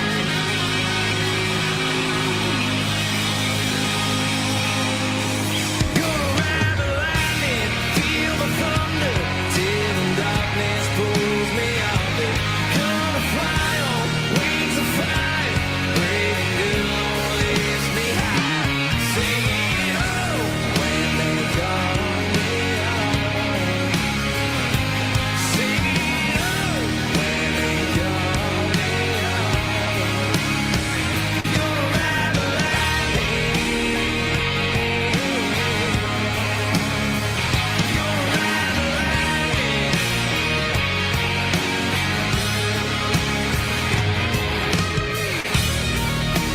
Ladies and gentlemen, everybody here, everybody that is attending tonight, I just want to say thank you so much.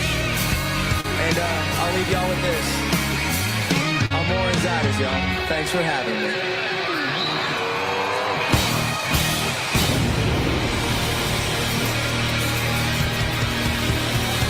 It has been my honor, ladies and gentlemen. I really mean that. Thank you so much. Happy birthday to the Army.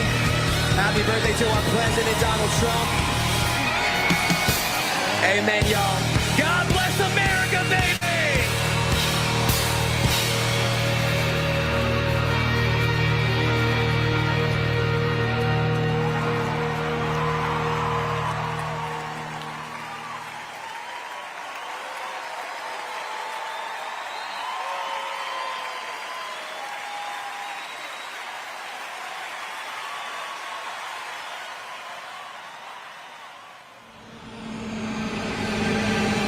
This week we honor 250 years of valor and glory and triumph by the greatest fighting force ever to walk the face of the earth, the United States Army.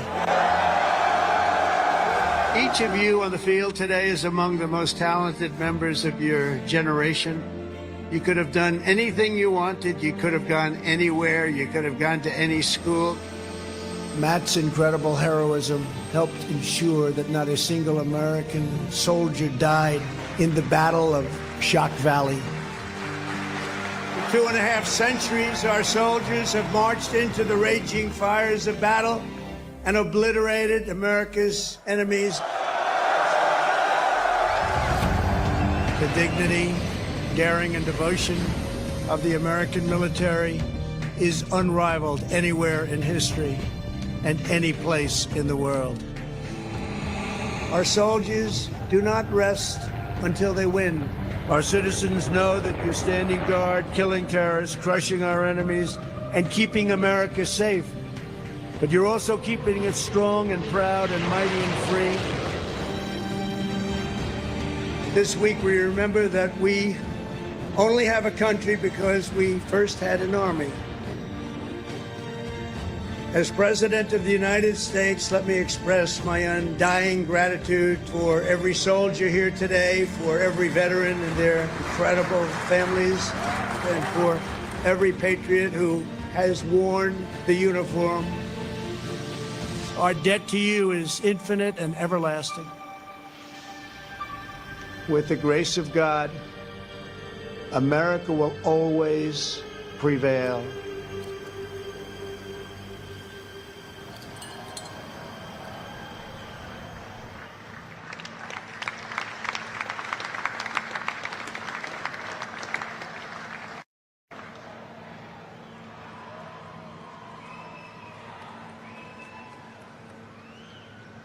Well, let me say to the thousands of Americans who traveled from distant towns and across state lines to be here today, this is your national capital. Welcome to Washington, D.C. We are thrilled to have you.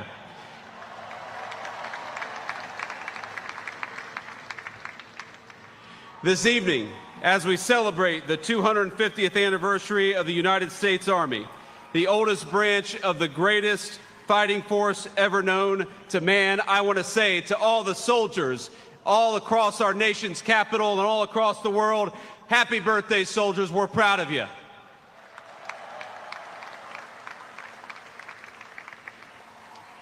And I want to say you represent an unbroken line of greatness, of excellence. And one of the things the President of the United States has told his entire administration, from the Vice President on down, is that we must remember that the young men and women who put on the uniform and serve this nation are our most precious resource. We must honor them, we must respect them, we must fight for them, and that's exactly what the Trump administration aims to do every single day.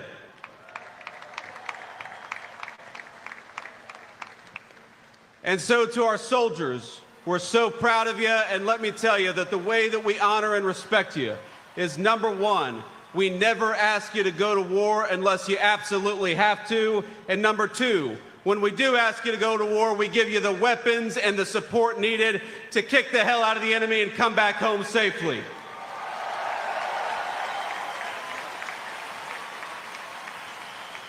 Now, I know I am the last thing standing between and that is a dangerous place to be with a lot of soldiers in the audience. So let me just say a couple of quick additional thoughts. First of all, June the 14th is, of course, the birthday of the Army.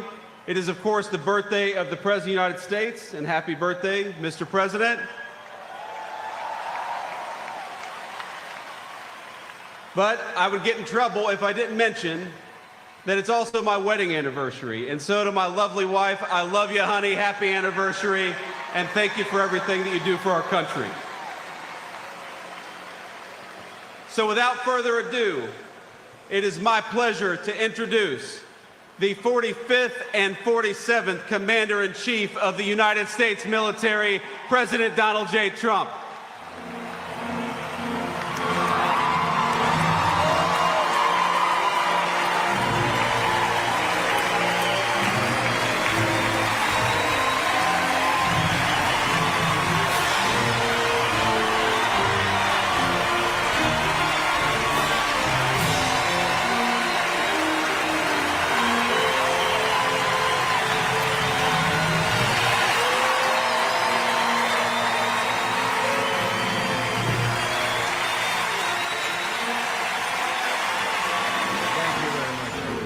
Thank you to Vice President Vance, and thank you to our wonderful First Lady, and above all, thank you to the greatest, fiercest, and bravest fighting force ever to stride the face of this earth, the United States Army. Thank you very much.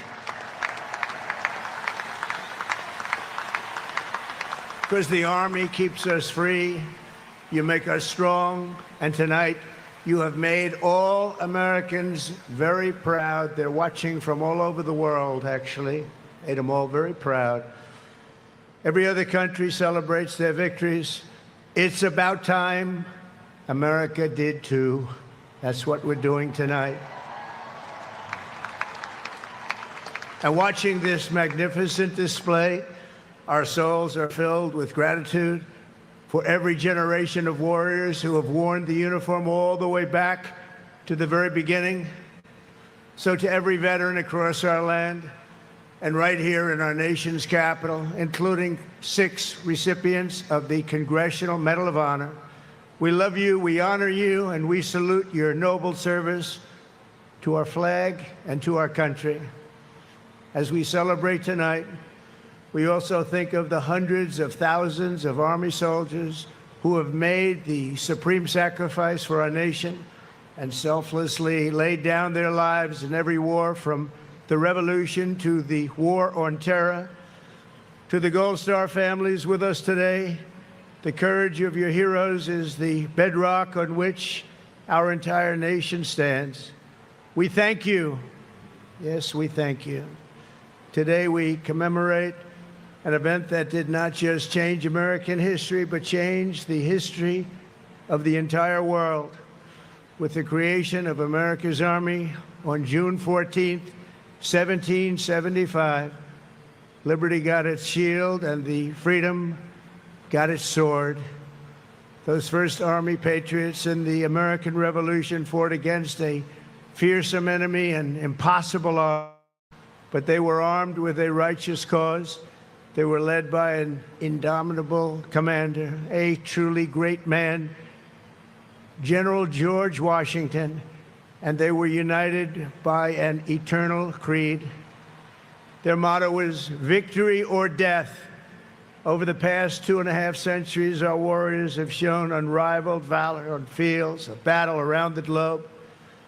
With the frostbitten feet and bloody fist, they have marched into the flames and fury of combat, charged up mountains, stormed beaches, waded through torrents of gunfire, and leapt into skies thick with smoke and the U.S. Army has driven bayonets into the heart of sinister empires, crushed the ambitions of evil tyrants.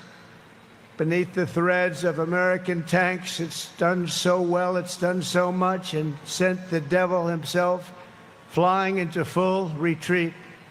Time and again, America's enemies have learned that if you threaten the American people, our soldiers are coming for you.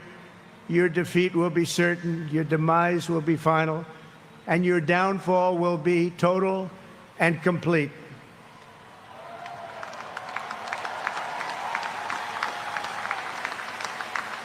Because our soldiers never give up, never surrender, and never, ever quit.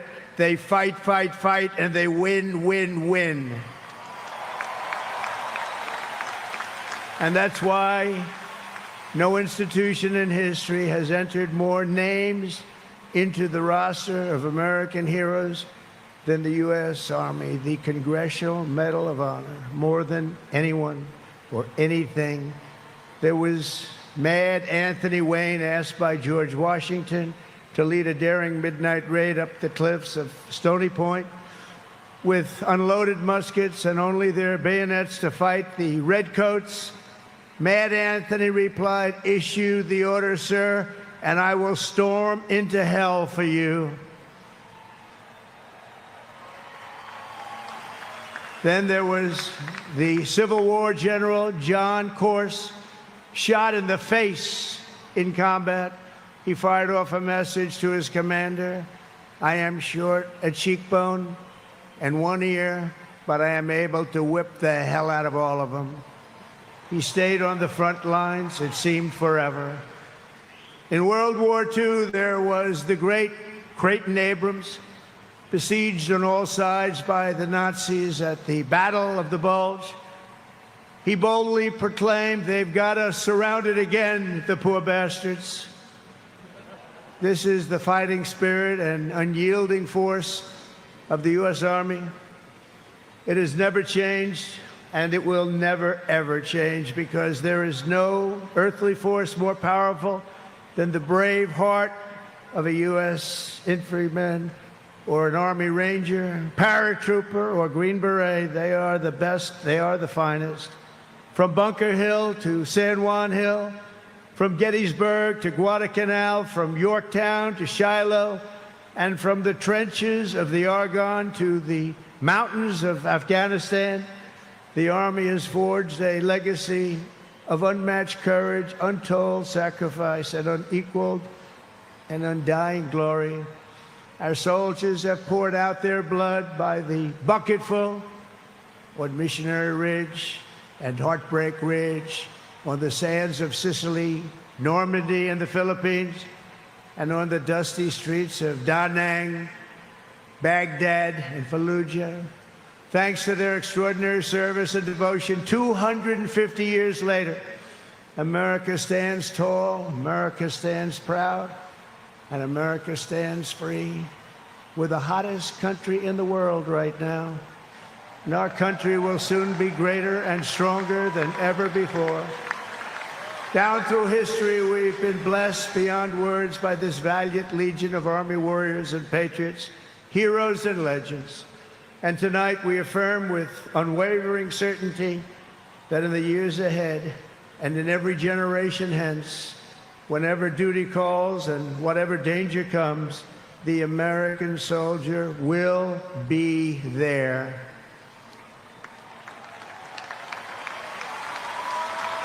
No matter the risk, no matter the obstacles, our warriors will charge into battle. They will plunge into the crucible of fire, and they will seize the crown of victory, because the United States of America will always have the grace of Almighty God and the iron will of the United States Army. Congratulations to everybody. We love our country.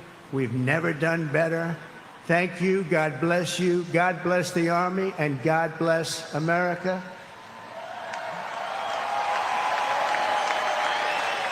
And now I'd like to ask our great First Lady to join me at the podium. Thank you very much, everybody.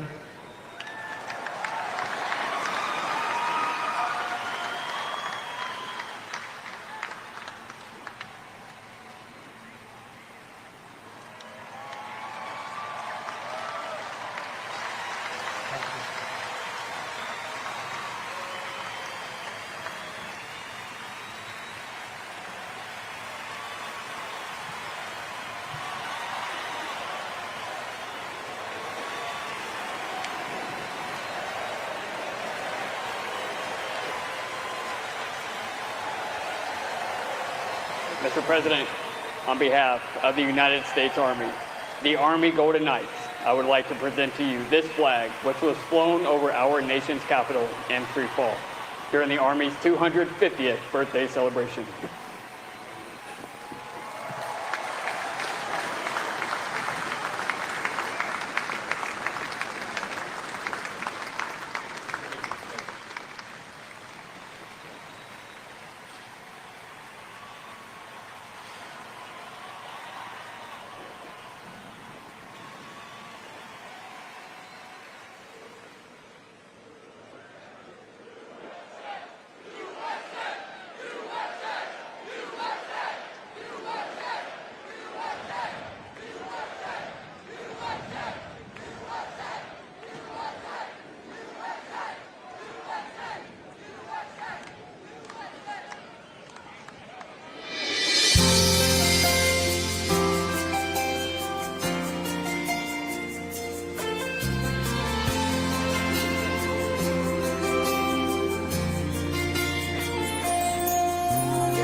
I'd worked for all my life, and I had to start again.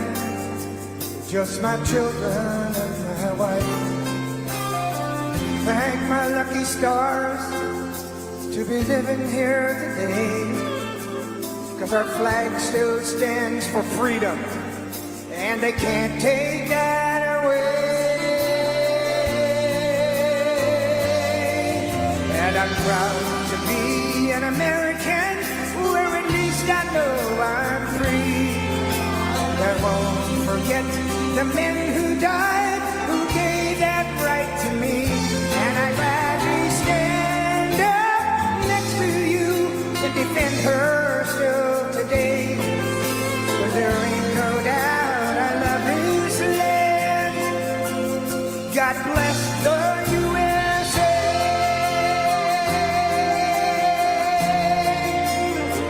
Happy birthday, Mr. President.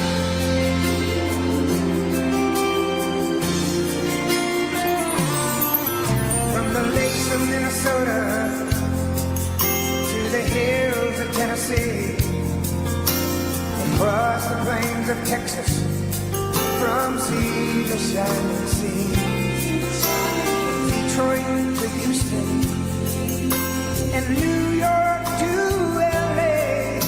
There's pride in every American heart, and it's time we stand and say, sing it with me. I'm proud to be an American, where at least I know I'm free, and I won't forget the men who died, who gave that right to me, and I gladly stand up next to you and defend her still today, 'cause there ain't no doubt I love this land.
Thank you.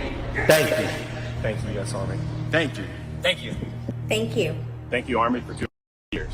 Thank you so much for serving alongside my grandfather and my great-grandfather, for your service, for your country, for your family. And I just want to say thank you from a generation that may not have known your name, but I get to live in the freedom because of it. I want to thank all the U.S. service members, men and women, and especially the Army for their 250th birthday. Thank you very much. My grandpa served in the Army in World War II as part of the 82nd Airborne. Thank you, Army, for everything that you do. My brother Rob and my son Alec both served in the U.S. Army. We thank you for your courage, your sacrifices, and the burdens that you may now carry. Thank you so much for doing what you do, putting your lives on the line for other men like me to live the life I live. And I just want to say happy birthday to the U.S. Army, congratulating them on 250 years. I want to give a big shout out to my Uncle Zadian, who served in the Army, and thank you for all you do. I'm very thankful for the dedication and the hard work of the men and women of the U.S. Army. Hi, American soldiers. Thank you for all you do. Love you. Our freedom is not free, and we know that we are free because of you and your efforts. Thank you to our Army active duty and veterans for protecting our rights and freedoms. It comes at an immeasurable cost. I'm wishing you the best. Happy birthday, Dawn. Happy birthday, Army. Thank you to everybody who's serving today and has served in the past. Love you guys and girls. Thank you so much for everything you do. A big thank you to the men and women that serve our country and everything you guys do for us. Thank you, Army, and happy birthday. Happy birthday, Army. Happy birthday, Army. Happy 250th.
When I raised my right hand, I swore an oath to every generation before me.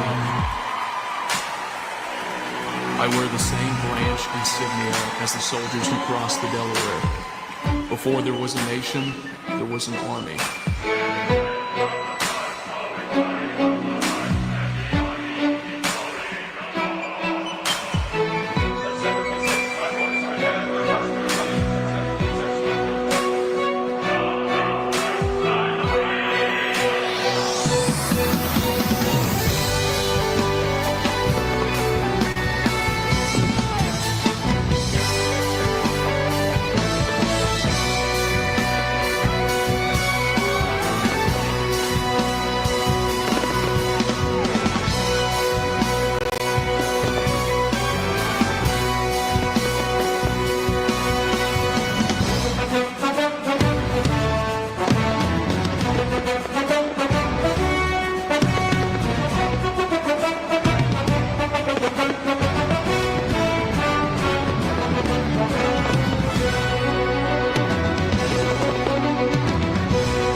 division costs. I serve because unity is worth the fight. I carry that legacy forward every time I put on this uniform.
Both of my grandfathers served in the Second World War. They answered the challenges of their time, and it is my goal in this uniform to answer and meet the challenges of my time head on. He ain't heaven, he's my brother.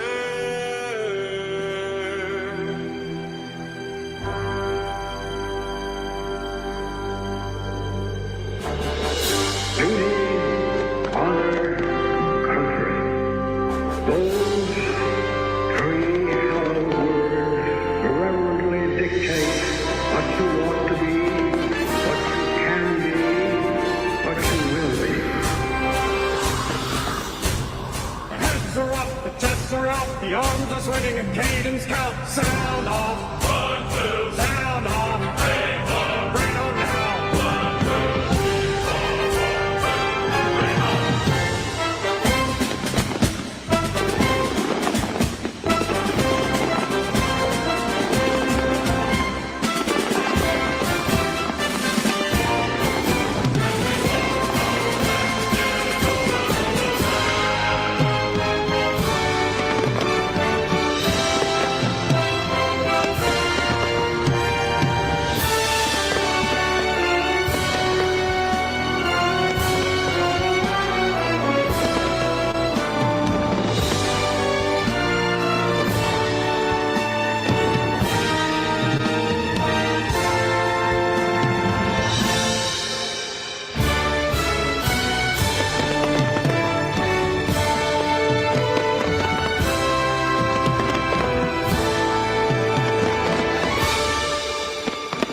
There's a strength in these bonds. There's a realness to these bonds. It's not just because this is your team, it's because your life depends on these people.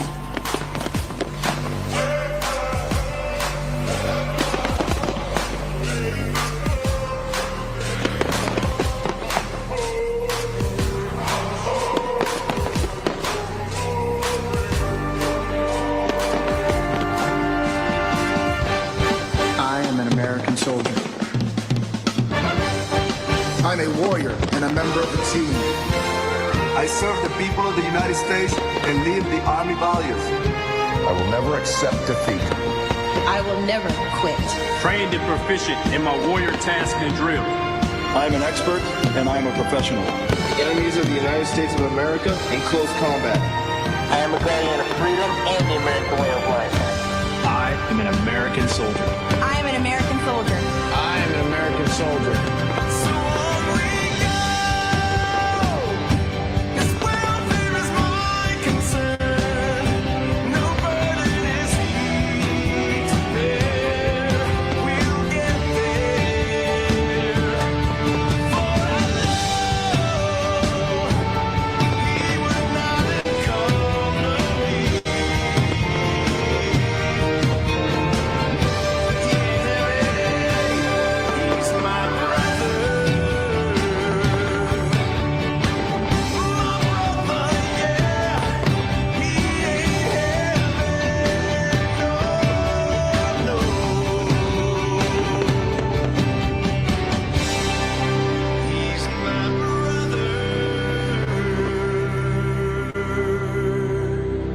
outside guarding the tomb of the unknown soldier. It is one of the most honorable jobs I think that I could have had in the military. I think about those soldiers who made the ultimate sacrifice. Oh, beautiful for heroes proved in liberating strife.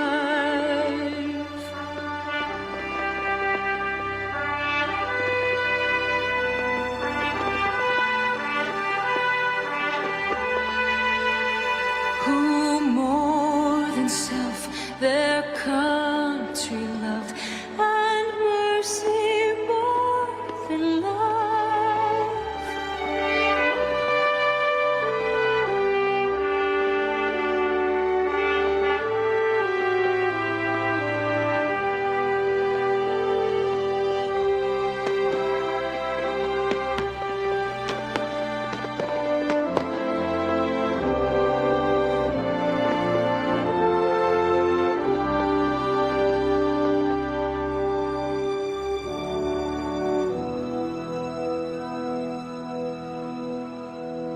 And I will always do my duty, no matter what the price.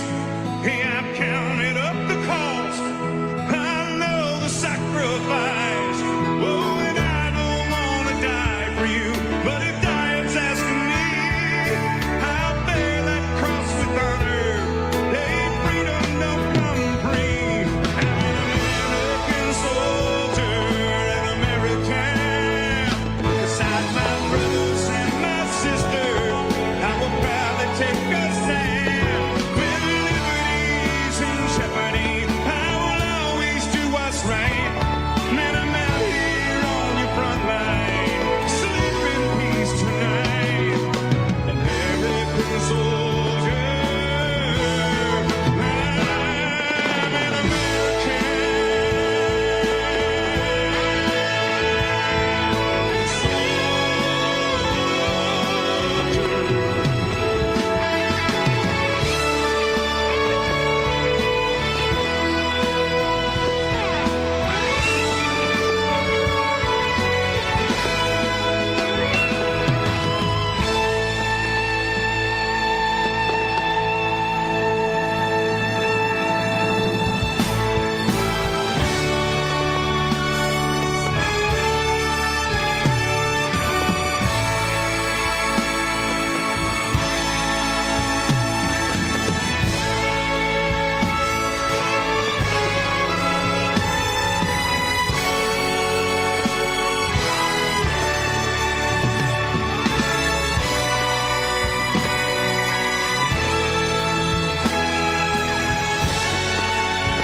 It was a humbling experience putting on this uniform. I believe this uniform is a symbol of trust, and it represents the highest ideals of our country.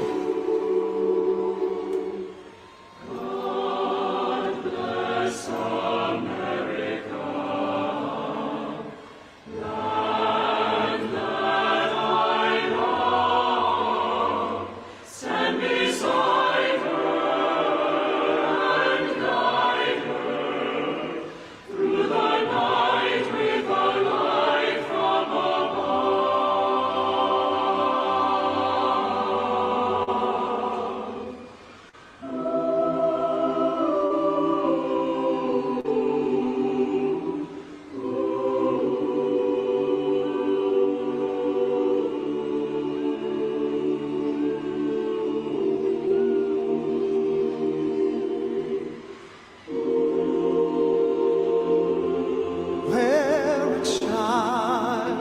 is hungry, where men have no homes, where the powerless are yearning to breathe free. May we fight for justice till there's justice for all, and become what God meant us to be. I pledge my allegiance to the grand old flag and the promise of hope from sea to sea. Under God, one nation undivided, we will stand 'neath the banner of liberty.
Thank you for joining us on this historic occasion. A special thanks to Scott's Miracle Grow and all of the terrific America 250 sponsors that helped make this monumental event happen.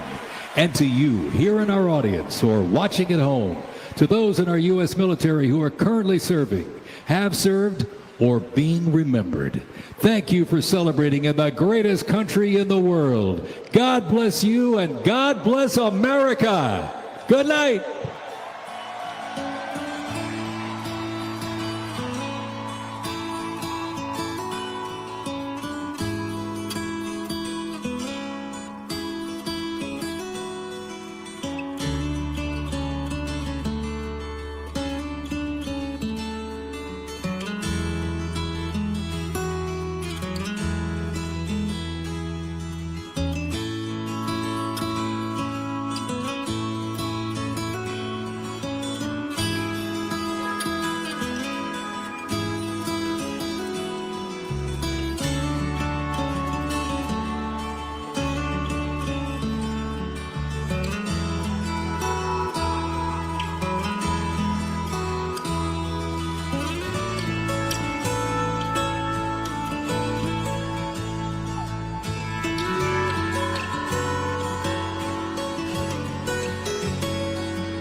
Where the storm clouds gather far across the sea, let us pledge allegiance to a land that's free. God bless America indeed.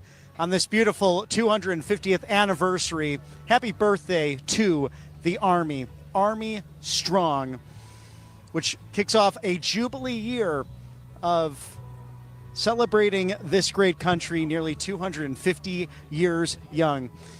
This is the first military parade in Washington, D.C. since George H.W. Bush's administration, and it looks like we might be having this in the future with fireworks right over the Washington Monument, a beautiful conclusion and celebration to this star-studded evening. We had incredible uniforms from the beginning of 1775 through modern war machines and even some robotic dogs that you might have caught as part of all of this celebration tonight. And again, happy birthday, Mr. President. It coincides Flag Day and Donald John Trump's 79th birthday. A wonderful celebration this evening. Thank you to our sponsors, Colonial Metals Group, for being with us here on the right side of history. Well, China is dumping U.S. bonds, grabbing prime American farmland, and rolling out its new digital currency. Look, I hate to end the doom talk after the fun of tonight, but it's pretty clear that communist China is plotting a financial Pearl Harbor. So the one inflation-proof method for your retirement and your savings, Colonial Metals Group. Give them a call today, 866-317-2159, freegoldguide.com/RSBN, 866-317-2159, freegoldguide.com/RSBN. And thank you as well to our allfamilypharmacy.com/RSBN.